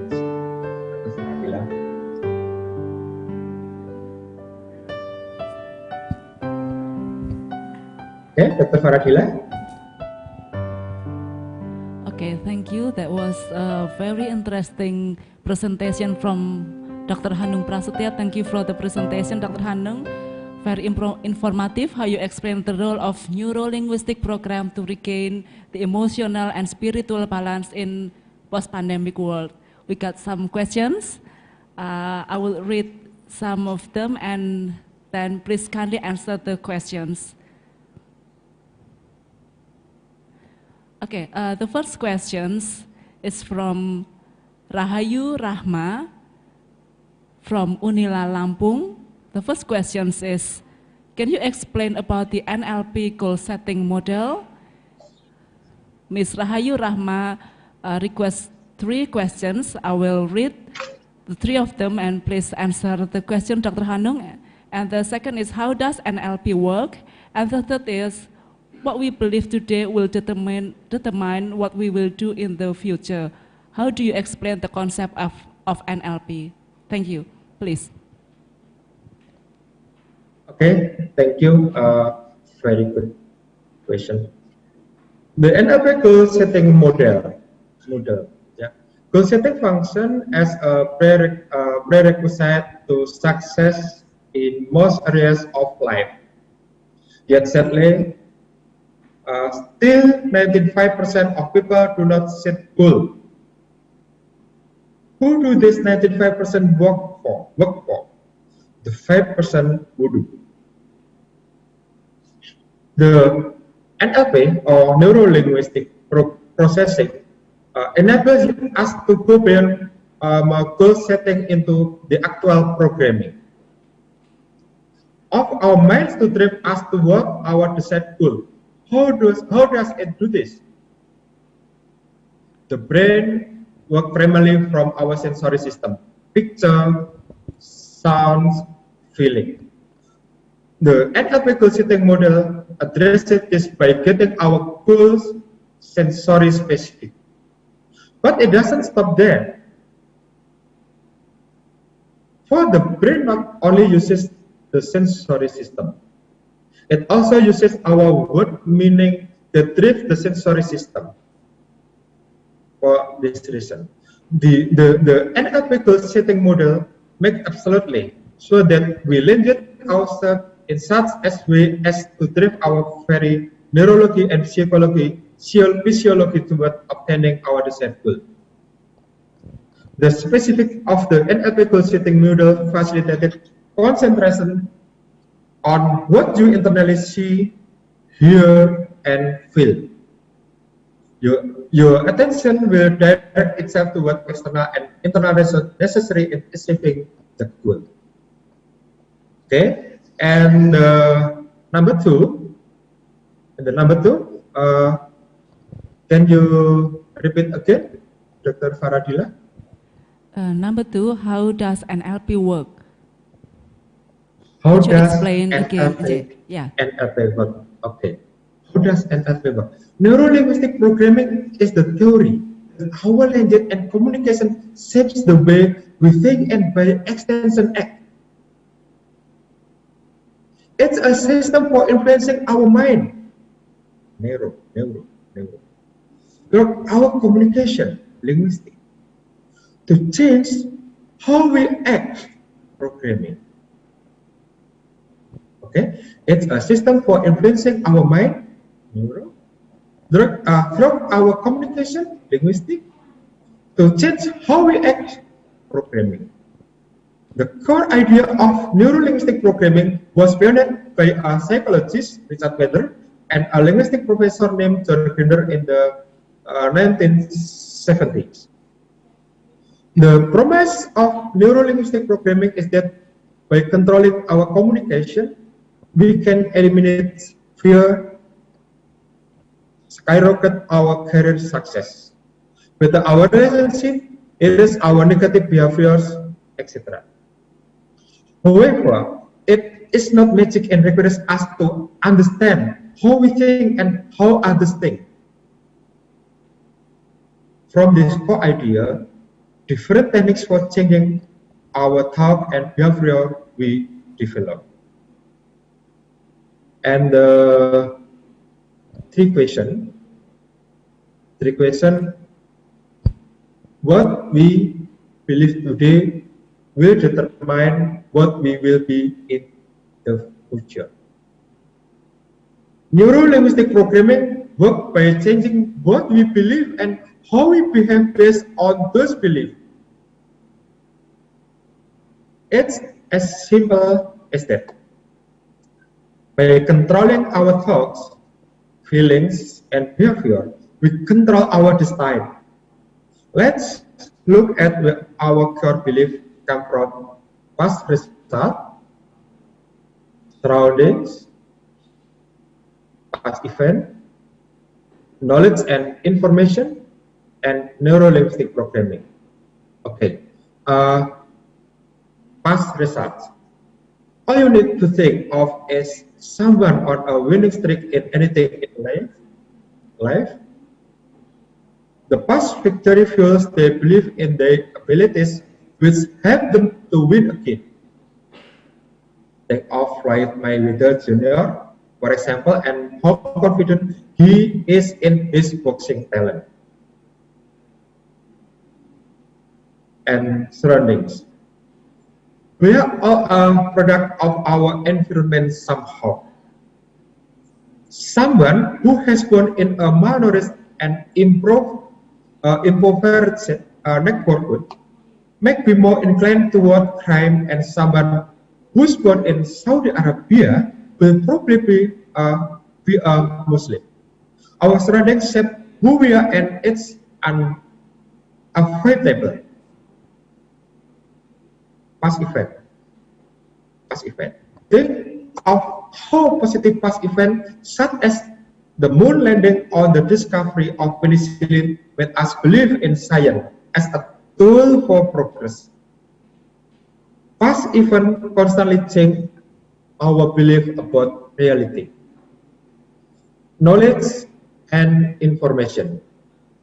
This influences us immensely. You can try reading Anthony Robbins' Awaken the Giant Within, and not feeling more empowered to accomplish your goal in life. And neuro-linguistic programming, by actively use our internal communication to rethink every situation into a positive one and aligning our body language with that belief, we can influence and change our belief rapidly. Neuro-linguistic programming reframing as crucial for this. Our past results, surrounding, and past events are all things that have already happened or are difficult to change. However, our knowledge and neuro-linguistic programming are things we can affect today. That means you can use your knowledge and neuro-linguistic programming to change your belief instantly. And also, you excel how you can use two NLP techniques to get the belief and behavior you want. To change your belief, you must first know what you'd like to believe. And on a sheet of paper, write down 5 things you'd like to achieve most in your life and what you believe about yourself if you already achieved all of this. Now, be honest with yourself and write down the current beliefs you have in comparison to what you want to have. Look at the difference. We are going to replace the limiting belief with the beliefs that will turn you into the person of your dream right now. Okay, thank you, Dr. Faradila. Okay, thank you very much, Dr. Hanung, for your explanation very completely. 3 questions from Ms. Rahayu Rahma from Unila. We hope that answer Ms. Rahayu Rahma questions because Dr. Hanung has given the answer very completely and informative. Thank you, Dr. Hanung. And now we go to the second questions. The second question is from Ms. Ika Yulianti from University of Borneo, Tarakan. Her question is, what we believe today will determine, I think this is the last question. Could you, the committee? Oh, a different question. Okay, I'm sorry. The question is, what we believe today will determine what we'll do in the future. How do you explain the concept of NLP? Please, Dr. Hanung, thank you. Okay, thank you, Dr. Faradila. I think I talked about it last time. Yeah, what we believe today will determine what we will be in the future. Yeah, I have answer about your question, but okay, I will repeat again. Yeah. Neuro-linguistic programming works by changing what we believe and how we behave based on those beliefs. It's as simple as that. Okay? NLP works by changing what we believe and how we behave based on those beliefs. Very simple. By controlling our thought, feeling, and behavior. we control our destiny. We control our destiny. Let's look at where our core belief came from: past result, surrounding, past event, knowledge and information, and neuro-linguistic program. Thank you. Okay, thank you very much, Dr. Hanung, for again explaining for the questions. So now we go to the next questions. The next question is from Mrs. Marla Naha from Universitas Timor. I hope you could also read the questions in the screen. Very nice material and presentation from Dr. Hanung. I would like to ask you about NLP program. Is it possible to apply those 6 steps, or there is another technique to build a subconscious self-confidence in children? Thank you. Please. Okay, thank you. Very good question. Yeah, very good question. 6-step reframing, I think, is not good for children, because we must, talk by self. Yeah, not good for children. Okay. Okay. Yeah. Okay. I will talk here. There is a possibility that someone who never communicate with himself or often conflict with himself will experience rejection or process nothing from this technique. It's good for adult like you or me. It's okay. Thank you. Okay. Thank you very much for your explanation and answer. We got some questions. I think the time is over. Thank you very much, Dr. Hanung. I think this is the end of our session with Dr. Hanung. Again, thank you very much for attending and giving the very insightful talk. Also for all the participants for the questions. Thank you, Dr. Hanung. See you again in the Thank you very much. future. Okay, ladies and gentlemen, now we go to the second session. The second session will be a presentation by the chair of ICPH, Professor Bisma Murty. Good afternoon, Professor Bisma. It is really a pleasure for us to welcome you today, not only for moderating in term 1, but also for giving a talk this afternoon. Thank you, Professor Bisma. Professor Bisma will present a title, Prospect of COVID-19, a shift from pandemic to endemic. Before the presentation begin, let me notify again that there will be about 16 minutes, 45 minutes for presentation and 15 minutes for questions and answer session. And allow me to introduce Professor Bisma briefly first. Professor Bisma Murty gained his Doctor of Philosophy in Health Economics from Center for Clinical Epidemiology and Biostatistics, University of Newcastle, Australia. And his Master of Science in Health Economics from University of York, UK, Master of Public Health in Epidemiology and Biostatistics from Tulane School of Public Health and Tropical Medicine, New Orleans, LA, USA. And Medical Doctor from Faculty of Medicine, Erlangga University, Indonesia.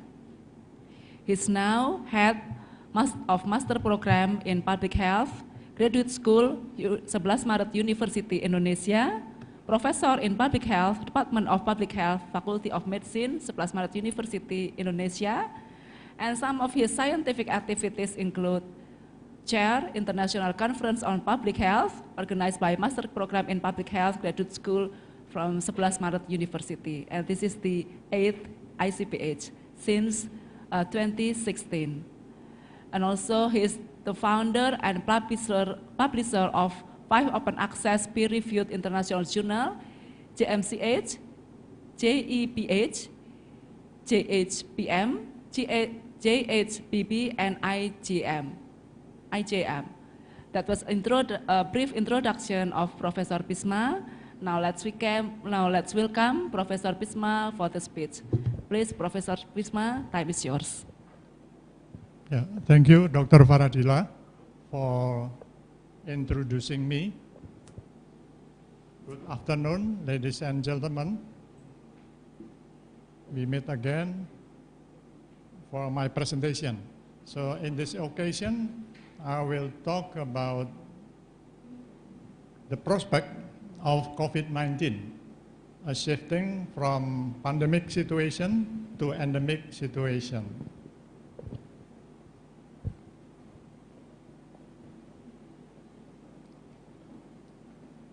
Yeah. My talk starts with a question for discussion as follows.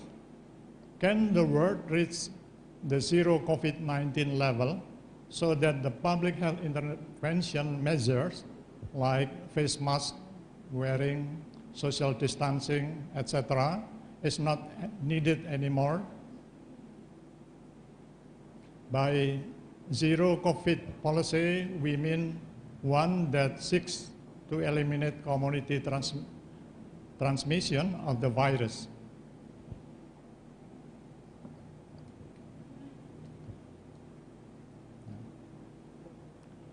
There are some facts about COVID-19.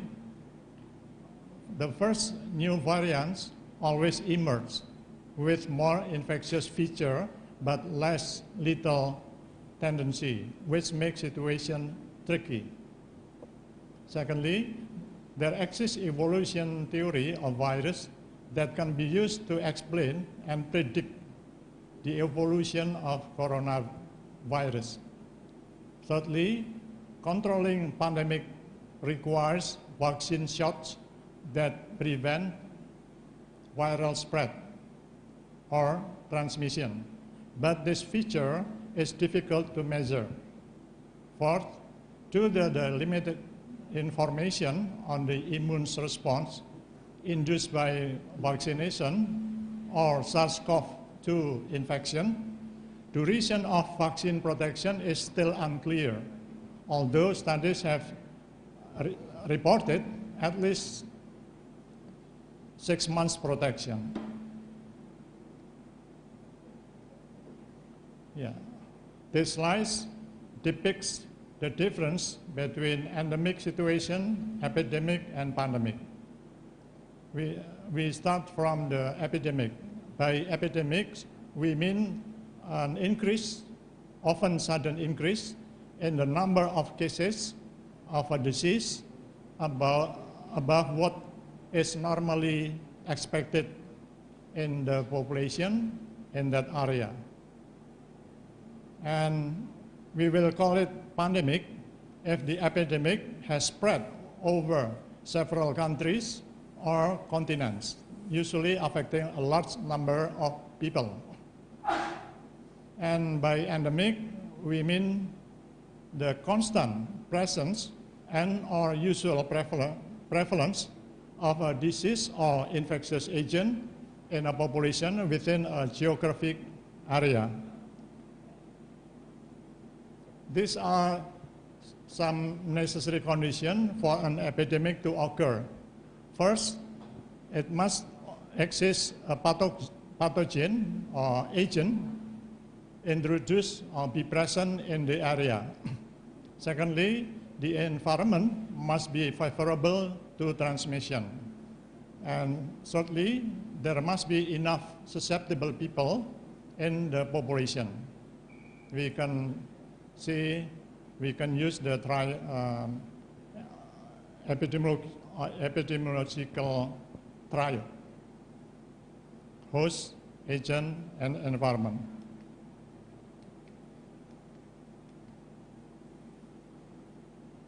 And there are some conditions that can increase the risk of epidemic. Firstly, infected people enter a non-immune population.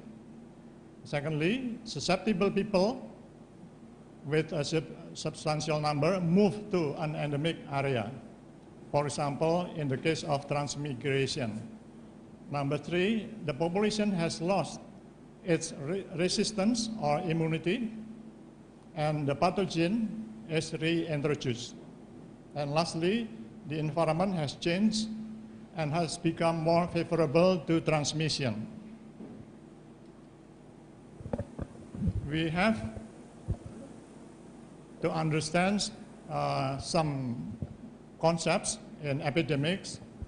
Two of them is basic reproduction number and effective reproduction number. Basic reproduction number is an average number of new cases in an entirely susceptible population that are infected by a single primary infection. So, it's occurring in entirely or fully susceptible population. This reproduction number can change and increase by the existence of a new and more infectious variant, for example, Delta. And then basic reproduction number will become effective reproduction number if some of the population members get immunity from vaccination or recovery from coronavirus infection or natural immunity.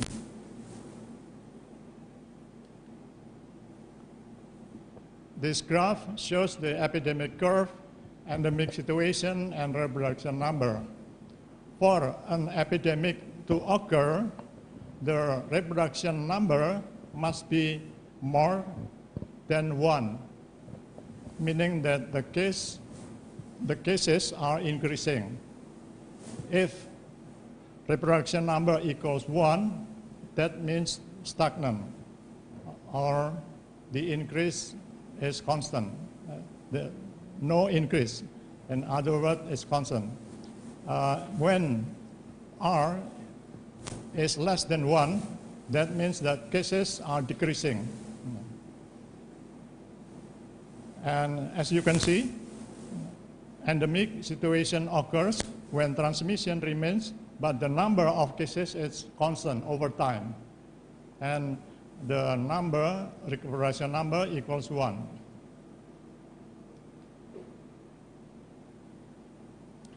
This graph shows the relationship between COVID vaccination and reproduction number. As you can see, COVID vaccines are able to reduce reproduction number, and then thereby it can reduce transmission. Changes in the reproduction number will affect herd immunity threshold, abbreviated HIT. The formula is HIT equals 1 minus 1 divided by R. R stands for reproduction number. For example, reproduction number of SARS-CoV-2 is 3. So the herd immunity threshold is 1 minus 1 over 3 equals 6-7%. Yeah. And the graph on the right-hand side shows that the vaccine can reduce reproduction number and then reduce transmission.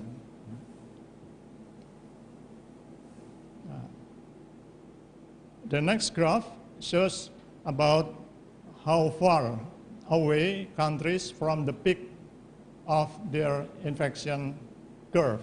Yeah. The line, the curve or the line in red color, this is very close to the peak. It's not good if the color is if red. And there are 16 countries are still near the peak of their infection. And for the yellow color, the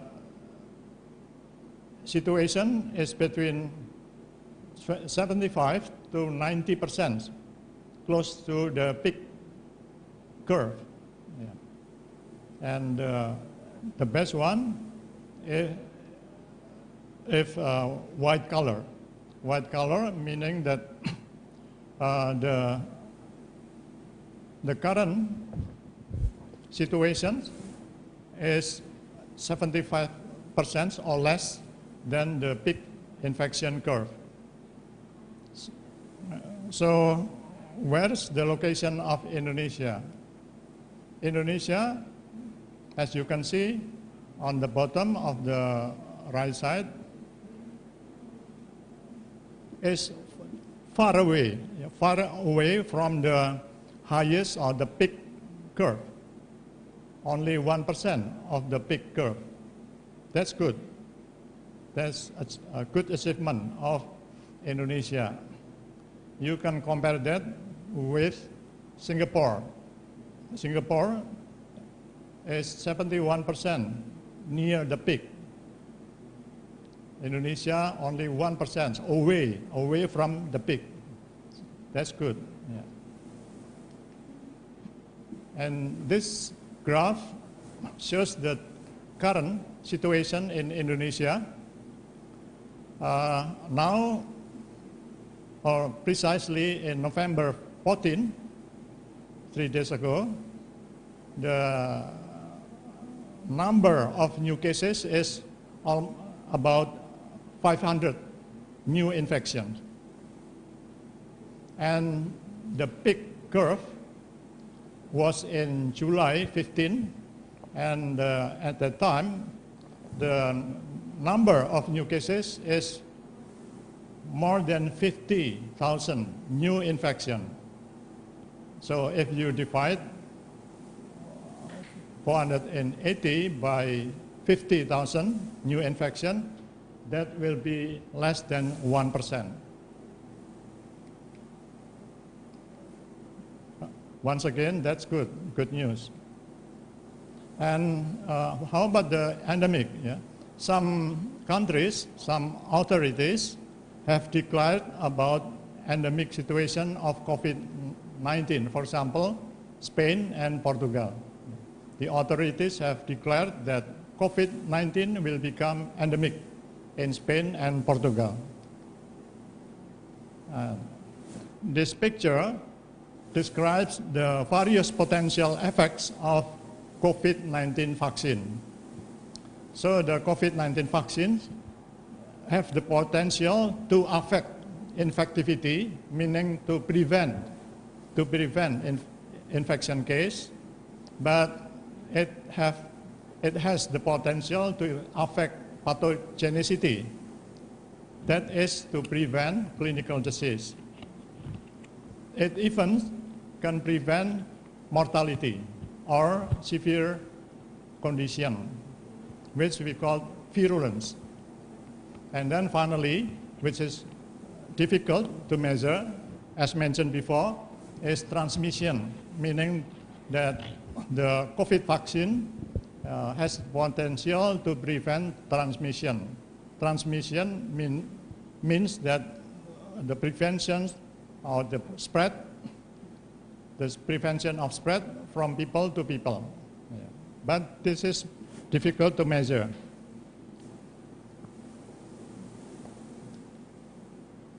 And this is the update of the achievement of vaccination program in Indonesia.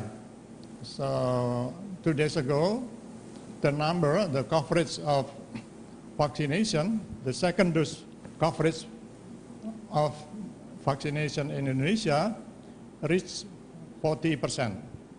40%.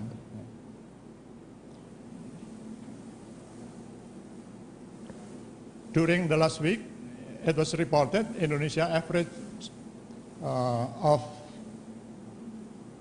doses each day administered is about 1.5 million doses in each day. 1.5 million doses. It's very exceptional. At that rate, it will take further 30 days to administer enough doses for another 10% of the population.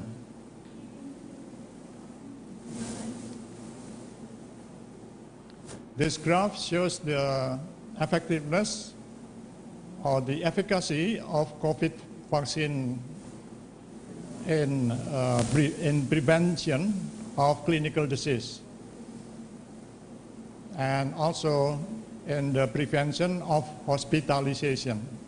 As you can see, the best or the most efficacious vaccine is Moderna and also Pfizer with efficacy rate equals 90%. Yeah. Yeah.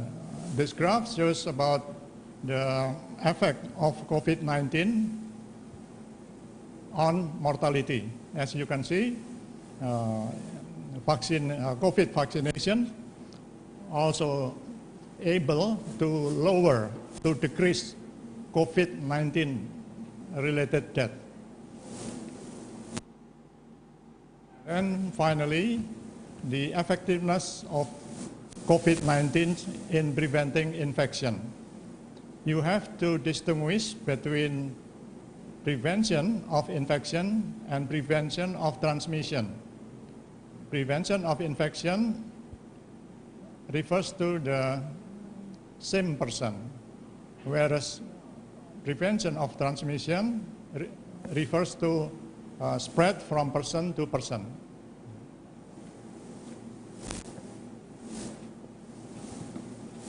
And this graph on this figure shows about the efficacy of preventing infection. Now, it's an issue of variants. And we have to start with mutation. What is mutation?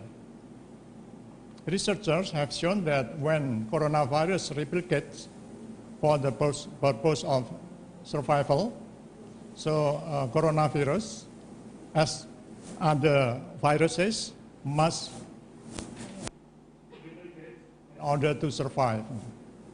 Of the replication, only around 30% of the new virus copies have a new random error, known as mutation. Mutation refers to the genomic structural changes that is an error in the genetic code location resulting from a random RNA copying error when viruses make RNA replication process inside the cells.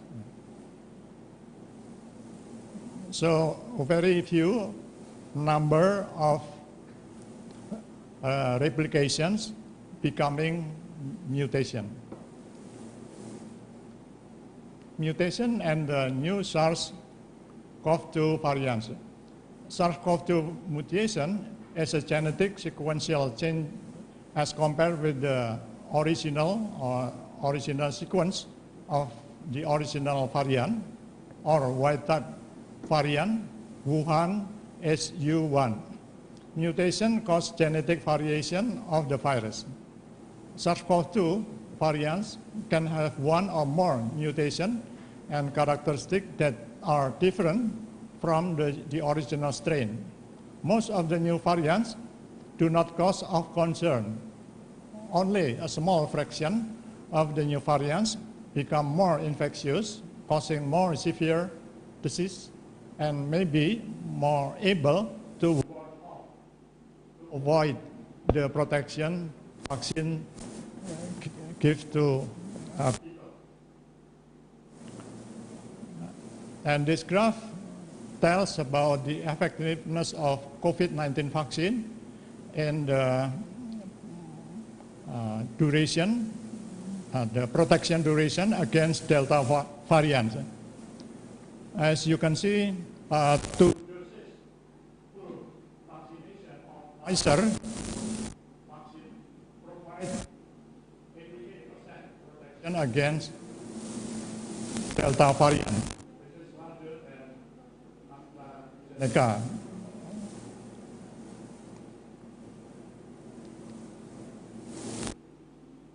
This graph is very important because it shows about the effectiveness of COVID-19 vaccine against transmission.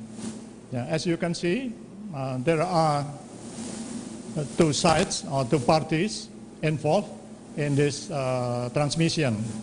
One is the person who is the potential to infect, and the other one is contact people or contact person. There are three graphs. The best situation is the graph on the right hand side, on the bottom right hand side, the best one. Whereas the left hand side is not good, it's worse. Why? Because the contacts are unvaccinated, and also people who are infecting are also unvaccinated. The next question is the potential of the variant to cause problem or to cause concern. Is the new variants tends to make worse or no? The question is that. The answer is the new variant is unlikely to cause concern. Why? Because the first limitation of a new variant is the concept of population bottleneck. If a new mutant causes an infection, the mutant viruses are usually outnumbered or becomes minority by the non-mutant viruses in the new and are usually transmitted to the next person. The small odds of the mutant being transmitted is called the population bottleneck. The fact that there's only a small number of the viruses that start the next infection is critical, a random factor that limits the probability that new variants will arise. So the graph on the right side or right hand side describe about population bottleneck. And then the second limitation of a new variant is the law of declining virus or theory of virus evolution. The law of declining virus posits that all virus becomes more transmissible and less pathogenic over time. Theoretically, a highly successful virus would be the one that managed to combine fast replication with a long period of infectiousness, during which its host was well enough to mingle with lots of other hosts that these new virus particles could transmit to. From an evolutionary perspective, it makes no sense for a pathogen to harm the host on which it depends on its survival. And by history, there are examples of virus which gradually become less dangerous over time. For example, the H1N1 influenza viruses responsible for the 1980 Spanish flu and also 2009 swine flu pandemic. And on another hand, the new highly transmissible, such as Alpha variant, was reported to be associated with an increased risk of death. But consequently, the Alpha survival is poor. Yeah. What is herd immunity? We have to understand the concept of herd immunity. Immunity plays a crucial role in the dynamic of disease transmission. The more people are immune, the less likely it is that a pathogen will find a susceptible person. If enough people are immune, the chance of the pathogen causing an infection becomes so small that transmission stops. And though there are still susceptible people, this is called the herd immunity, also known as collective or group immunity. there are 5 conditions under which herd immunity can occur. Firstly, there must be a sufficient proportion of the group who are immune. Secondly, the infectious pathogen must be found and restricted to a single host. Thirdly, the transmission must occur primarily through direct contact. Fourth, the infection must induce solid, long-lasting immunity. And lastly, collective or group immunity is maximized if the population process a random mixing pattern. Now, what's the probability of happening? I mean, the herd immunity to achieve. 5 reasons why COVID herd immunity is probably impossible. First, limited evidence on whether vaccine prevent transmission, as I said before. And secondly, vaccine rollout is uneven across countries. Third, new variants change the herd immunity equation. Fourth, immunity might not last forever. And fifth, getting vaccinated might change human behavior.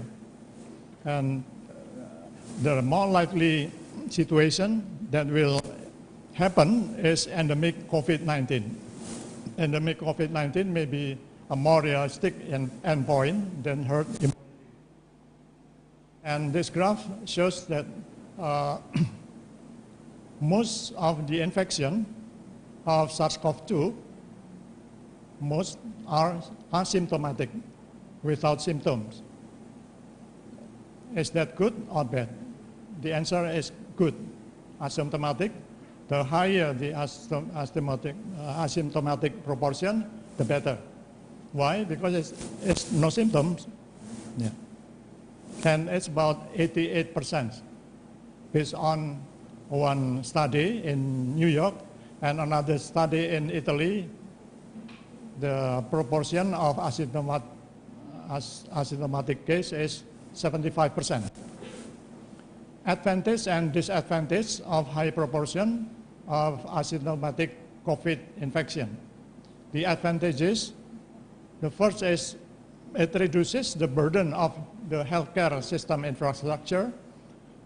Secondly, it helps accelerate the achievement of herd immunity by invisible virus transmission and natural infection. Thirdly, it is less likely to create epidemic chaos or epidemic panic within the society. Why? Because there's no symptom at all. On the other hand, there are some disadvantages. First, higher transmission rate increases the likelihood of the development of new variants. Secondly, it might psychologically affect the formulation of unnecessary travel restriction policy. And then we have to distinguish between the concept of elimination of infection and eradication. Elimination of infection refers to the reduction to zero of the incidence of infection caused by a specific agent in a defined geographical area as a result of deliberate efforts. And then continued measures to prevent the re-establishment of transmission are required. For example, measles and poliomyelitis. And what is eradication? Eradication is permanent reduction to zero of the worldwide incidence of infection caused by a specific agent as a result of deliberate efforts. Intervention measures are no longer needed. For example, smallpox. Smallpox was eradicated in 1979. This is important graph, important flow diagram telling about some possibility of the epidemiological post-pandemic endpoint. We start from the left-hand corner, with the question, does immunity from vaccine or infection wane Yeah, the answer can be yes. If yes, then you have to give booster. And then the next question is, can vaccine block transmission? The answer, yes or no. If yes, then the next question is vaccine coverage wide enough to reach herd immunity? The answer, yes and no. If yes, then it means that the COVID-19 is eliminated. Rather like measles, the virus might be eliminated in regions and reach herd immunity with threat of reintroduction from other regions. So this is better situation, eliminated, but it's less likely. Expert. This is the result of survey of some immunologists, some infectious disease researchers, and some virologists. And the result of the survey is published in Nature. As you can see, about 80% of them think that SARS-CoV-2 will become endemic virus, 80%. Yeah. What about elimination from the region? Almost 50%, say that it's unlikely to happen, eliminated from the region. And this one is epidemiological principle of new normalcy. So you have to make effort to limit illness and death. To achieve new normal in which ongoing COVID-19 transmission is an accepted part of everyday life, societies need to effectively minimize immediate illness, minimize the prevalence and persistence of long-term conditions, also called long COVID, and minimize or reduce COVID-19 related deaths. All of these are needed to limit the disruption to individuals' quality of life, societal well-being, and economic productivity. So in summary, COVID-19 has two possibilities. The less possibility or the less likelihood is SARS-CoV-2 do not circulate anymore. COVID-19 transmission in the population stops with no more new cases, or we call it zero COVID-19. The suppression and mitigation, therefore, are not necessary. For example, as in the case of Ebola epidemic, but it is unlikely to happen. The more likely to happen is SARS-CoV-2 continue to circulate. COVID-19 becomes an endemic disease as part of the infectious disease map, like flu and tuberculosis, which then causes mild or moderate clinical disease with disease burden considered acceptable to the society and government, and diseases in some place are eliminated. For example, so the society will adapt to live with COVID-19 as part of their daily lives, so-called as the new normalcy. The society will make a free choice on how to live with COVID-19. For example, whether not to wear a face mask, and if so, when and where to wear. Development research will continue to invent the effective vaccine with long-lasting protection. And in conclusion, in the expectation of the new normalcy, the more realistic epidemiology post-pandemic endpoint is more likely to managing COVID-19 as an endemic disease rather than waiting for the herd immunity to be achieved, while keeping vigilant to the emergence of significantly more infectious new variant. In anticipating the world life with endemic COVID-19, therefore, it's critical to plan for the reactivation of society, restarting work and production, and opening up travel and education. Thank you. Thank you very much, Professor Bisma Murthy, for the explanation and the presentation about the shifting of COVID-19 pandemic from pandemic into endemic. So now we go to the discussion session, Professor Bisma. We would like to invite you to the stage so we can have a close discussion.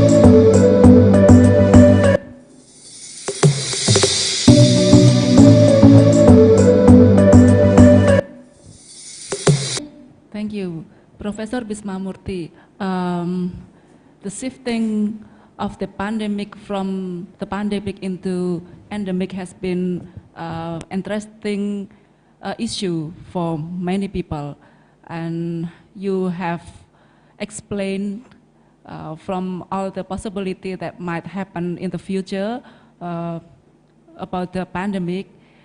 So now we go to the questions from participants. Would like you to answer the questions. The first question, Professor, from Mrs. Yeni Indasari from Universitas Ahmad Dahlan Yogyakarta. The question is, from the presentation, new variant has bottleneck concept of transmission. I would like to know, is it good news or bad news of pandemic disease? Thank you. Please, Professor. The answer is it's good news for us. It's good news for us, bad news for the virus. Because the new variant is difficult to go out of the body. You know that in the body, in the cell.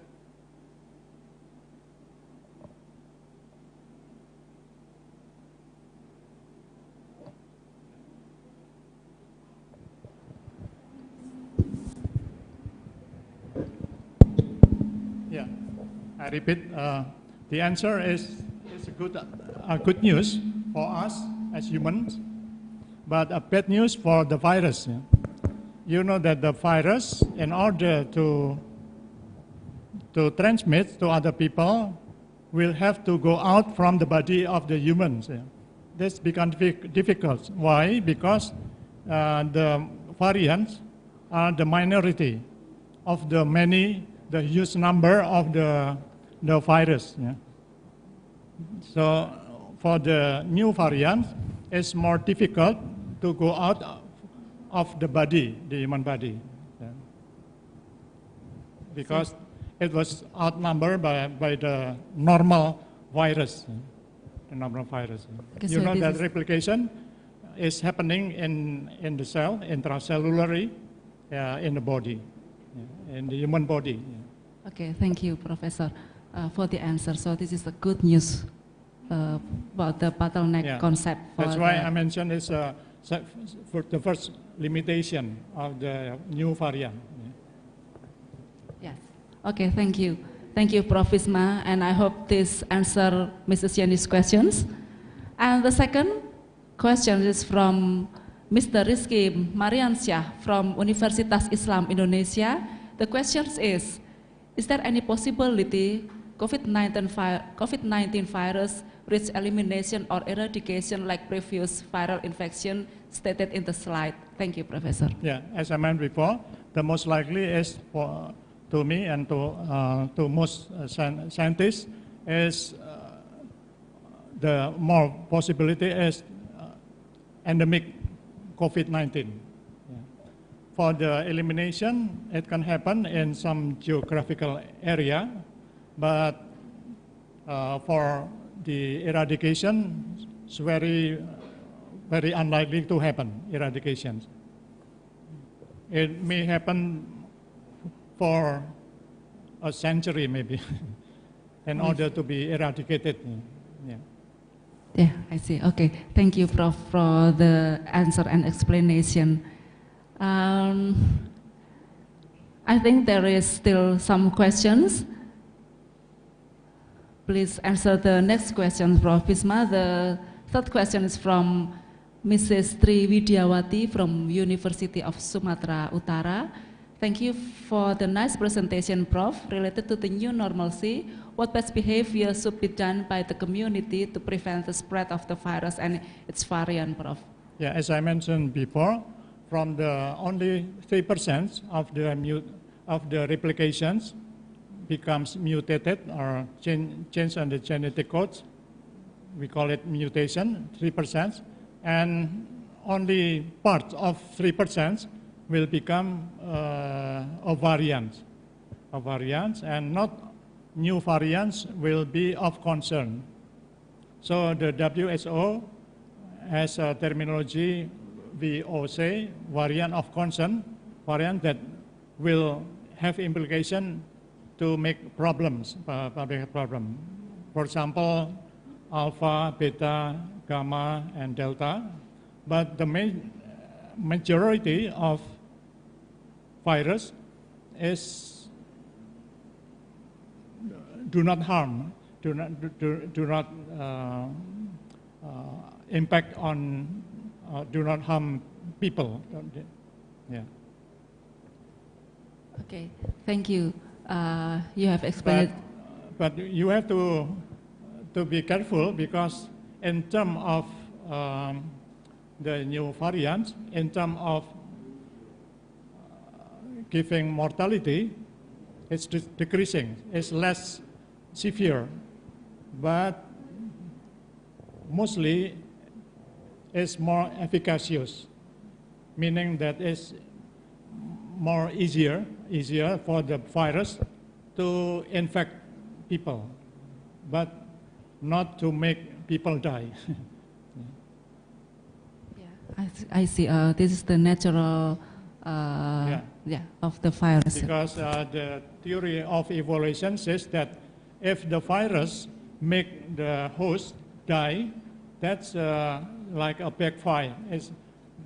The virus can no longer survive anymore because the host has been died. Yeah. Okay, yeah. Thank you very much, Professor Bisma, for the explanation.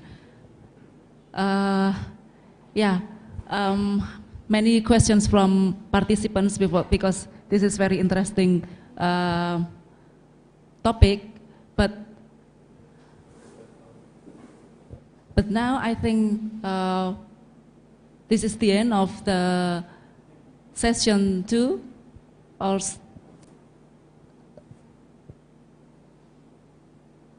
Okay.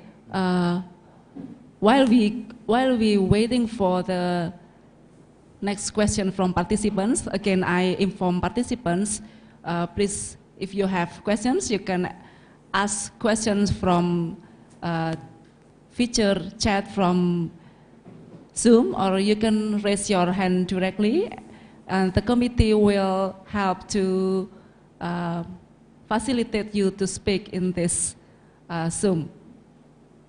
Please.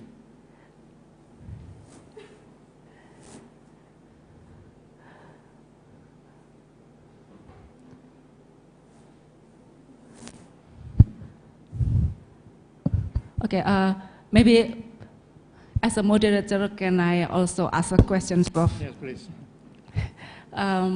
You said that you said in the presentation that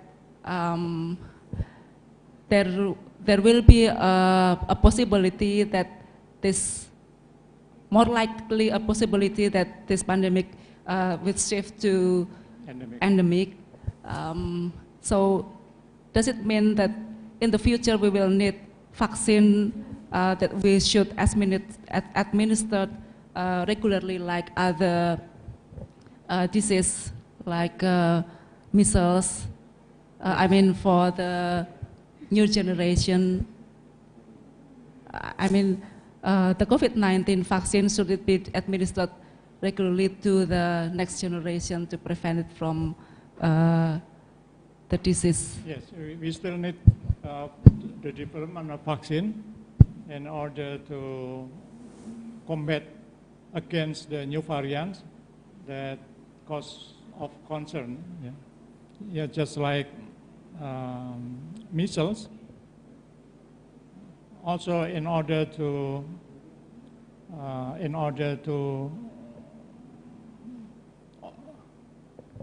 an epidemic to occur, because as I mentioned before, if new variants, if you fail to monitor a new variant, and this variant is very transmissible, very efficacious and transmissible, then it has the potential to cause an epidemic.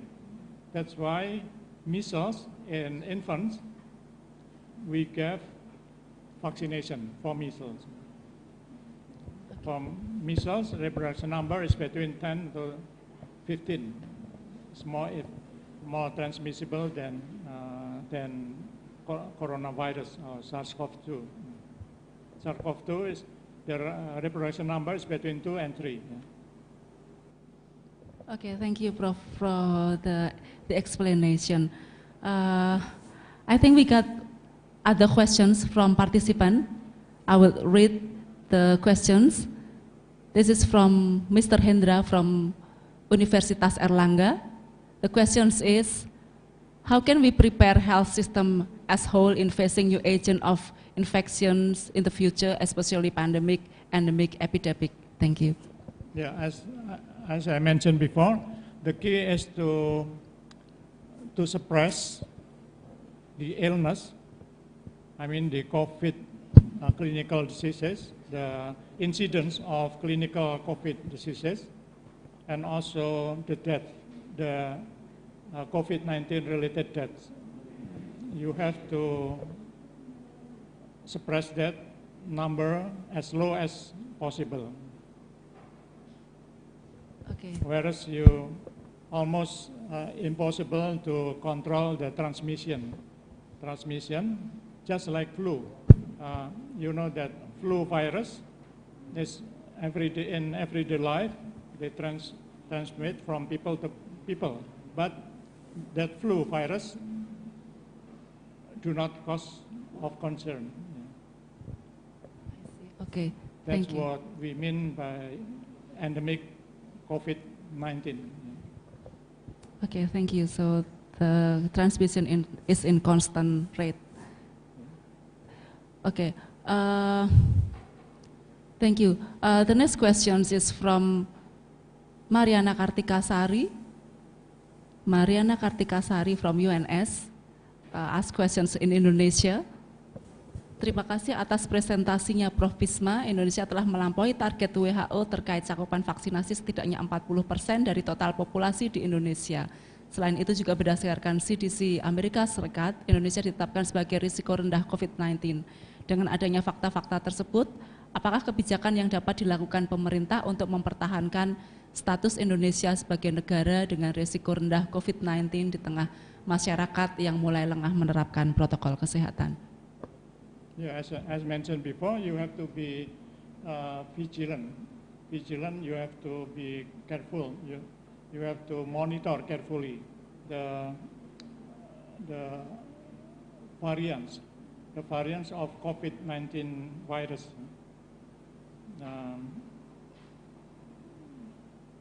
And if it's more efficacious, more able to transmit from one people to another, as you have to take public health measures in order to prevent transmission. For example, wearing a face mask, social distancing, like that. Okay, thank you, Professor. So the last question is about what to do to prevent the endemic pandemic after the good achievement of 45% of vaccination in Indonesia. What should government do to maintain this condition? And the answer is we should monitor the new variant and we should keep the preventive measures. Okay, and then we go to the next questions, Professor Bisma, because we still have some time. The next question is from Mrs. Vera Silalahi from Karyadi Hospital, Semarang, Indonesia. The question is, thank you for the presentation, Professor Bisma. I want to ask, with the possibility of the emergence of new variants, can the pandemic situation turn into endemic? I think you have explained it before. If you look at the current condition of Indonesia from the economic, social, cultural, and even political point of view, this might be a variable that influences the spike in cases. What do you think, Prof? Yeah, as I mentioned in my presentation, the original pandemic situations will become endemic. Yeah? Yeah. This is happening to many countries, including Indonesia. There is a tendency to be stable and a low incidence from day to day, low incidence. Yeah? That's what we call endemic situation. Yeah? And this endemic situations has been happening also to other diseases like tuberculosis, malaria, and flu. Flu virus is also endemic. But yeah, you have to control the disease in terms of suppressing the severity, reducing the mortality. That's the key. Okay, thank you, Prof, for the answer for the last questions. And now we go to the next questions, Prof. The next question is from Ms. Dian Jayantari from BKKBN Kediri. I would like to ask Professor Bisma why Pfizer's COVID-19 vaccines that use a messenger mRNA platform more effective than Sinovac vaccines which contains viruses with conventional method. Thank you, Prof. Bisma. Yeah, I don't know why the vaccine, the Pfizer or Moderna vaccine that is based on RNA, messenger RNA, is more effective. Yeah? The efficacy is around 95%, whereas Sinovac around 70%. Yeah? And Sinovac used the attenuated virus.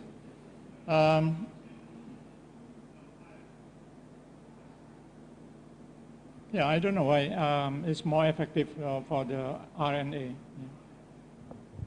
Yeah, thank you, Prof.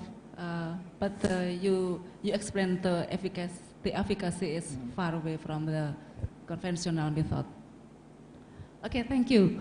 That was the question from Dian Jayantari from Kediri, and thank you for the answer from Professor Bisma. Is there still any questions?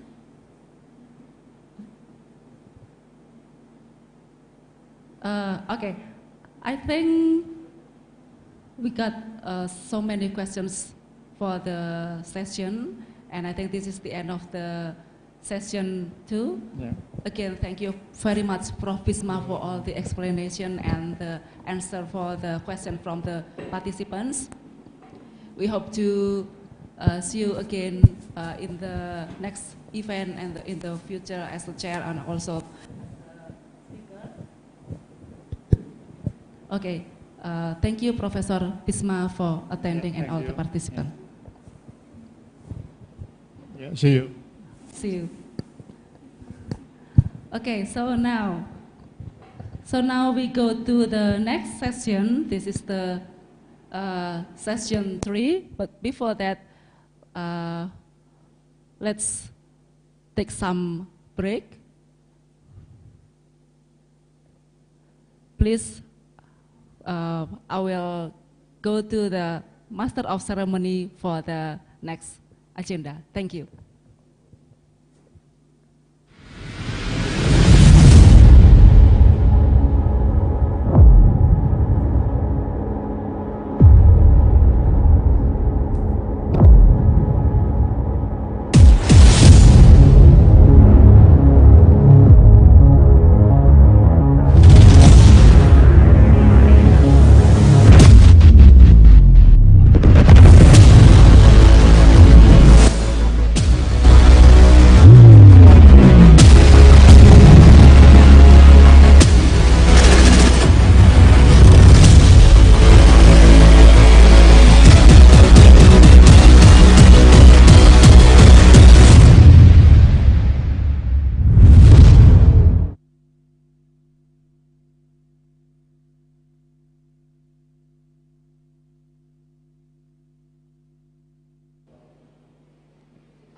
selamat sore kami ucapkan untuk seluruh peserta yang masih setia bergabung bersama kami.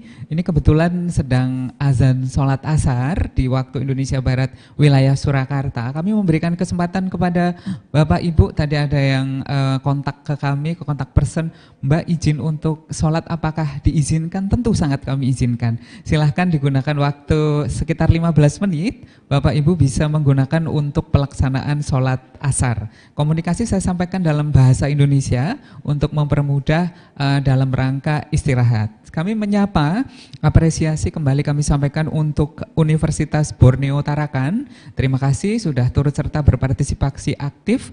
Ini sudah dari ICPH pertama. Salam hormat kami dari Solo dan kami tunggu kedatangannya di Solo untuk kegiatan selanjutnya. Selanjutnya kedua, kami sampaikan apresiasi dan terima kasih untuk Universitas Sari Mulia Banjarmasin. Wow, dari Pulau Kalimantan ini nggih. Terima kasih matur suwun.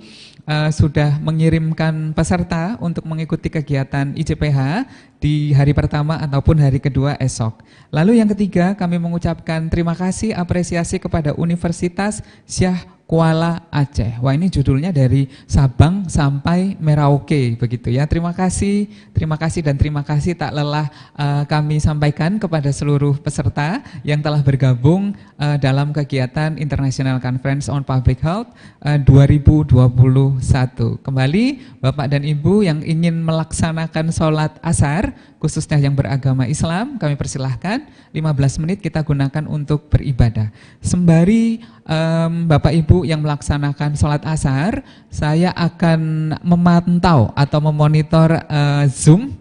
Baik, saya akan menyapa dari Universitas Al-Azhar Nusa Tenggara Barat sepertinya ya, Mataram ini. Boleh salah satu mikrofonnya diaktifkan untuk kita saling menyapa? Apakah ada? Silakan. Selamat sore waktu Indonesia Barat. Hadir, selamat sore. Oke, selamat sore. Dengan siapa saya berbicara? Mohon maaf. Dengan Yoli. Agak keras sedikit Ibu, mohon maaf. Yoli. Oh baik, Yoli. Ibu.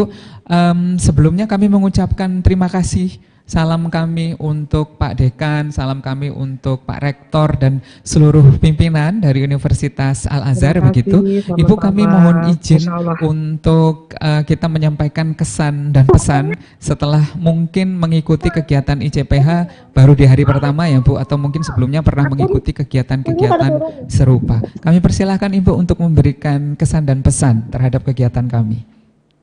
Iya, saya rasa ini saya baru pertama kali ikut.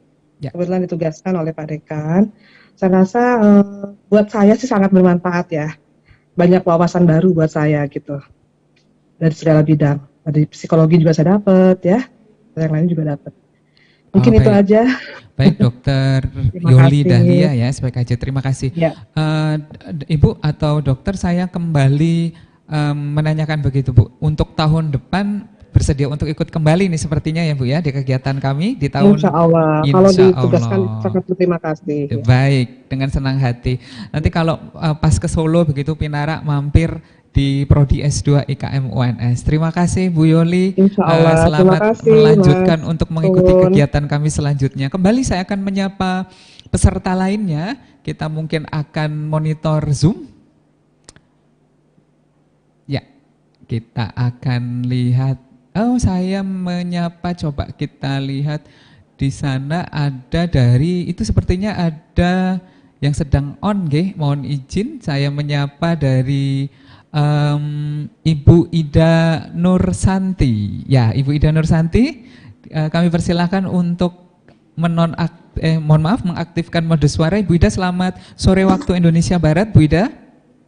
Ya, selamat sore Mas. Oh iya, saya sepertinya tidak asing dengan suara dan wajah Bu Ida ini ya. Iya, pernah keluarga besar UNS juga? Sering ketemu kalau sedang ini sama Prof. Bisma. Ya. Ibu kalau boleh tahu ini live dari mana ini Bu Ida? Dari Jogja, saya asal dari Jogja. Oh, Ya, dari asli Jogja saja ya, Ibu. Iya. Ibu mohon untuk memberikan pesan, Ibu, kesan dan pesan untuk kegiatan ICPH di kesempatan hari ini dan besok, Ibu. Monggo, Ibu, silakan Bu Ida. Iya, terima kasih.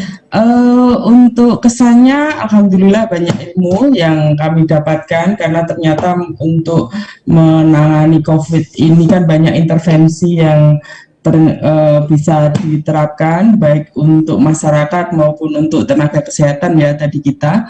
Yang berikutnya, saya ini member setia untuk semua kegiatan yang dilakukan oleh dari S2 IKM. Jadi alhamdulillah semua kegiatan yang saya ikuti yang diselenggarakan oleh S2 IKM ini sangat-sangat bermanfaat bagi kami, dan tentunya harapannya ke depan masih ada lagi kegiatan-kegiatan yang bisa menambah keilmuan dan pengalaman kami. Dan yang untuk hari kedua ya, kami semua sebagai sebagai peserta ya, begitu. Kalau saya merasa dimanjakan ya sebagai peserta. Untuk masalah bahan presentasi, untuk template dan lain sebagainya sudah disiapkan oleh panitia, dan itu sangat sangat menyenangkan bagi kami dan sangat membantu. Insya Allah kedepannya lagi kami bisa mengikuti lagi. Terima kasih. Baik, terima kasih sekali Bu Ida tadi masukannya kesan ya, bukan masukan kesan, jadi kesannya sangat berkesan dan ternyata Ibu Ida ini setia mengikuti seluruh kegiatan dari S2 IKM UNS. Apresiasi, terima kasih, salam hormat kami. Bu Ida mungkin akan menyampaikan salam untuk rekan-rekan satu perjuangan, satu angkatan di S3 IKM. Saya persilakan Ibu, monggo. Ini sepertinya ada lumayan ini yang mengikuti kegiatan. Iya. Ini terima kasih. Ini terutama keberadaan ICPH ini sangat-sangat memfasilitasi kami ya, dengan adanya tentunya tugas-tugas yang harus kita publikasikan dan lain sebagainya.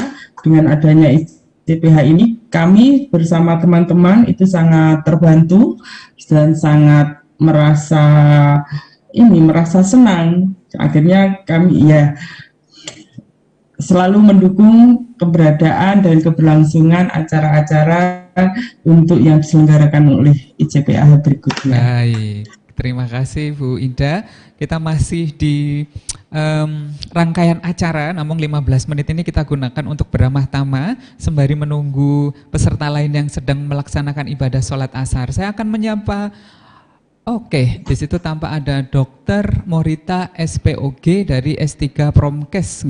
Monggo Dr. Morita, kami persilahkan untuk menyapa boleh, memberikan kesan pesan boleh, atau menyampaikan salam untuk Prof. Bisma juga dipersilahkan. Silakan.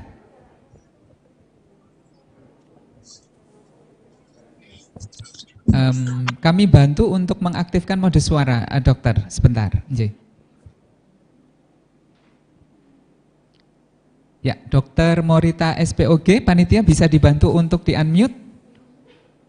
Dr. Morita SPOG, S3 Promkes. Ya, sampun, silakan. Nggih. Kalau ini kan skor yang kita buat. Skor yang... Monggo, Dr. Morita, kami persilahkan. Ya, pas dulu. Nggih, baik, terima kasih. Nggih. Pada intinya seluruh peserta di kegiatan hari ini sangat senang mengikuti kegiatan, begitu nggih, dan akan nderek lagi atau ikut lagi di kegiatan selanjutnya. Ini saya baru di slide Zoom pertama, saya akan coba ke slide Zoom kedua. Oh, baik. Oh, di sana ada Ibu Angelina Da Costa Fernandes. Ibu, kami persilahkan untuk menyapa, untuk memberikan kesan dan pesan Ibu Angelina Da Costa Fernandes. Dipersilahkan Ibu, kami bantu untuk unmute. Selamat sore Ibu Angel waktu Indonesia Barat.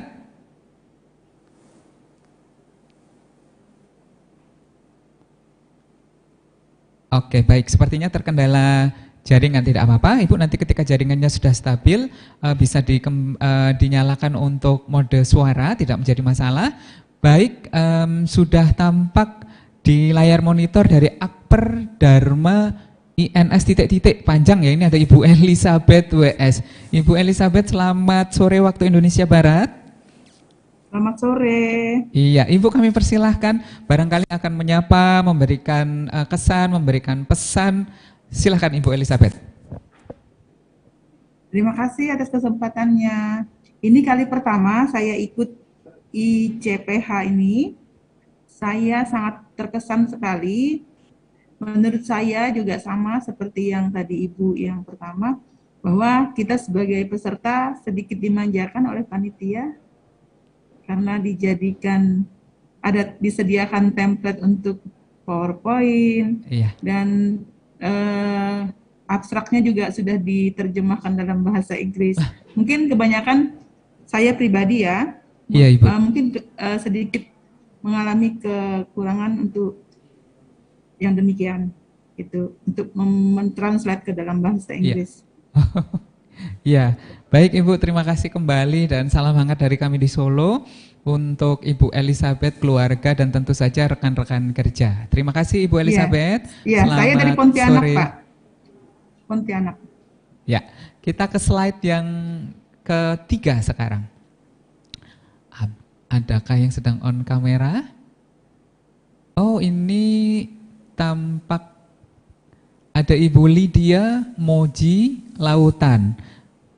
Selamat sore Ibu Lydia. Selamat sore Pak. Ya, Ibu Lydia, kami persilahkan Ibu untuk memberikan kesan pesan atau barangkali ingin menyapa secara langsung narasumber yang ada. Iya, terima kasih atas kesempatan yang telah diberikan. Ya. Kami kepada Prof. Bisma, terima kasih atas tadi sharing presentasi artikelnya. Terima kasih juga pada ICPH yang kali ini kali pertama juga saya ikut Pak. Kebetulan ada teman yang pernah ikut juga. Jadi kami dari Akper Dharma Insan nih rame-rame Pak ikut ICPH. Oh baik, rombongan Ibu ya, rame-rame nggih. Ya. Terima kasih sekali. Ada berapa ini rekan-rekan yang ikut Ibu? Iya, gitu. Jadi mudah-mudahan tahun depan kalau COVID ini udah selesai juga, bisa kita ke sana. Wah, luar biasa. Live langsung kan lebih seru ya Pak ya. Betul. Karena pengalamannya pun pasti berbeda. Seperti itu. Baik, betul. Ibu ini kalau boleh tahu di daerah mana ini Bu untuk Akpernya sendiri, lokasinya? Kami di Pontianak Pak. Oh, Pontianak Kalimantan Barat. Wah, luar biasa ya Bu ya. Kami tunggu Ibu nanti jika kondisi sudah memungkinkan untuk kita bertatap muka secara langsung. Nanti kami tunggu kehadirannya Ibu. Atau mungkin kalau sedang main-main ke Solo atau mau kunjungan ke Solo, mau melihat kelima jurnal internasional yang ada di S2 IKM UNS, atau ingin belajar secara langsung dengan Prof. Bisma, sekaligus membeli buku, sekaligus mungkin memiliki bahan penelitian yang akan dikonsulkan untuk diolah, kami tunggu dengan sangat senang hati Ibu untuk datang ke Solo. Nanti bisa main-main ke Solo, ada di Keraton, ini sekaligus pariwisata ya Bu, ada di Keraton, ada di Pasar Batik, ada di Pasar Klasik dan lain sebagainya. Terima kasih Ibu, salam hormat kami untuk seluruh rekan-rekan Akbar di Pontianak, di Kalimantan Barat. Kami tunggu keikutsertaannya di seluruh kegiatan S2 IKM UNS selanjutnya. Terima kasih Ibu, selamat sore, salam sehat selalu. Baik. Amin, sama-sama Kita ke slide selanjutnya. Oh, ini ada yang request, untuk bagaimana kalau saya diputarkan video mengenai produk-produk yang ada di S2 IKM UNS. Baik, dengan senang hati, karena masih tampak peserta belum berkumpul semua, masih dalam rangka menunaikan ibadah sholat asar tadi. Mas operator akan menyiapkan pemutaran video. Ini nanti sekaligus jika ingin melihat secara langsung kegiatan-kegiatan atau ingin lebih mengenal dekat Prodi S2 IKM UNS, akan kami tayangkan Ibu, request dari Bapak Ibu sekalian.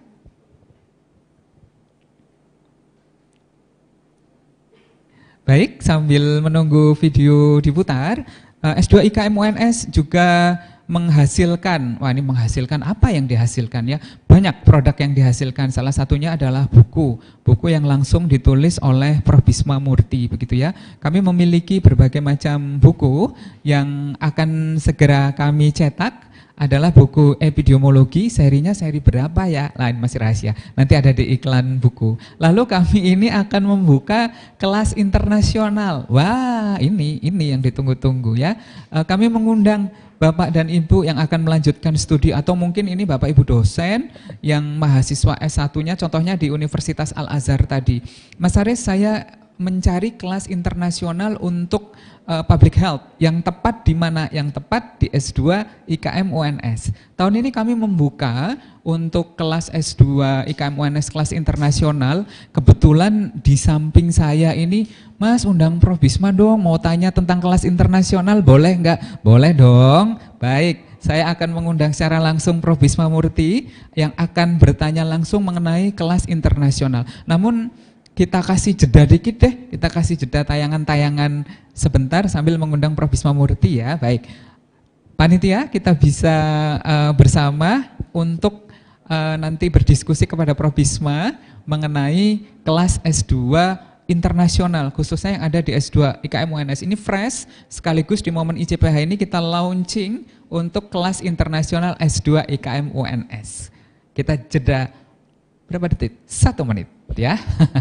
Baik.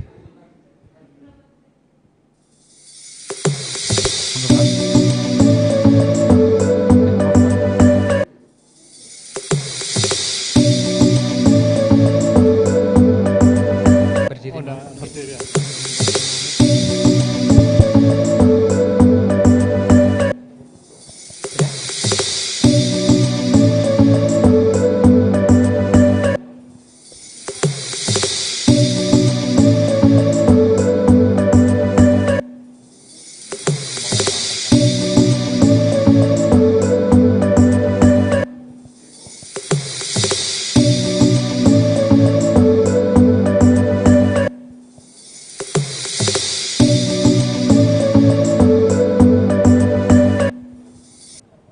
Jreng. Nah, ini dia. Kita berikan tepuk tangan yang paling gemuruh kalau di Malaysia ya. Gemuruh untuk Prof. Bisma Murti. Yeay. Prof, ini tadi kita bertanya-tanya Prof di S2 IKM UNS kan ada program unggulan baru, ya Prof. Program unggulan yaitu kelas S2 internasional. Ini sepertinya, bukan sepertinya, ini akan banyak yang merekomendasikan mahasiswanya khususnya yang S1 untuk kuliah di S2 kelas internasional IKM UNS. Prof bisa memberikan gambaran Prof mengenai S2 ini dibukanya kapan, nanti ada jurusan apa saja dan lain sebagainya. Monggo Prof, dipersilahkan. Ya, kelas internasional ini sedang dipersiapkan ya. Dan nanti tahun depan itu sudah menerima mahasiswa baru. Levelnya master ya, atau master. Gelarnya nanti Master of Public Health. Lamanya studi 1 tahun. Ya, jumlah kredit poinnya 38 SKS yang diselesaikan dalam waktu 1 tahun. Wah, ini note catatannya diselesaikan dalam waktu 1 tahun ya Prof ya. Wah, luar biasa. Itu nanti ada peminatan apa saja Prof di kelas S2 internasional Prof? Ya, ini sedang dikaji tapi mungkin tidak banyak-banyak ya, karena di sini kan harus mempertimbangkan jumlah dosen. Baik. Jadi mungkin sekitar 2 peminatan. Terus kemudian tadi satu hal yang fleksibel itu adalah penulisan tesisnya. Wah, dan ini penulisan tesisnya nanti bisa menggunakan data sekunder atau meta-analisis. Baik.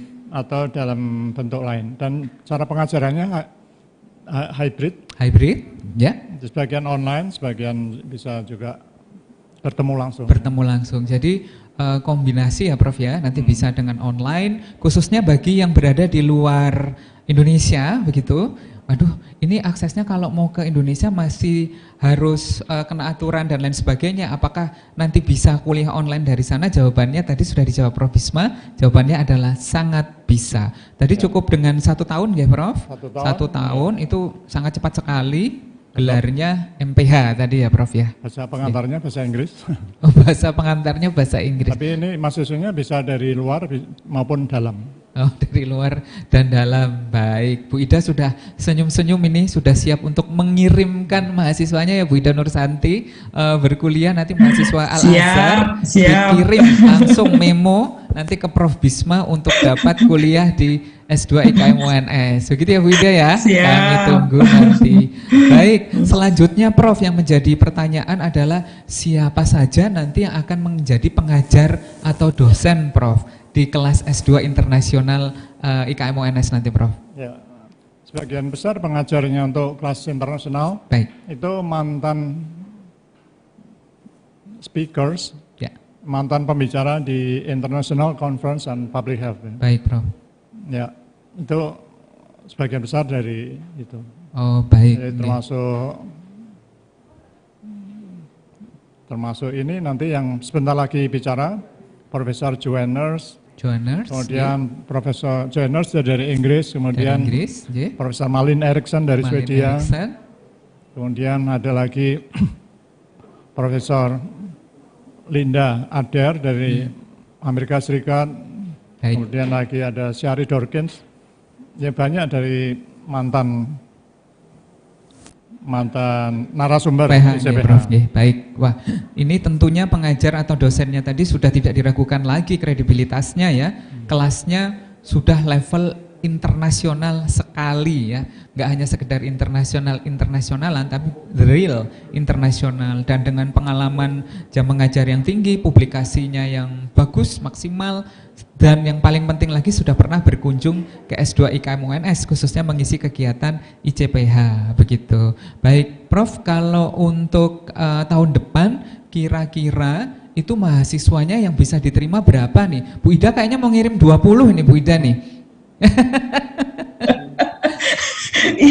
Loh, udah mantuk ini ya, mengangguk, udah siap mengirim 20 mahasiswa. Ini berapa Prof nanti sekiranya yang akan diterima lebih kurangnya di satu angkatan Prof Bisma? Ya, kira-kira 20. 20 Bu, silahkan di booking Bu, 20 sudah siap itu nanti. Siap. Baik Ibu. Satu pertanyaan, barangkali ada yang Bapak Ibu ingin bertanya mengenai kelas S2 internasional? Oh nanti mau chat sendiri dengan Prof Bisma supaya lebih memudahkan Mas dan lebih nanti memonya biar bisa dapat diterima. Baik, tidak apa-apa Ibu. Prof matur suwun sangat, terima kasih penjelasan untuk kelas S2 internasional. Matur suwun Prof. Baik, nampaknya pembicara sudah masuk ke ruang Zoom, begitu. Kita akan memasuki sesi berikutnya. Baik, alright, ladies and gentlemen, very interesting so far.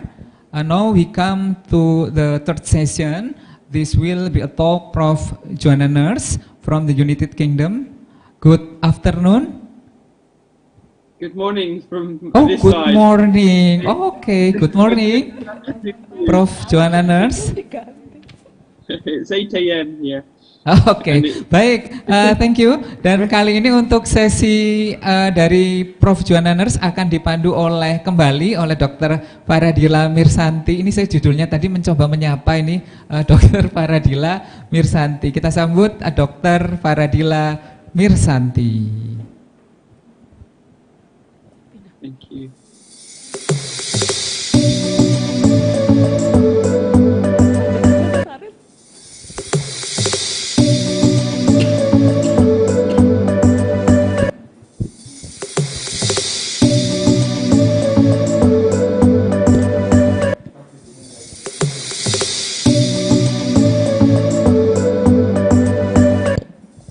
Good morning, Professor Joanners. How are you? Hello, good morning and good afternoon to you. Very well, thank you, and thank you for inviting me today. Thank you very much. We are really happy to welcome you again for the second time in ICPH as our distinguished speaker. And Professor Joanners and almost all the speakers in ICPH is also has also given many contribution in School of Master Program on Public Health, 11 Maret University, especially for being the consultant of the establishment of the International Class of Master Program on Public Health. Thank you, Prof. Joe. Can I call you by Prof. Joe? Absolutely, yeah, no, and I'm delighted to be able to join you today and to be able to contribute as well to your good work going forward. Thank you. Thank you, okay. And today, Professor Joanners will talk about developing a global pandemic exit strategy and framework for global health security. And before the presentation from the Professor Joanners, let me introduce Professor Joanners briefly. Professor Joanners gained her medical degree from Southampton University and Master of Science of Public Health in London School of Hygiene and Tropical Medicine on 1999, and Master of Science of Health Promotion, Health Education in Southampton University, and PhD in the London School of Hygiene and Tropical Medicine in April 2016. And her chronology of career include from 2017 until present, strategic advisor for the Interaction Council, and from 2015 to 2017, the Commonwealth Secretariat Head of the Health and Education, and then 2005 until 2014, the UK Government Senior Civil Servant Strategic Public Health Advisor National. And from 2010 until 2013, the United Nations World Health Organization Europe Secondment, and some other career in community delivery and general practitioners. And currently, Professor Joanners is a strategic advisor in the Interaction Council, director in digital platform for Planet, Place, and People, P4PPP, and some former key roles as the Commonwealth from 2015 to 2017, Head of the Health and Education Commonwealth Secretariat at UK Government, and 2005 until 2014 as the Strategic Advisor for Public Health, and National Lead for Public Mental Health and Well-Being, led for the National Heat Wave and Cold Weather Plan United Nations 2010 to until 2013, led the WHO European Action Plan for Public Health Services and Capacity, and delivered a climate change multi-country program. That was a brief CV from Professor Joanners, and now let's welcome Prof. Nurse for giving the talk we should have been waiting for. And please, John, the time is yours. Thank you. Thank you very much. I believe the screen, here we are. My screen's being shown. I hope you can all see it. Okay, do let me know if not. So, so today I'm presenting on a piece of work that I've been advancing over the last few years, and you'll be pleased to know that some of the foundation of this going forward as well was inspired by my last visit to yourselves back in 2019. But today we're obviously faced with a global pandemic, and the main focus is on the pandemic exit strategy. But then moving forward, if we can move to the next slide, please. Could you move to the next slide?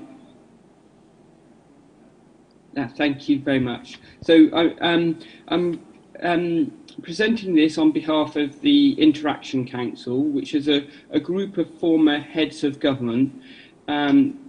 They're currently chaired by Honourable Bertie Ahern, who was the former Prime Minister for Ireland, and also President Obasanjo, the former president for Nigeria. It consists of about 40 former heads of government, and they've been working since the 1980s on global security issues, promoting peace and security through things like non-nuclear proliferation, and also particularly around a universal declaration of human responsibilities, which balances out human rights. over the last few years, following the Ebola crisis, they've particularly been focusing on global health security challenges and how that influences global security more generally. I've been involved and advanced a number of initiatives with them, including the Dublin Charter for One Health, which particularly focused on planetary health and the Ebola crisis.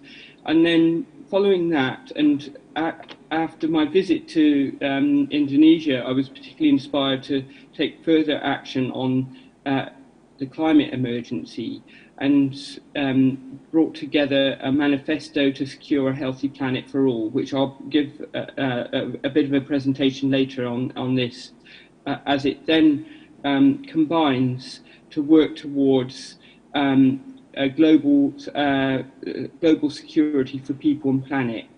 But also I'll give you a flavour of the pandemic emergency response to coronavirus, a publication I did last year and endorsed by a range of different partners in response to the immediate response for the pandemic. And this particular outlines steps towards a pandemic exit strategy, which I'll start with in particular as well, which is particularly focusing on how do we end this pandemic, how do we get out of this pandemic, before then moving on to what do we do to fix it in the longer term, and also ideally fix the climate crisis as well by strengthening global governance and global security measures for people and planet.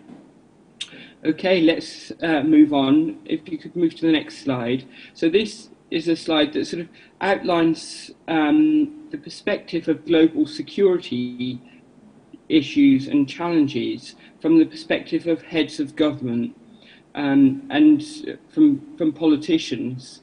They're often thinking about global security in terms of the economic crisis around conflict and sort of peace and security issues, and dealing much with the consequences which are on the right-hand side, like migration, violence, political destabilization, human rights abuses. This is the bread and butter of the UN Security Council, for example. However, increasingly, there are pressures from climate change and from health crises like Ebola and pandemics, which are really drawing the attention of the global security community. Not surprisingly, we see the pandemic and its impact is probably over now. I can't remember what the total is, but it's much more than 4 million lives now. But a significant impact on global GDP as well. And we've also seen how the pandemic has destabilized countries. Elections have been lost and won through the pandemic. So it's now much more on the attention of politicians, global politicians, and it needs to be much more framed as a global security issue and challenge in its own right, as so does the climate and environmental emergency, as we'll come to later. If we could move to the next slide. So when the pandemic first started in 2020, I soon realised that this was going to be something that needed a much more strategic response.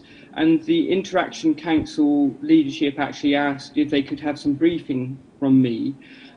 So I actually put together essentially a public health document, which I can share with you further at a later stage as well. And this essentially outlined a multi-sector framework for how to respond at community and country level to the pandemic. and it aimed essentially to provide a framework that enabled a rapid response and to support the development of country plans and strategies themselves. And in fact, it was it helped influence some of the planning, for example, in Africa and within the African Union. So,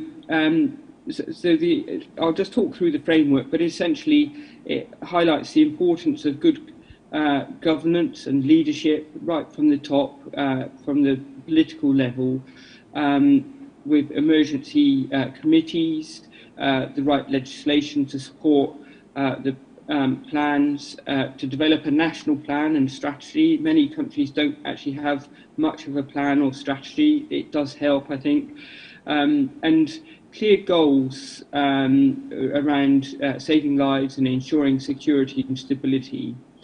Now, this plan, and in terms of the decision-making process, and we've seen this, I think, really quite acutely in many countries, requires a balance between expertise, so expertise from researchers and public health experts, from global experts, for example, from the World Health Organization as well, that can sort of draw upon that, but also supported and enabled by an ethical group or a group that sort of represents values. And I think this is something that's often been missing throughout the pandemic in many places, and I think it's a really key aspect as well in terms of public health leadership. We often, as public health leaders, operate in a vacuum or without real evidence, and an emergency situation is one that really presents itself to actually not have clear evidence to guide us as to how we best go forward. So ultimately we need a clear set of guiding principles or values and that are based on ethical principles to actually guide and navigate where decision making is not clear based on the evidence. And having a values-based set of principles for guiding decisions can actually enable very rapid responses that are still based on a solid, essentially they have a solid foundation and they're still accountable in many respects, and they help to navigate chaos and uncertainty and difficulties. And I'm sure you personally as well will all be able to reflect on how making decisions based on values, even in your own personal life, can actually help you make the right decision. And you can see how important that is for countries as well. So then the rest of the framework, a clear bit here is also around the coordination and communication response. And this joins up the sort of what's being decided at national level with delivery on the ground, and making sure that that actually happens in a very coordinated and coherent way. So it's a really important aspect, and it's also about making sure there's transparent communication and engaging communication with your general public as well. And that in turn engenders trust. If the public can see how decisions are made, what they're based on, if they're based on values as well, that they're more likely to trust you as leaders. So this is a really important aspect. And then you've got essentially 5 main pillars below. Many of you will be familiar with these aspects because they're bread and butter public health. The first 2 are essentially kind of bread and butter, what I call bread and butter basic public health. So surveillance and monitoring, contain and control as well. And then the saving lives is more the mitigation in terms of the health service response as well. So I'm not going to go through those in detail because I think a lot of you will have all been involved in various aspects of the pandemic. But then also you've got the last 2 columns, which are much more of the multi-sector response. And it shows how much more health needs to be involved in emergency planning in the mainstream, not in a silo on its own. One key aspect is about strengthening community resilience and protecting vulnerable or high-risk populations. But then the last column is particularly about the duty of governments ultimately to ensure stability and security, and to make sure that that those that are most affected by the pandemic are also protected and looked after, as well as protecting the economy to make sure that life continues and that we all have jobs, for example. At the bottom then we have research, recovery and reflection, and these are important components that need to go alongside throughout the pandemic. Obviously we've seen the great efforts of the research community globally. It's been very driven though, I'd say, by high income countries and needs more representation from low and middle income countries to really find sustainable solutions. And side by side as well, we need to be actively developing recovery plans and reflecting and learning from the lessons from the pandemic and what's gone well, what hasn't gone well, and being very frank and honest about that. Okay, if we can move to the next slide, that'd be great. So, so the framework was published last April 2019, so I should say, so over a year and a half ago, and endorsed by a wide range of partners, including public health partners, and has since been shared and presented at a number of global forums, including more recently the One Young World Summit, with Bertie Ahern chairing that event. I've copied in the link on this, but I think all of this material can be shared as well afterwards, so you can see the full document. If we can move to the next slide.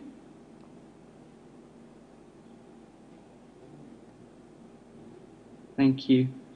So I now want to move to some of the learning that's come out over the last year or so from the pandemic.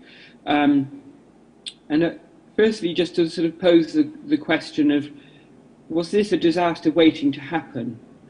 And I think we can see that actually there's a number of major reports that have anticipated a pandemic. We knew that a pandemic was going to happen at some time, and in fact many considered that we were overdue a pandemic. The chart on the right hand side is from the World Economic Forum. This actually is a global summit and forum that informs heads of government and policymakers, politicians, so it's not targeted at health leaders at all in particular, but over the last decade, I think certainly the last 5 years, the highest perceived risk and likelihood, which is essentially what this chart is outlining, you've got impact in terms of risk on the vertical side, and then on the horizontal side you've got the likelihood, so it's a risk analysis chart. And the different dots essentially outline different global threats, where they are in terms of their likelihood and risk. And high up on this has been pandemics. So up in the right-hand, top right-hand corner, you'll see, I can't actually see on here, but it's one of the top ones, along with climate change and climate-related environmental threats, has been health emergencies. So we've known that this is a risk. However, our public health budgets and preparedness and planning budgets do not reflect that. Public health, you're probably aware, is generally underfunded in many parts of the world, with only 3, maybe 5% of the health budget spent on public health including health protection. And interestingly, only 70 countries in 2021 had national action plans for health security. And in the meantime, it's not just pandemics that the World Health Organization is dealing with, it's also increasingly dealing with other climate and environmental hazards, but also industrial hazards and conflicts. So this is an increasing agenda that we need to take a more strategic approach about. We can move to the next slide. So this slide outlines some of the G7 commitments. So the G7 countries met in June of this year, 2021, hosted by the UK. So these are the top 7 economically wealthy countries around the world. And certainly politically, they voice a lot of ambition and made big announcements about ending the COVID pandemic in 2022, commitments as well for vaccinating the global population with extra donations of vaccines as well. A particular focus as well on providing things like oxygen and protective personal equipment as well. So what's interesting with this, though, is that even though there's some good initiatives like a pandemic preparedness centre and a surveillance global pandemic radar, they call it as well, and a new hub for pandemic intelligence has been launched already in Germany. So there's some very kind of good initiatives in this. However, the political commitment does not equal the actual reality on the ground. And I think that's one of the things as young leaders and in public health, you need to be aware that what's said politically doesn't always match the action. And in many ways, it's about trying to identify how to influence political leaders so that their action matches what they actually say. Sometimes they have the ambition, but they don't know how to put it into action. So there's a real leadership gap about how to operationalize commitments here. And I think one of the real gaps as well that, that we're not seeing as we go forward is we're in the midst of a pandemic. We're nearly 2 years through, and there's no real global strategy for how we actually leave this pandemic or how we've managed it throughout the whole process. So let's move to the next slide as well. So this was some of the commitments made at the World Health Assembly back in May. So that followed quite, it was in close succession with the G7 meeting as well. And one of the key resolutions in terms of the pandemic that was passed was on strengthening preparedness and the response to health emergencies going forward. This was backed by a number of countries, and the resolution was actually passed going forward. What you can see here was that the main commitment was to set up a working group and have a regional consultation to consider the findings of the independent reviews and advance key areas, including, there's a long list below that I've summarised. The actual resolution goes into a lot of depth. But it's mostly on strengthening public health systems and particularly the health protection functions. One of the things that still is lacking in terms of the WHO response, though, is that there's no real strategy. This is still about planning for the future, and there's no sort of strategy for how we actually navigate our way out of this pandemic. And the main focus really has been on vaccines, which is, from a public health point of view, that's obviously part of the solution, but it's not the whole part. It needs a more systems-wide approach and a much more strategic approach for us to actually move forward. Okay, if we can move to the next slide. So this is just a summary on the World Health Assembly commitments. So every year the World Health Assembly meets in May, so it's all of the ministers or representatives, country representatives from around the world meet usually for 2 or 3 weeks in Geneva in May, and they pass lots of resolutions. And this resolution on strengthening the WHO preparedness and response to health emergencies was passed, and with recommendations for a working group and regional consultations to consider the independent review reports.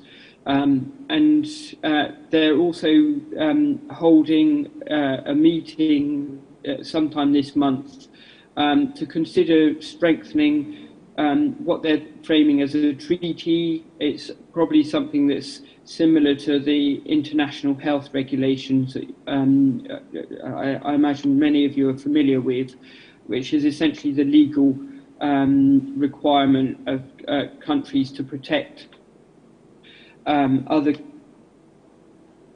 countries if there is a threat that usually infectious disease threat that's arisen in their country.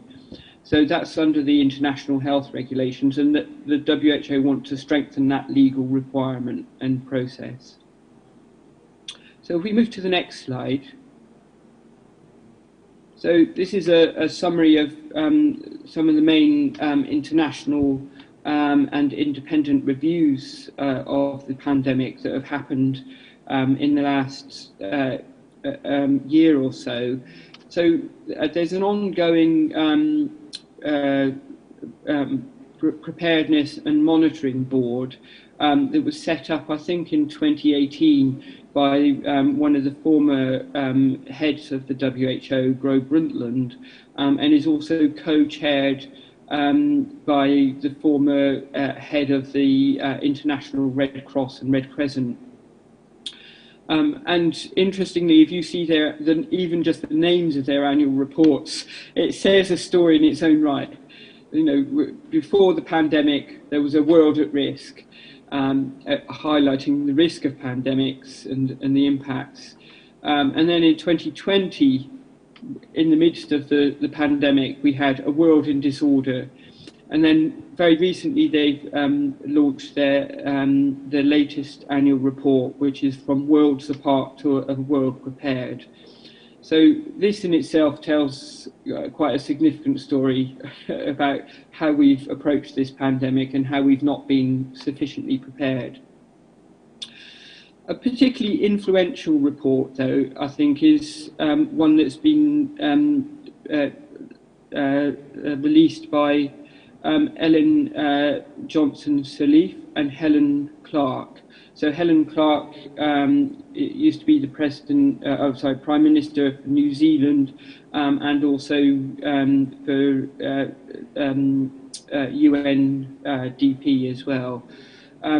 So very influential chairs, and Ellen Sirleaf is the former president for Liberia.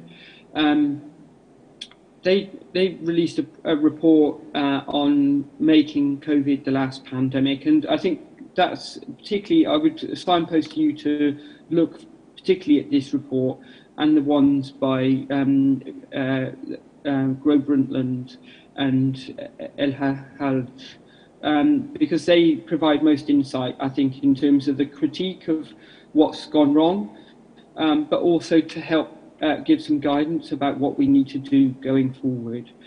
And I think one of the kind of key messages that's come out, particularly from the independent panel for pandemic preparedness and response, is the call for a Global Health Threats Council. And this is something that resonates particularly with the Interaction Council perspective, who have also been recommending essentially some sort of independent body or board or council that is able to alert and respond rapidly to global health threats. And we'll talk a little bit more about that going forward in terms of how do we correct the system so that this doesn't happen again. So you'll also see there's very specific kind of recommendations, I'd say mostly around what I call governance, so making sure that systems are accountable and that there's funding, the right legislation and policy, but also independent mechanisms are in place. So in the sort of purple box, you'll also see the sort of things there that particularly represent those aspects that can help reduce the risk of a pandemic of this sort happening again in the future. There's also in the green box, you'll see high-level recommendations for how to strengthen the public health system, which is, I think, also a very, very key part of the solution going forward. Okay, if we move to the next box, next slide, please. So I now want to also pose some further questions of why did we actually fail to prevent this pandemic? So we can see that we're lined up to, in terms of we didn't invest enough and we didn't have strong enough systems, we didn't have accountable enough systems. But if we move to the next slide, this shares some reflections on which countries did well and which countries did not do so well in terms of having high COVID rates. So what was actually happening in those different countries that led to a more successful or really quite chaotic responses? And I sort of frame these as panic versus preparedness. And I think that there's quite a lot of psychology, I think, as well, that has happened with many of our leaders, as it has with the general public. When we're faced with threats and an emergency, a natural response is often to deny it, to panic, and to make rapid decisions that aren't always the best decisions. And to postpone things as well. To often, the state of chaos and panic affects decision making, and you can see how this has affected our political leaders. And often they've been very reactive, not strategic. They've denied and waited and responded too late often. This has often created contradictory and unclear communications, and it's also reflected in a lack of a strategic response and in terms of delivery and how it's actually sort of the response on the ground as well. So.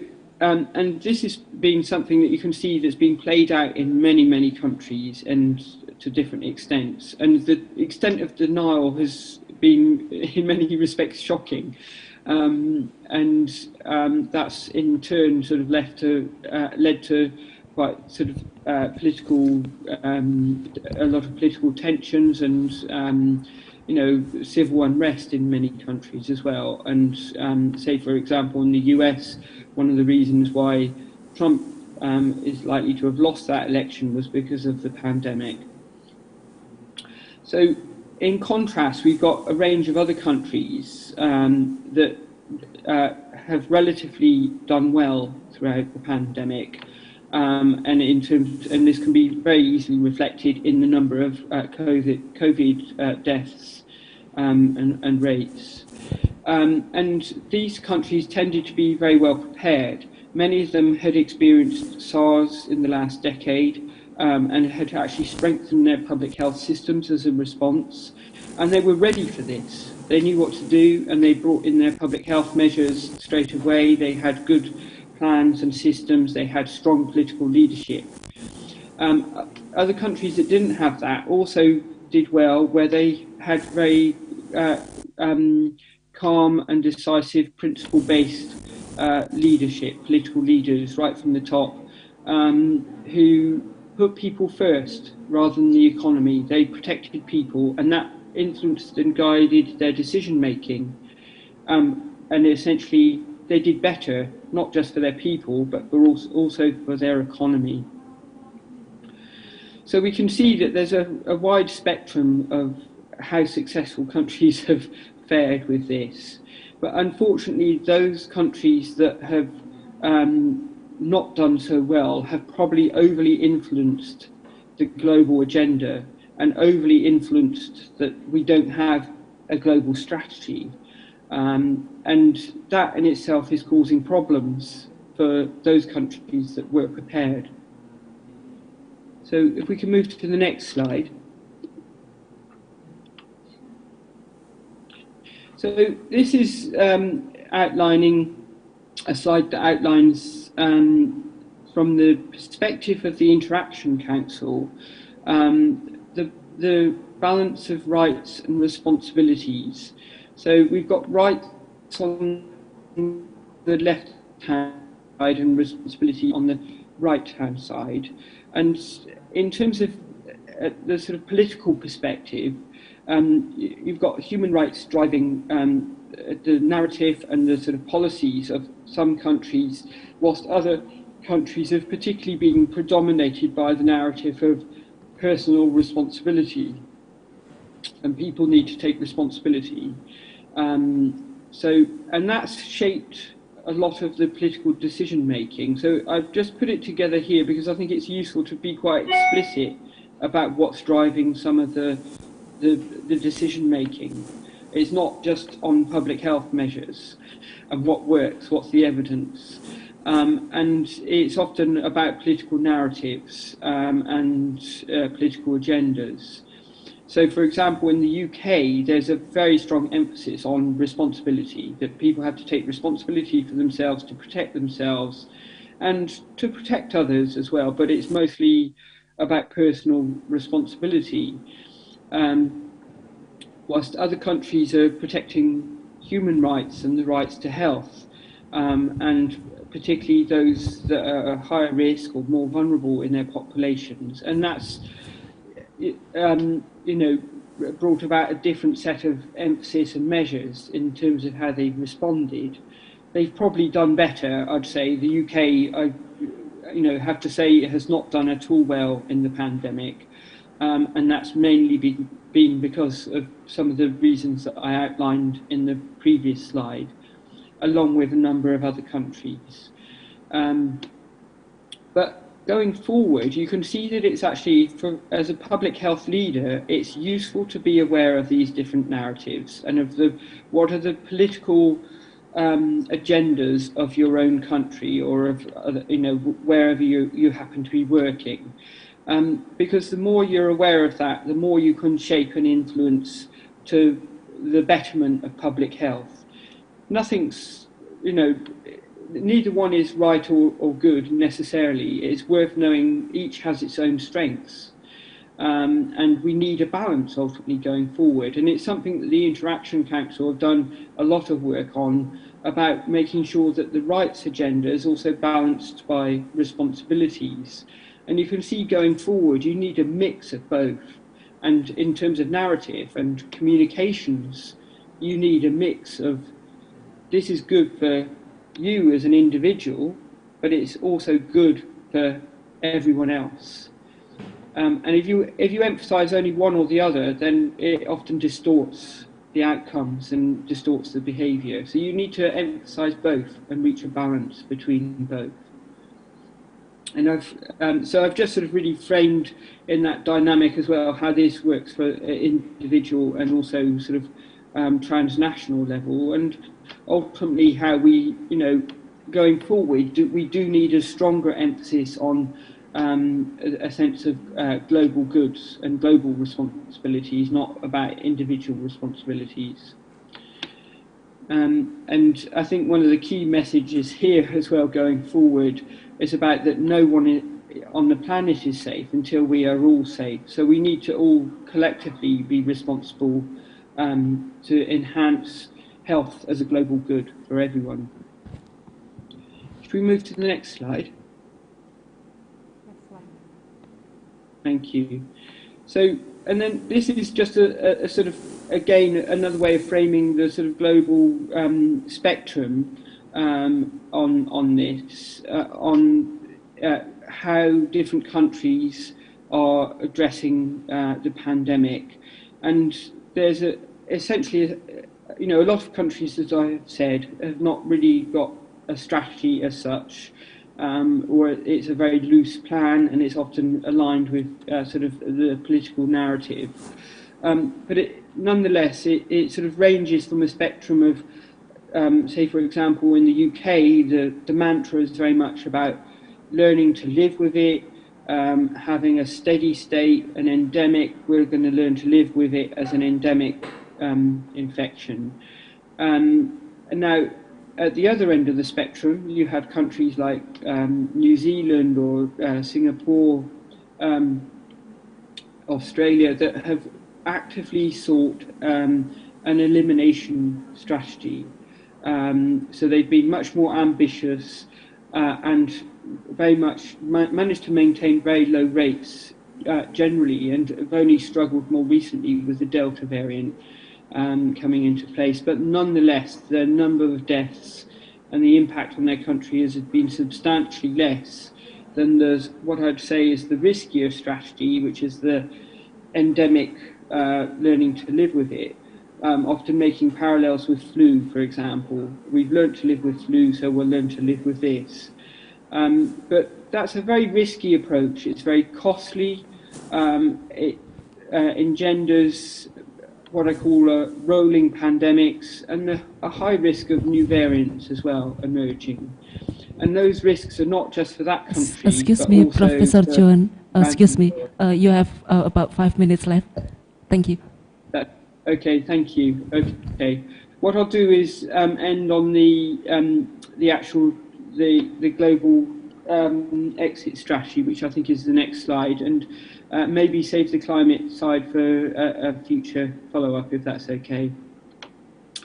So thank you. So basically, this is now coming to the drawing upon the positive learning and the success stories.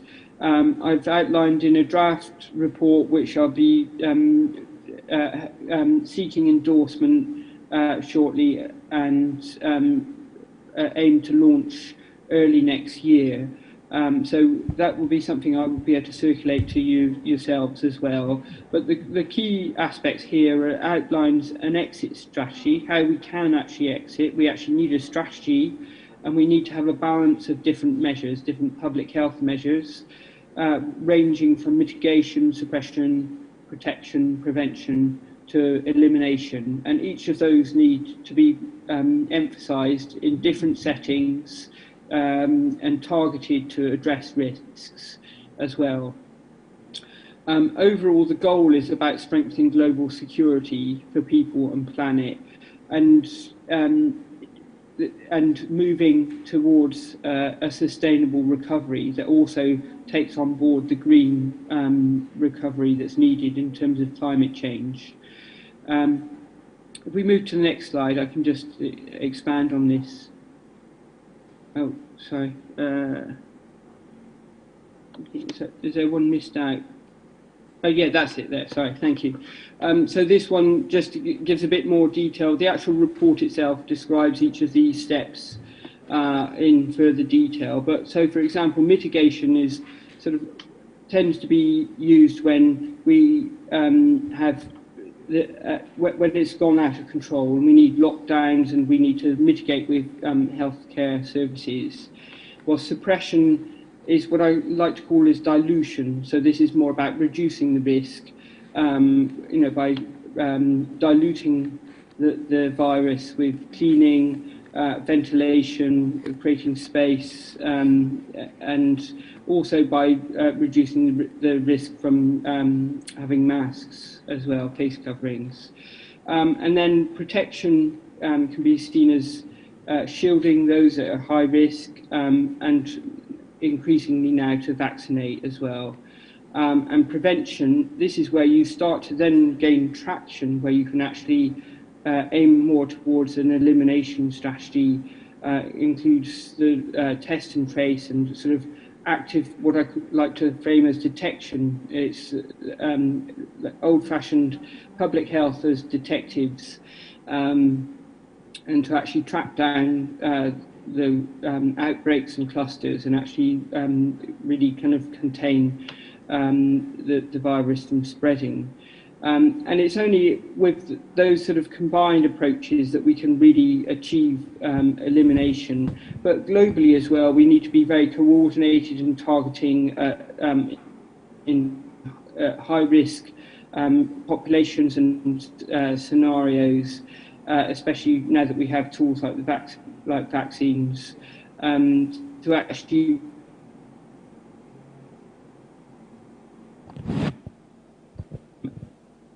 well. So if we can just move to one last slide. Last slide. For discussion, if that's okay. So if you move to, trying to think, it's if you go right to the end, and it's the second to last slide. So if you can move to slide 39. So this next section is all on the kind of climate emergency, but I can come back and do that as a separate.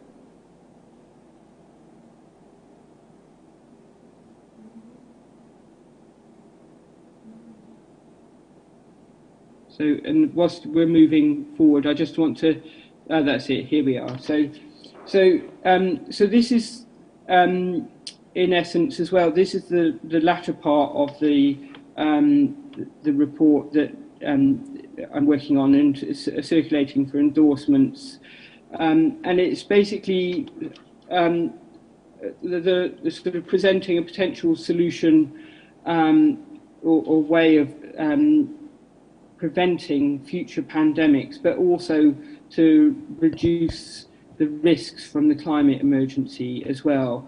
And it builds on the work from the Interaction Council as well as the lessons from this current pandemic that we've seen.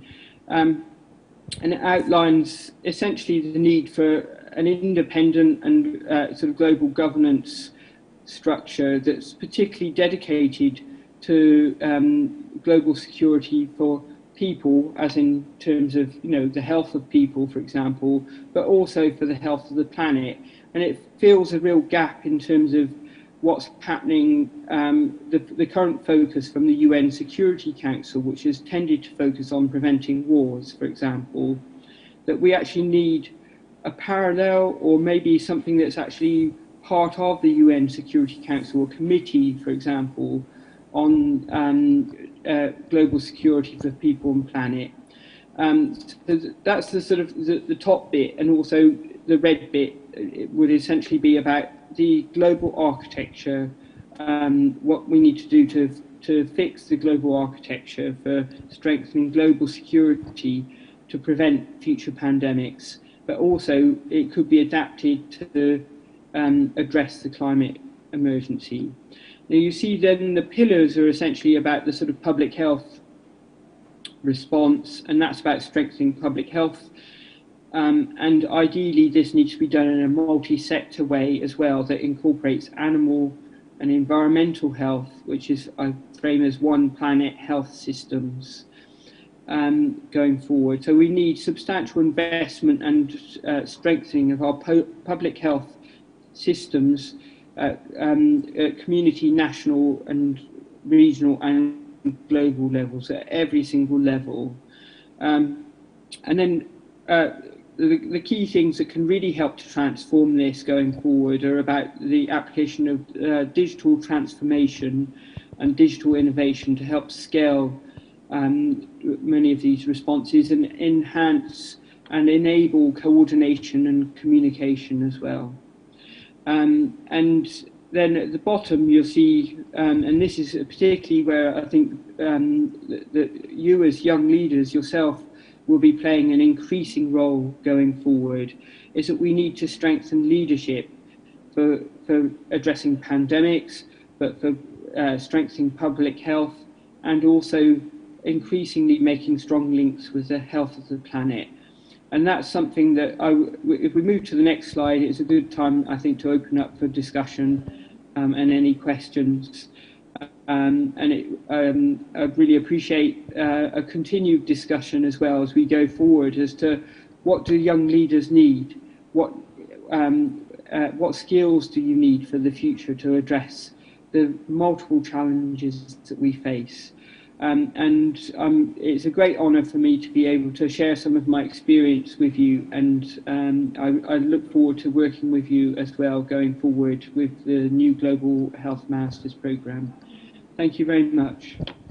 Thank you very much, Professor Joan Nurse, for your excellent and comprehensive explanation about the exit strategy of the pandemic. Thank you for saving time. I would like to directly read some questions for you. The first question is from Mrs. Anissa Yulianingrum. She asks, Professor Joan Nurse,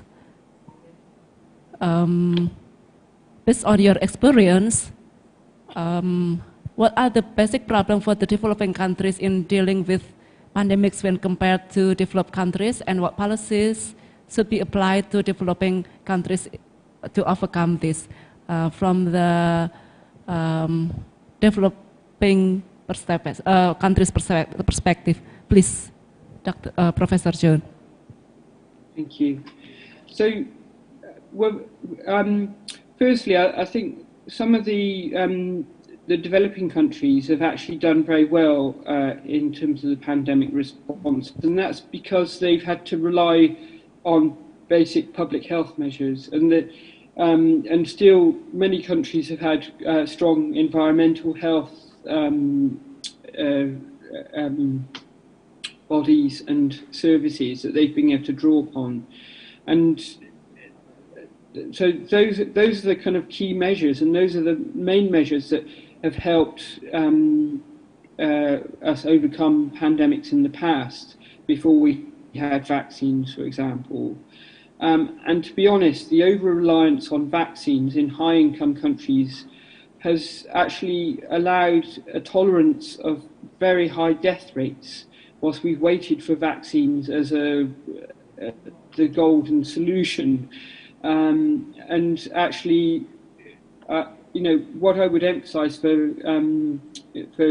developing countries is don't rely on vaccines. Get on and do the basic public health measures that you know that work, and have a plan, have a strategy that needs to be flexible, but that you know how to modify and tailor different levels of action, and make sure to communicate and coordinate well with your communities and with your general public as well, so that you keep them on board, you engage them as part of the solution. So there's, yeah, and the first publication that I outlined on the COVID framework gives many of this, it provides a flexible framework that can be adapted as well. So we'll be happy to share that and circulate that after this presentation. Thank you. Okay, thank you for the explanation, Professor Joe. I think that answers what Mrs. Anissa's asked. I would like to read the next questions, Professor Joe. The next questions is from Ms. Arum Nuryati. This is about the family resilience, how to build family resilience as the basis for the national resilience in preparing for life during the pandemic and beyond. Thank you. Yeah, no, thank you. That's a good question as well. So, and I think this is a really important aspect, actually, not just family resilience, but also community resilience as well. And I think this is something that that can be seen to have been a really positive aspect in many places where it's been promoted, because it's actually helped give strength to communities in terms of actually being able to come through the pandemic as well. And it's strengthened often community relationships that haven't existed before. But in particular, I mean, aside from sort of national policies that need to actually promote sort of family resilience, for example, through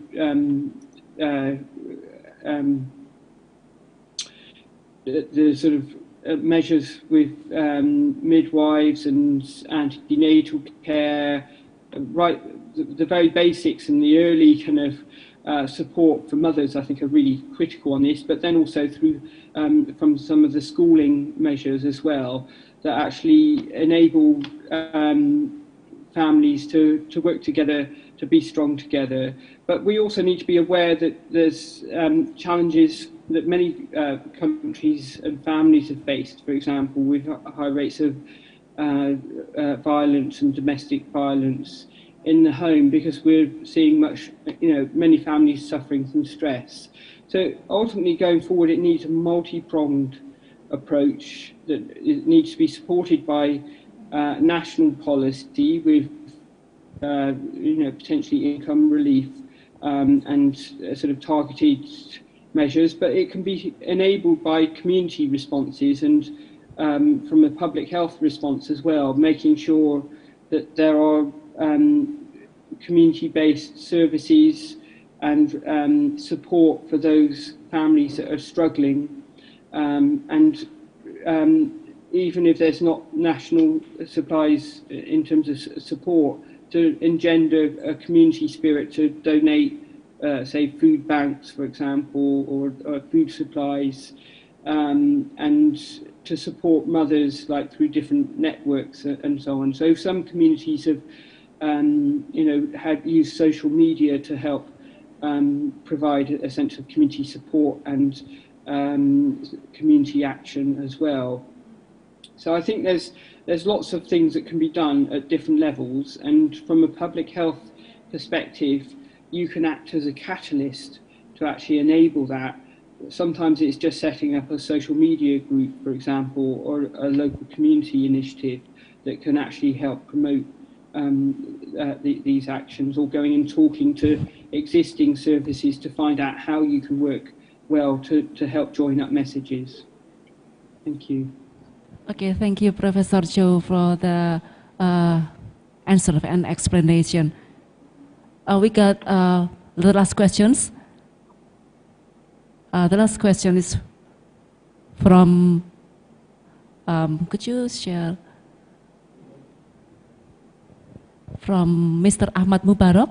How does the UK carry out strengthening its public health system and strengthening health security capacity so that you can overcome and be ready to face the post-pandemic? Please, Prof. Joe, thank you. That's a very good question. So the UK, I mean, it has a historically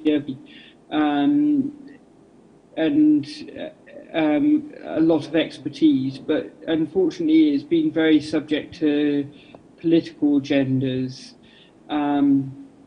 which has weakened its ability to respond effectively, or as effectively as it might have done during this pandemic. And one of those big sort of shifts that's happening at the moment, for example, is that the main public health body, it was called Public Health England, has been sort of reorganised and is currently undergoing a transformation. It's become a new body called the UK Health Security Agency, and that's it might not have been the most ideal time to have actually pulled together a new organisation in the midst of a pandemic.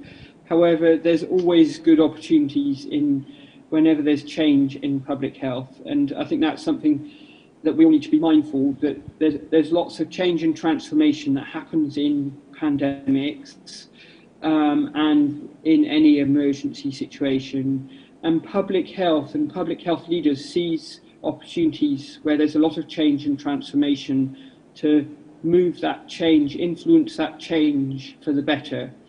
And so, for example, you can see when after SARS happened, Canada managed to have substantial investment and to transform and modernise its public health system. And after the 9/11 emergency in the US, there was a significant investment into CDC.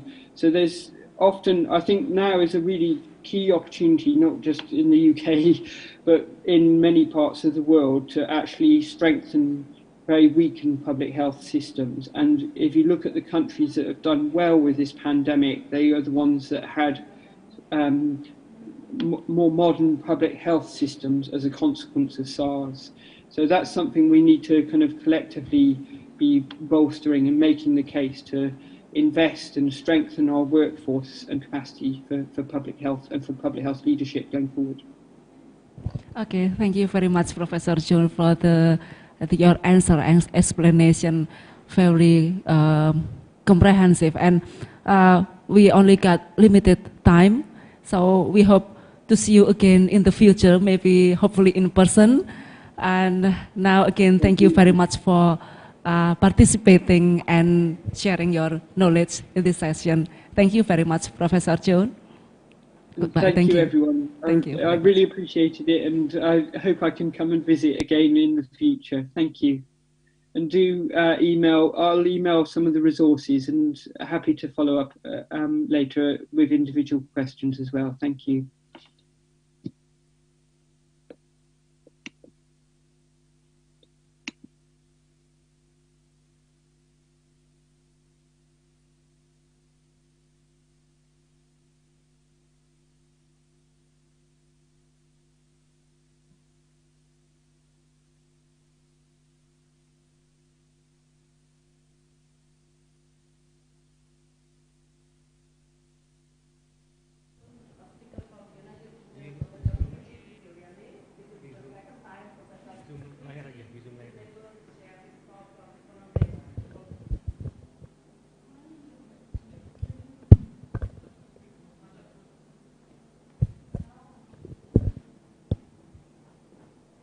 Okay, we come to the last session.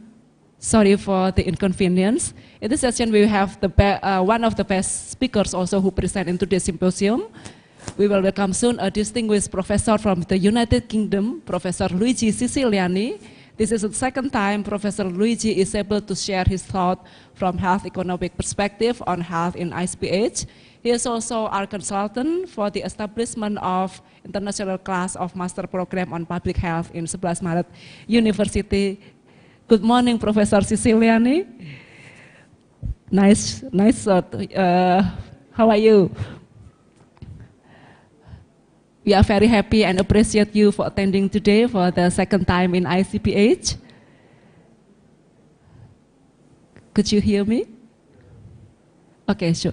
Okay, thank you. Professor Siciliani will talk about tackling the waiting list and the elective backlog following COVID-19. Good morning. So I think there was a problem with my audio because I was not allowed to, I had to unmute myself, so, but you had to give me the option to do so. Can you hear me all right now? Yeah, sure. Yeah, very clearly. Okay, thank you. Yeah, thanks a lot for having me today. It's really a pleasure to give a talk to this audience. And as you mentioned, I was there 2 years ago That's where I had this nice T-shirt that you gave me. So today, last time I spoke about a very different topic. That was just pre-pandemic. So I spoke about competition in health sector. I think now we have moved on to other topics. So today I'm going to talk about another topic that I've been working quite a bit over the years, which is the waiting list and the waiting times. And this topic, so I'm going to talk about this topic specifically in the context of the COVID and the post-pandemic and what can we do to address that. So let me see if I can. Okay, so let me give you like a brief outline of my talk. So I'm going to just start by mentioning like a few basic figures. Then I'm going to move to a conceptual framework, and then I'm going to discuss in some detail different policy options, and then try to draw conclusions, and then leave some time for questions. This is mostly from a European perspective. Those are the countries I'm most familiar with, but I hope that some of the lessons and the framework and some of the lessons that we could draw from the European countries can also be helpful for you. So let me start with some basic facts. So following the pandemic, what has happened is that the utilization across all levels has dropped quite a bit. So that translates in fewer hospital treatments, surgeries, specialist visits, GP appointments, and also dental care. And as a result of that, waiting lists have increased quite a bit, and waiting times have become longer. And as a result of that large reduction in volume, a backlog has created. So this talk is about how shall we deal with this backlog. So again, let me give you some numbers. So about 1 out of 5 European citizens experienced some problems in getting access to an examination or treatment during the pandemic. That's around 20%. This can vary a bit across countries, but going from 50% to 30%. So there is variability, but we know that as a result of that of COVID, that utilization dropped quite a bit. And the next slide shows for what sort of services did the Europeans experience most reductions in utilization. Well, quite a bit was for hospital care or specialist visits. Around 47% experienced that. 27% of people experience lack of access to dental care. 26% of preventive care, and so on. And 20% for mental health and GP care. Now, going to some specific examples, if you look at Sweden, for example, patients waiting for a medical assessment, 20%. So for waiting, the proportion of patients waiting longer than a year also increased from about 15% to 25%. In the Netherlands, this is a different metric. Rather than looking at the waiting times, we have some data for the figures, for the surgeries, and about 23% less surgeries were performed between March 2020 and August 2021, relative to the previous year. So you can see that this give you like a consistent pattern. Now, let me give you now some figures about England, where I live. So I'm at the University of York, working as a health economist. So what's happening in England? Well, this is how the waiting list has evolved over time. So you can see that in January 2019, the waiting list was about just above 4 million, and then this was slowly increasing. Then during the pandemic and when the lockdown started, but no one went to the hospital anymore, so even fewer patients were added to the waiting list. But then as soon as the lockdown stopped, then the waiting list started to grow very rapidly, and now is well above 5 million. So that's quite a lot. These other pictures give you similar information about the composition of the waiting list. You can see that the numbers waiting more than 1 year, which is this blue area, has increased quite a bit. While the number that are waiting less than 80 weeks has dropped. So that gives you like a consistent picture. So that's the waiting list. The next figure I would like to discuss is in terms of volume. So this is the number of elective procedures or hospital elective non-emergency procedures. And what you can see starting from 2019-20 is that this was like the level. So it was around 700,000 procedures per month. So these are monthly data. And then when the lockdown started, there was like a big 200,000. And then little by little, those volumes started to increase again. But you can see that they never caught up with the 2019-2020 level. And even now, as the series progresses, now we are in the 2021-2022, you can see that volumes, it has caught up quite a bit with the initial level, but not completely. So if you try to sum up across all those volumes, about slightly less than 4 million fewer elective procedures were performed within 1 year. If you look at specialist visits, what we call outpatient attendances, we can see like a similar pattern. So starting from 2019-20, that was like pre-pandemic, those were these 8 million specialist visits. And then when the lockdown started, then this went down quite a bit. So no one was going to see a specialist anymore. And then as things were relaxed, then these attendances started to increase again. But still, we're still, even now in 2021, we are still below the pre-pandemic level. But we're catching up, so it's not all grim. So I've showed you the waiting list, I've showed you the volume, but now I'm going to show you the waiting time. So how long are patients waiting on the waiting list, and this is in weeks. I mean, in the end, what matters to the patients is how long they wait. And you can see that before pandemic, patients were waiting about 7.5 weeks, and then this increased quite a lot, up to 20 weeks, and then they have dropped. But now we are quite well above the 10 weeks. We're the median waiting time is well above 10 weeks, which is at least 25% higher than the pre-pandemic level. So that gives you the picture. This is the same picture, but rather than looking at the waiting time for the median, it looks at the waiting time for those who tend to wait quite a lot at the 92nd percentile of the waiting time distribution. And you can see that at the higher tail, patients are waiting a very long time. So those who tend to wait longest, they can wait up to 50 weeks. So we're approaching 1 year. If you look at primary care rather than the hospital care, this is a figure from the OECD.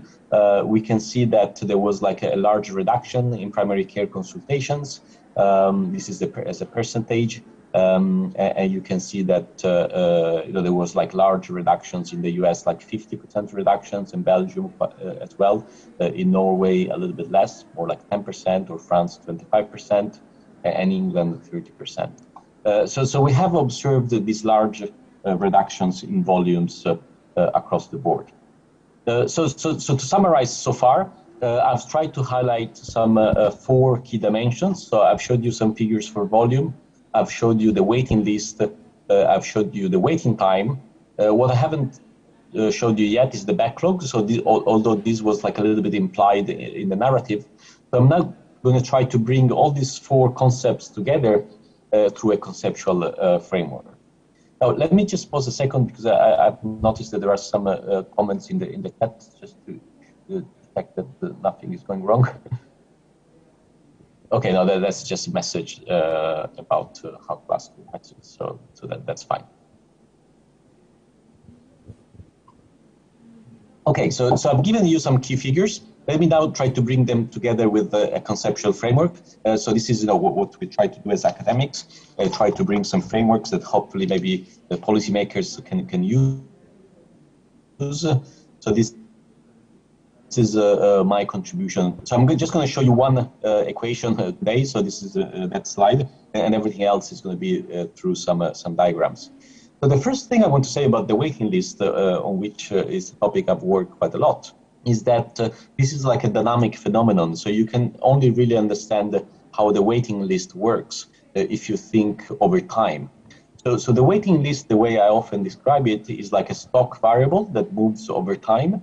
And what I've tried to show with this equation is that what this says is that the waiting list increases when the demand at a given time is bigger than the supply. So D is the demand and S is the supply. Or if you want to write it in a slightly simpler way, rather than in continuous time, in a discrete time, you can say, well, if you think of the waiting list at one point in time, well, this is the waiting list in the previous period, plus the patients that have been added to the waiting list, that's the demand, minus those who have been taken out from the waiting list, so that's the supply.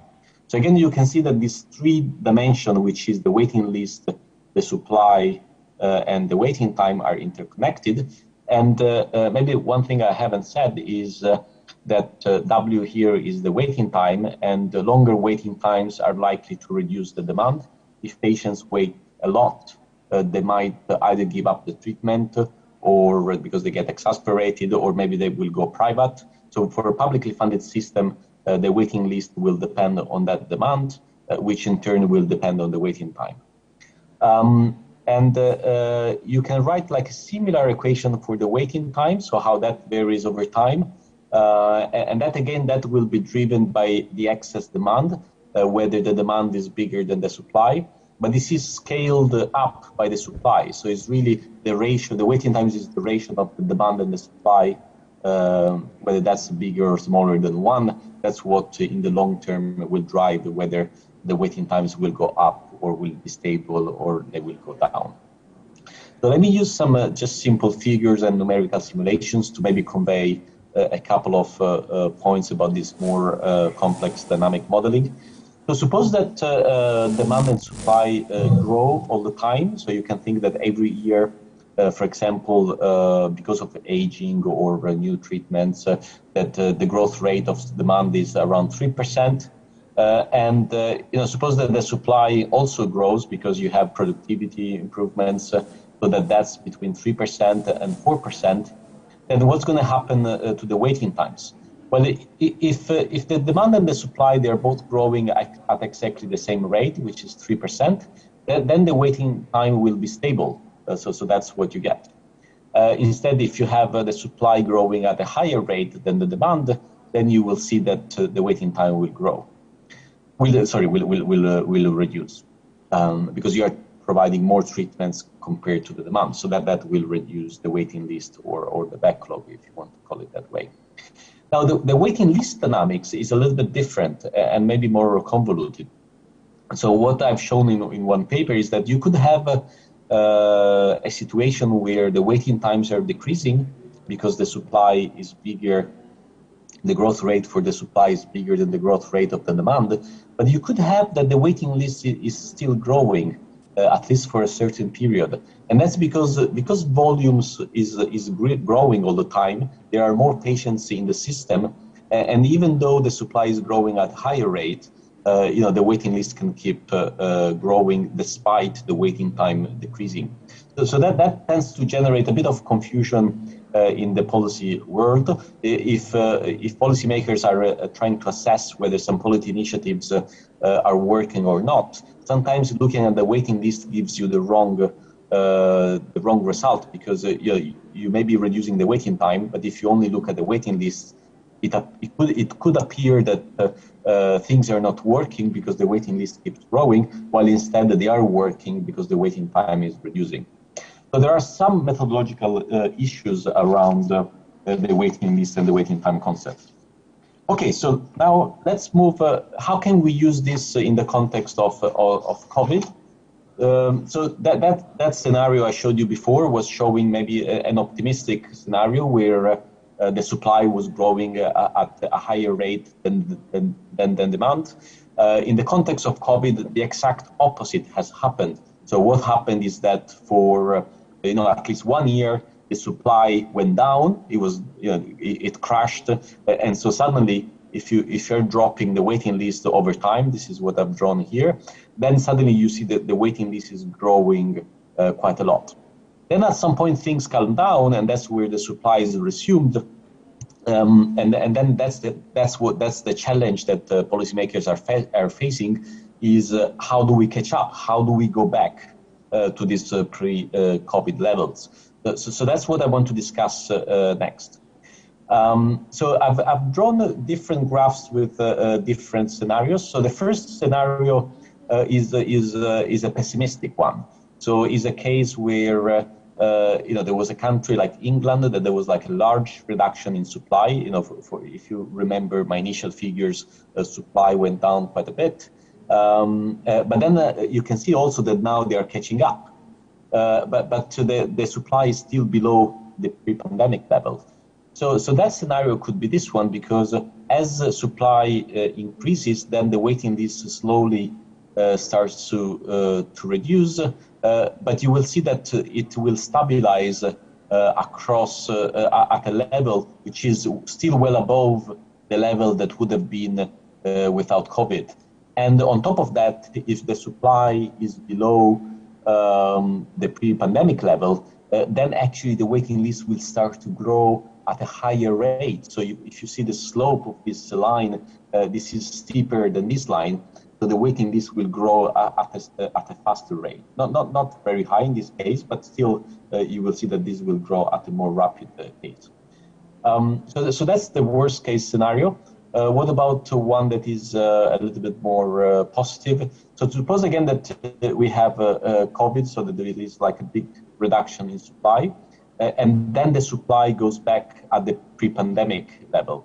But in this case, the waiting list will drop.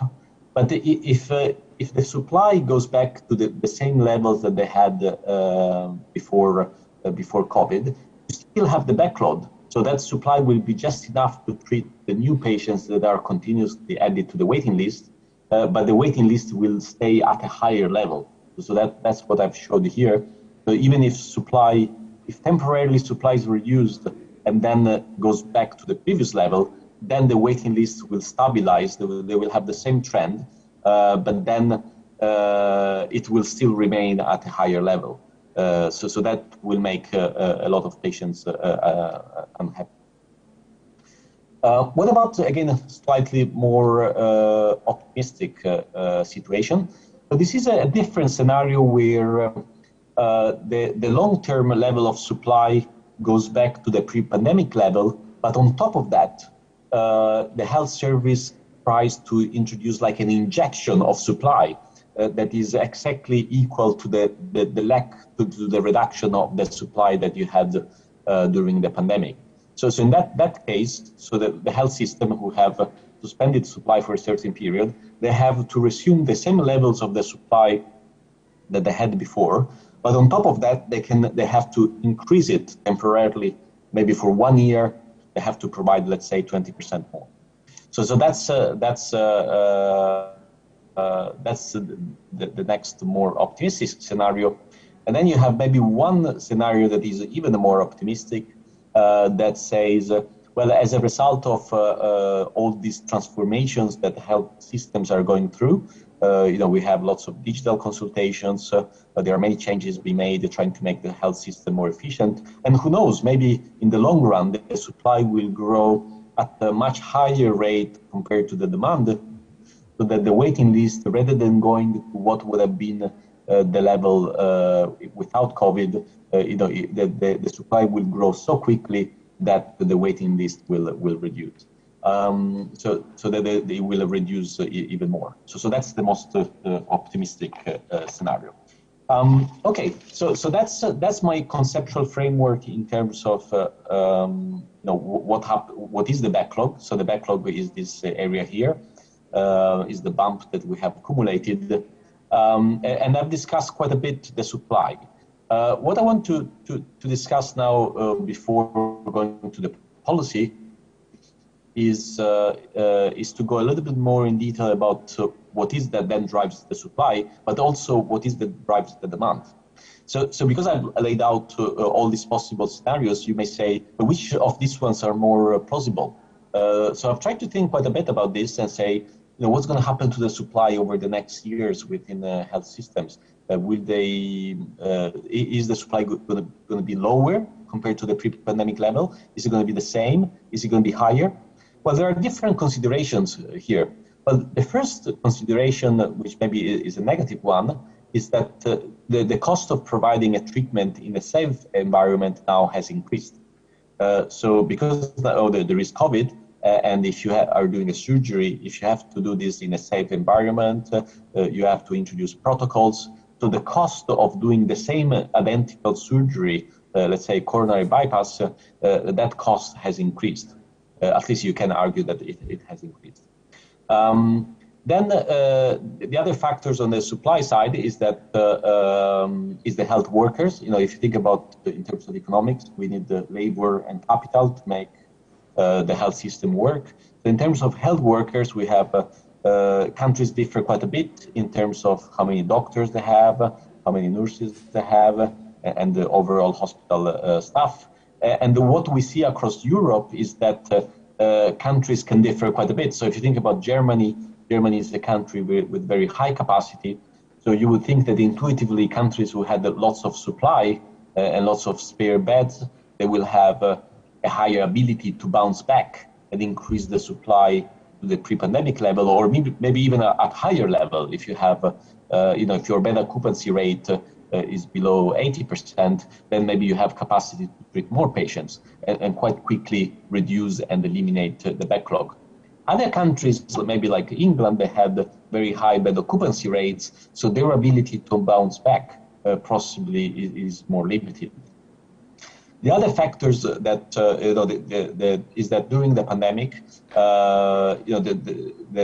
the health workers have experienced. They were on the front line, so that probably by now they are exhausted. There is lots of discussion about burnouts, anxiety, post-traumatic stress disorders, and so all of that will not help the health system to come back and increase the supply for non-COVID healthcare.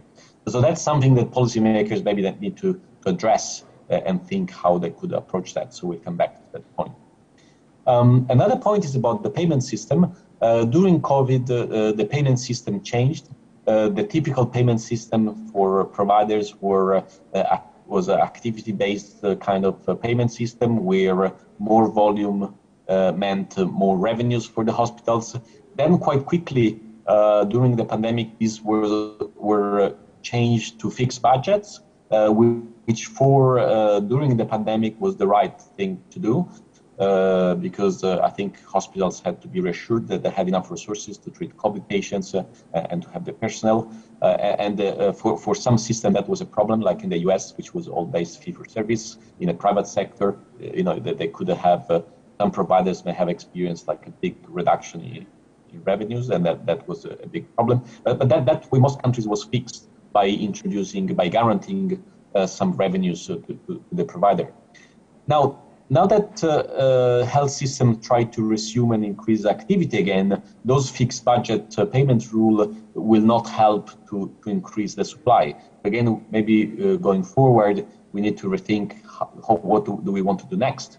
Do we want to change again the payment system, maybe in a third way that is a mix of the COVID system and the pre-COVID payment system.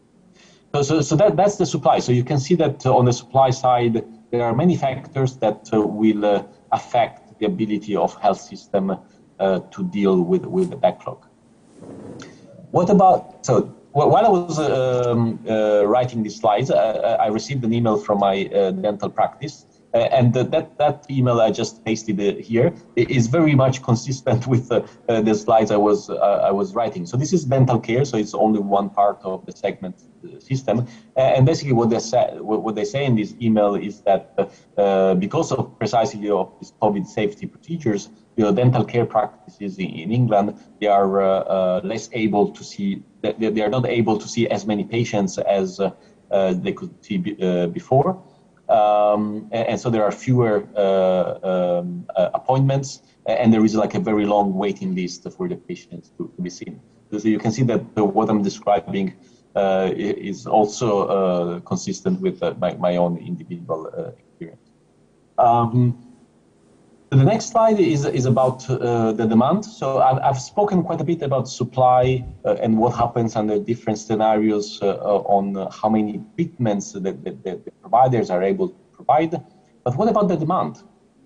So during COVID, many patients were actually scared and worried about going to see the providers because of fear of infection. So they were worried that if they would go to the hospital, then they would catch the virus. So that contributed to a reduction in demand. So fewer patients went to see the provider. So that's one scenario, is that temporarily there was a reduction in demand. But you could argue that actually that's not what happened, in the sense that that's what happened just after COVID. But this demand will come back at some point. So maybe the more realistic figure about what happened on the demand side is this one that I'm describing here. So people have just postponed the demand. So the reason why I'm discussing the effects on demand is that which of these two scenarios are more plausible, and what does that imply for the backlog? So I think whichever scenario you look at, I think neither of them looks like good news to me. So in the first scenario, if people really needed some healthcare and then decided not to go to the provider, so that translates into a lower demand, if those patients never go back to the provider to seek healthcare, well, that might translate later on into higher unmet need. And in some serious cases, this might have led to permanent reductions in health, maybe some complications, maybe some patients might have died. So the fact that the demand has reduced perhaps implies that the backlog is smaller is smaller relative to other scenarios. But that the fact that the demand is smaller that's not necessarily good news. It could just mean that then will this come back in the form of higher need in the future. So at some level, the more likely scenario, perhaps, maybe the more hopefully, maybe what I hope is that it has happened is this scenario here, where patients have postponed seeking healthcare, but eventually they did go and see the provider. But that's then we should see is after a temporary reduction in demand, what we should see is a temporary increase in demand before these levels off to the pre-pandemic level. So again, down here I've put like this diagram that I've showed you before. This is the waiting list for England, and what you can see in this waiting list is that the waiting list during the pandemic actually reduced. So you can see that it dropped, but then quite quickly it started to grow very rapidly. So that's consistent with this story I'm telling you, that people just postponed the demand for healthcare. So I hope you can see that that's an important factor. Okay, so that concludes my conceptual framework. So I've tried to highlight that there are four variables there. There is the demand, how in every period how much people are asking healthcare. There is the supply, how many treatments the provider is able to provide. There is the waiting list, which puts them together and grows if the demand is bigger than the supply. And then there is the waiting time, that is how long patients wait. So if we have accumulated this backlog, what can we do about it? And what have countries been doing to address that backlog? Well, the first one is to increase the surge capacity and the productivity. So the idea of surge capacity, which is that temporarily you are able to increase the supply. And how can you do that? Well, you could extend the working hours, pay overtime the health workers. So that's what some countries have been trying to do. You can try to re-optimize the surgical theater, the operating theater, and the surgical scheduling. Maybe reallocating patients, maybe trying to identify spots of capacity that is free, and maybe reallocate patients from one provider to the other. And then the other thing that you can do is that to ensure that that happens and the providers are paid for that, you can revise the tariff system to ensure that if the cost of providing healthcare has increased, then this is compensated through a higher tariff. Now, this sounds all possible and plausible, but there are problems. So as I mentioned before, the staff is already overworked and maybe close to burnout. So I think there are limits to how much you can exploit the existing capacity. How many extra hours, the health workers in many countries are already working many hours. So how can you ask them to work even more? So those are the limits. So at some level, the mental health of the health workers is the limit to this sort of policies.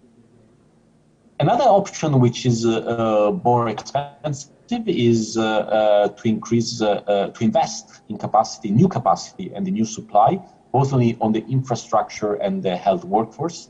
But that takes time to do that, and it also is more expensive. So governments tend to be pretty tight these days, so that they are reluctant to spend more on anything, including healthcare. Because of COVID, probably politicians and policymakers have realized even more the importance of having like a resilient health system. So maybe this is the time to ask for those additional resources, but this will take time to happen. Because, you don't build a hospital in a day, and then the recruitment part. If you want to form new doctors, and it takes like many years of training. So maybe we're talking about in 10 years' time, if countries decide to invest in the health workforce, then we will have more doctors in the future.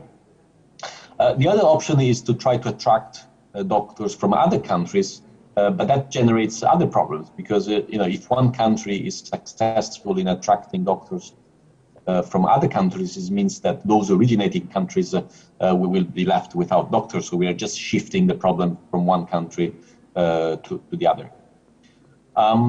Another option to boost capacity and increase supply for those countries who have a private sector that exists next to a public sector is to use that capacity. So you could use the capacity that exists in the private sector to treat publicly funded patients, for example.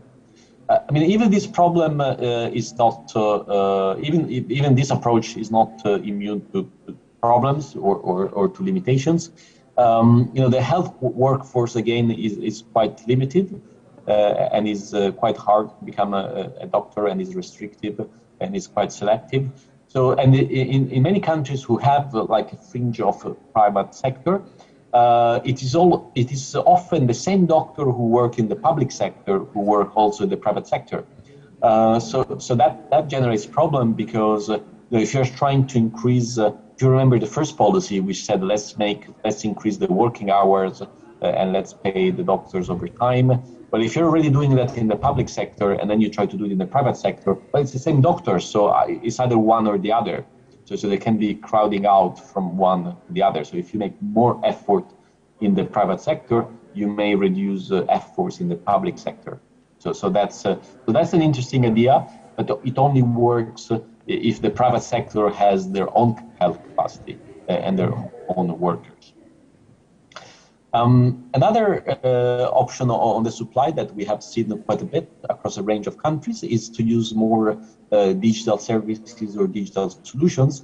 And we see, we have several examples of countries where, digital consultations were really infrequent before the pandemic, and then suddenly this exploded. And I think there are many good things to say about digital consultations. And this can work if you live in a remote area and there are no doctors around and you have a problem. That can be like a way to have like a safe consultation, but the doctor is not there with you. So there are also limits to how much you can use that. Now, if you think about surgeries, you cannot do this as a digital consultation. So there are lots of good things that can come out from digital services, but that cannot be the only solution. And possibly this may also raise some equity concerns if maybe individuals with higher socioeconomic status are more able to engage with these digital solutions. This could increase inequalities. So that's something to keep in mind. What about solution on the demand side? So I've put quite a lot of emphasis again on the supply, but is there anything that you can do on the demand side? Well, the first thing you can do on the demand side is to improve waiting time prioritization. So if you have patients on the waiting list and some patients have higher need and some other have lower need, well, you could give the priority to the patients who have higher need or have more urgency. But that will imply that patients who have lower needs or lower urgency, their waiting times could become very, very long. So there is a risk that some patients, they will be on the waiting list forever and their turn never arrives. And possibly, again, if you think about inequalities along socioeconomic status, if some patients are more assertive and they manage to keep their place on the waiting list more than others, this could also have implications for inequalities in how long patients wait. This is like a graph from a study that is pre-pandemic that kind of shows that doctors do prioritize patients on the waiting list. This is for hip replacement and knee replacement in England. And what we can see is that patients who have higher pain while they're waiting or they have more problems with mobility, then they will wait less compared to patients who have less pain or are more mobile. So at some level, this is not surprising because we know that doctors, they're very good at prioritizing patients. Perhaps it's surprising that these differences are not even more pronounced. If I think about these differences in waiting times, it's about like 10 days between the one that have more pain and less pain. And, I would have thought maybe this could have been even more. This figure is about something else. So this is about waiting time inequalities by socioeconomic status, again, for England, for publicly funded patients. So if you go back in times 20 years ago in 2002, for patients who needed coronary bypass, patients who were in the lowest socioeconomic status, they waited about 30 days, at least 30 days longer than patients who were in the highest socioeconomic status quintile. So we have some evidence suggesting that the waiting lists are very long. Then some inequalities by socioeconomic status arise. So this might happen again currently with the backlog. A couple of final thoughts before I conclude. So on the demand side, one option to reduce the backlog is to reduce demand. And in some discussions, some health policy discussions that we have all been involved with, there is always some people who provide the evidence and say that there is some waste in health system in the sense that there is over treatment in some cases, and maybe some patients get treatment that they shouldn't get. So this, if you want to think slightly more positive, this could be the opportunity to make sure to rationalize demand and make sure that it is only patients who have clear positive benefits that are added to the waiting list, and instead not to add those one who have maybe marginal benefits from treatment. The problem with this is that this is quite hard to do because if you try to reduce referrals, for example, how can you be sure that it's only those with very high demand that are referred and not the others? So again, although there is always all this discussion about how much waste there is in the health spending, and there is some people say that there are estimates that around 20% of health spending is wasted because it generates very marginal health benefits. I still haven't heard that many practical suggestions on how exactly we can eliminate these scenarios. But this seems like maybe the right time to try something out, because if we do that, then we will reduce the demand, which is going to be good for the backlog, but also will improve the efficiency of the health system. In other case, though, we may have to do we may have to do the opposite. So if you think about my discussion about the demand, it could be that some patients, maybe those with lower socioeconomic status, maybe they do have a high demand, but they are not expressing it in the right way, so that the health system is not providing services for them. So in that sense, maybe while in some cases where there is some spending that is wasteful, we should try to reduce it. But at the same time, we probably need to find pockets of unmet need and try to treat those patients who otherwise will not get any treatment. How exactly to do that? To be honest, I'm not so sure. But you know, if we start to have that discussion, maybe we'll progress on that a bit more. Another policy that I want to mention is improved coordination between primary care and secondary care. In some countries, there is quite a lot that is done in hospitals, and again, for a very long time, at least since the WHO 2000 report on primary care, you know, there has been like a case that has been made that certain things can be moved from secondary care to primary care, and that could be like a way, another way to make the health system more efficient. But more broadly, maybe we have to think, you know, is there a place in the community to do some certain healthcare that doesn't have to be done always in the most expensive way?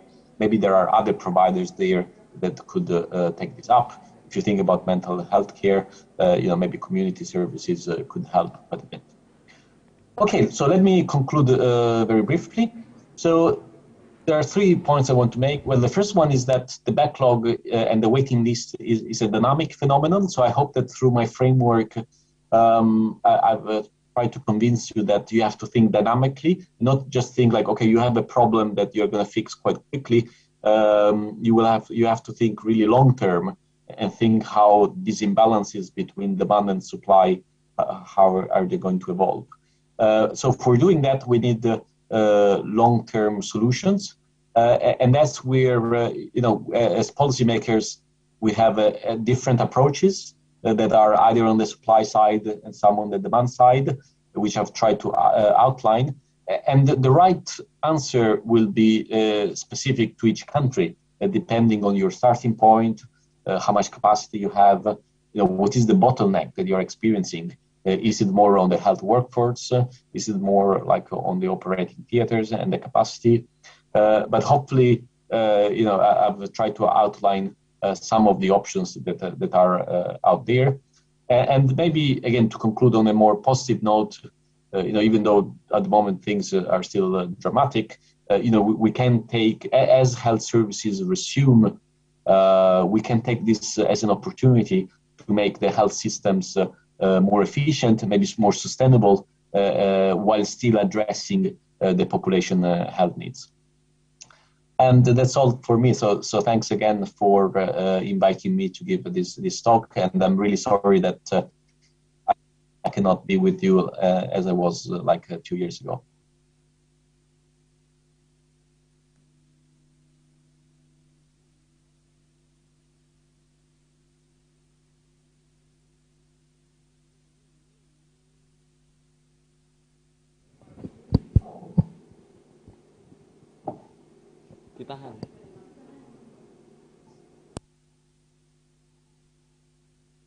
The explanation. Thank you very much for your explanation, and you built the conceptual framework for the waiting list, waiting time, and backlogs, and it really broadened our perspective about that issue.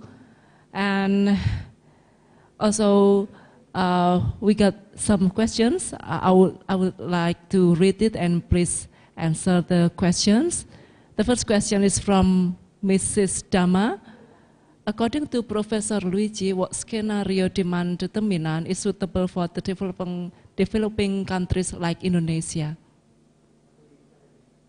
Thank you.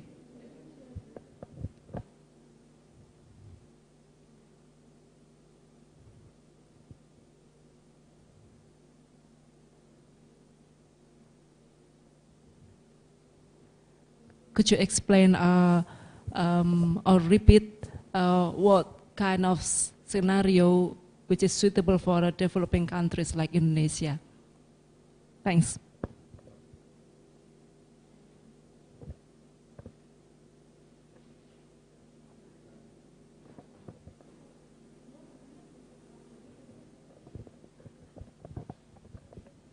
Yes, thank you. So sorry, there was the same problem as before. I was not allowed to unmute myself, so that's the delay. Let me read the question.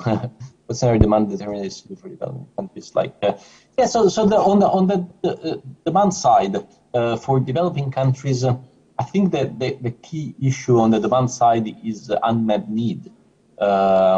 In the sense that if you have systems that are quite stretched and have limited resources, the key issues is how can you identify the demand where the need is highest.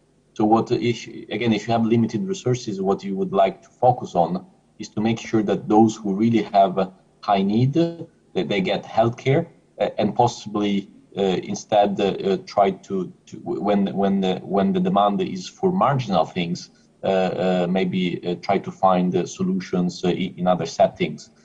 So that's what I would say is the biggest challenge for countries with more limited resources. Okay, thank you. Thank you for your explanation. And I would like to go to the second questions. The second question is from Mrs. Yanti. This is from the policy choices that Prof. Luigi conveyed earlier.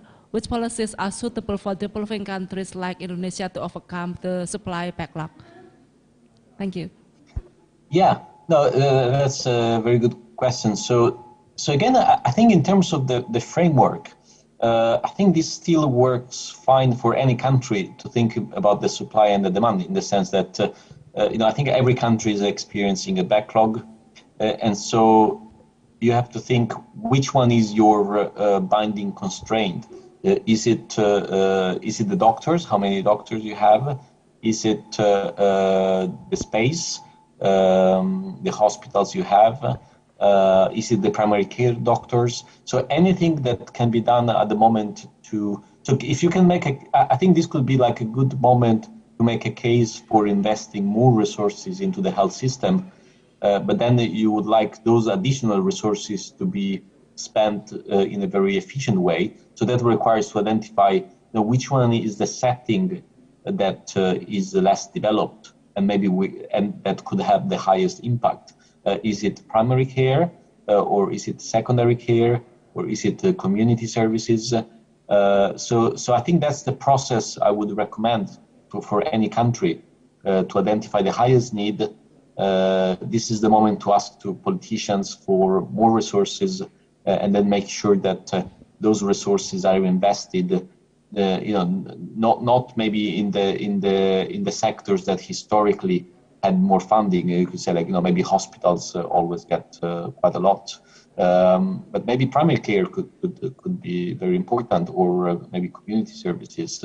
So that's those are the steps I would recommend. Identify your highest needs, and then think about which segments of the health sector that money, if you are able to attract those additional resources, where should you invest it? If you cannot attract additional resources because the financial climate is very tight, then it's even more challenging. But then you may have to think your existing resources, how can you invest it to reinvest it in the settings that you need most? So those are my suggestions. Thank you. Okay, thank you for your explanation.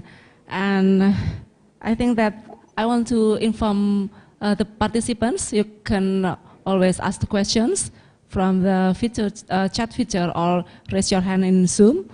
And while waiting for the next questions, I would like to introduce Professor Siciliani, because I haven't read the CV. Let me introduce briefly Professor Luigi Siciliani, is a professor of health economics at the Department of Economics and Related Studies at the University of York, where he directs the Master of Science in Health Economics. He is an editor of the Journal of Health Economics and chair of the Kenneth Arrow Award Committee for Best Paper in Health Economics.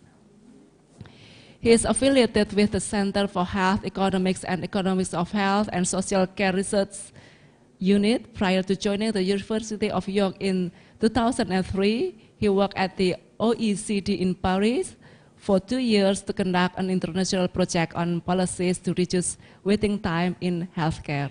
He has specialized in the economics of hospital and published over 19 articles in peer-reviewed journal. So from the topic he delivered before, if participants want to know more about waiting lists, waiting time, backlogs, and everything, we can access all over the 19 articles that has been published by Professor Luigi. Okay, thank you. So no questions? Okay, thank you very much. I think this is the end of the session. I think this is the end of the conference today. Thank you again. Thank you very much, Professor Luigi Siciliani, for again attending for the second time in ICPH. And we hope to see you again in the future, hopefully in person, in other occasion. Thank you very much. Thank you very much. It was great to be with you today. Thanks a lot. Thanks. Okay. Okay, thank you for all participants for the active participation, and I think this is the end of the session 2, and we go back to the moderator, to the Master of Ceremony. Thank you.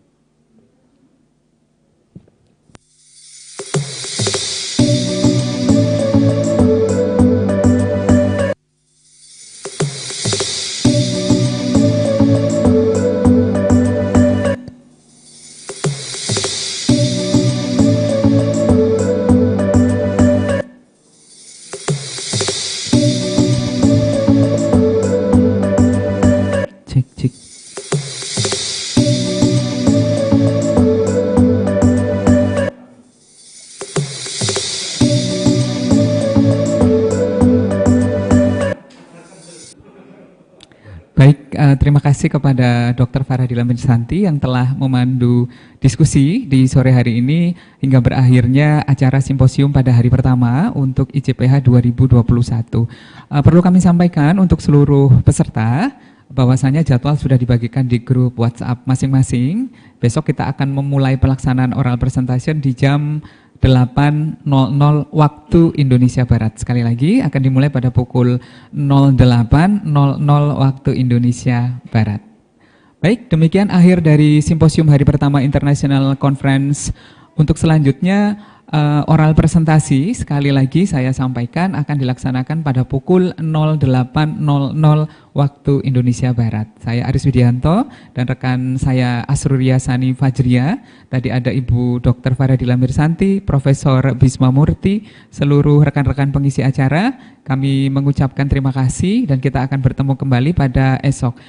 Untuk esok hari jangan lupa untuk panduan dari pengisian Zoom, nama dan sebagainya nanti bisa menghubungi di tim CP yang ada di grup WhatsApp masing-masing. Baik, inilah akhir dari acara sore ini. Terima kasih atas perhatian seluruh peserta. Kami mohon maaf apabila terdapat kekurangan dan kesalahan tentunya. Kita akan berjumpa kembali esok hari. Jadi acaranya masih bersambung besok di oral presentation. Jangan lupa besok jam 8.00 waktu Indonesia Barat. Tetap semangat, jaga kesehatan. Terima kasih, selamat sore. Wassalamualaikum warahmatullahi wabarakatuh.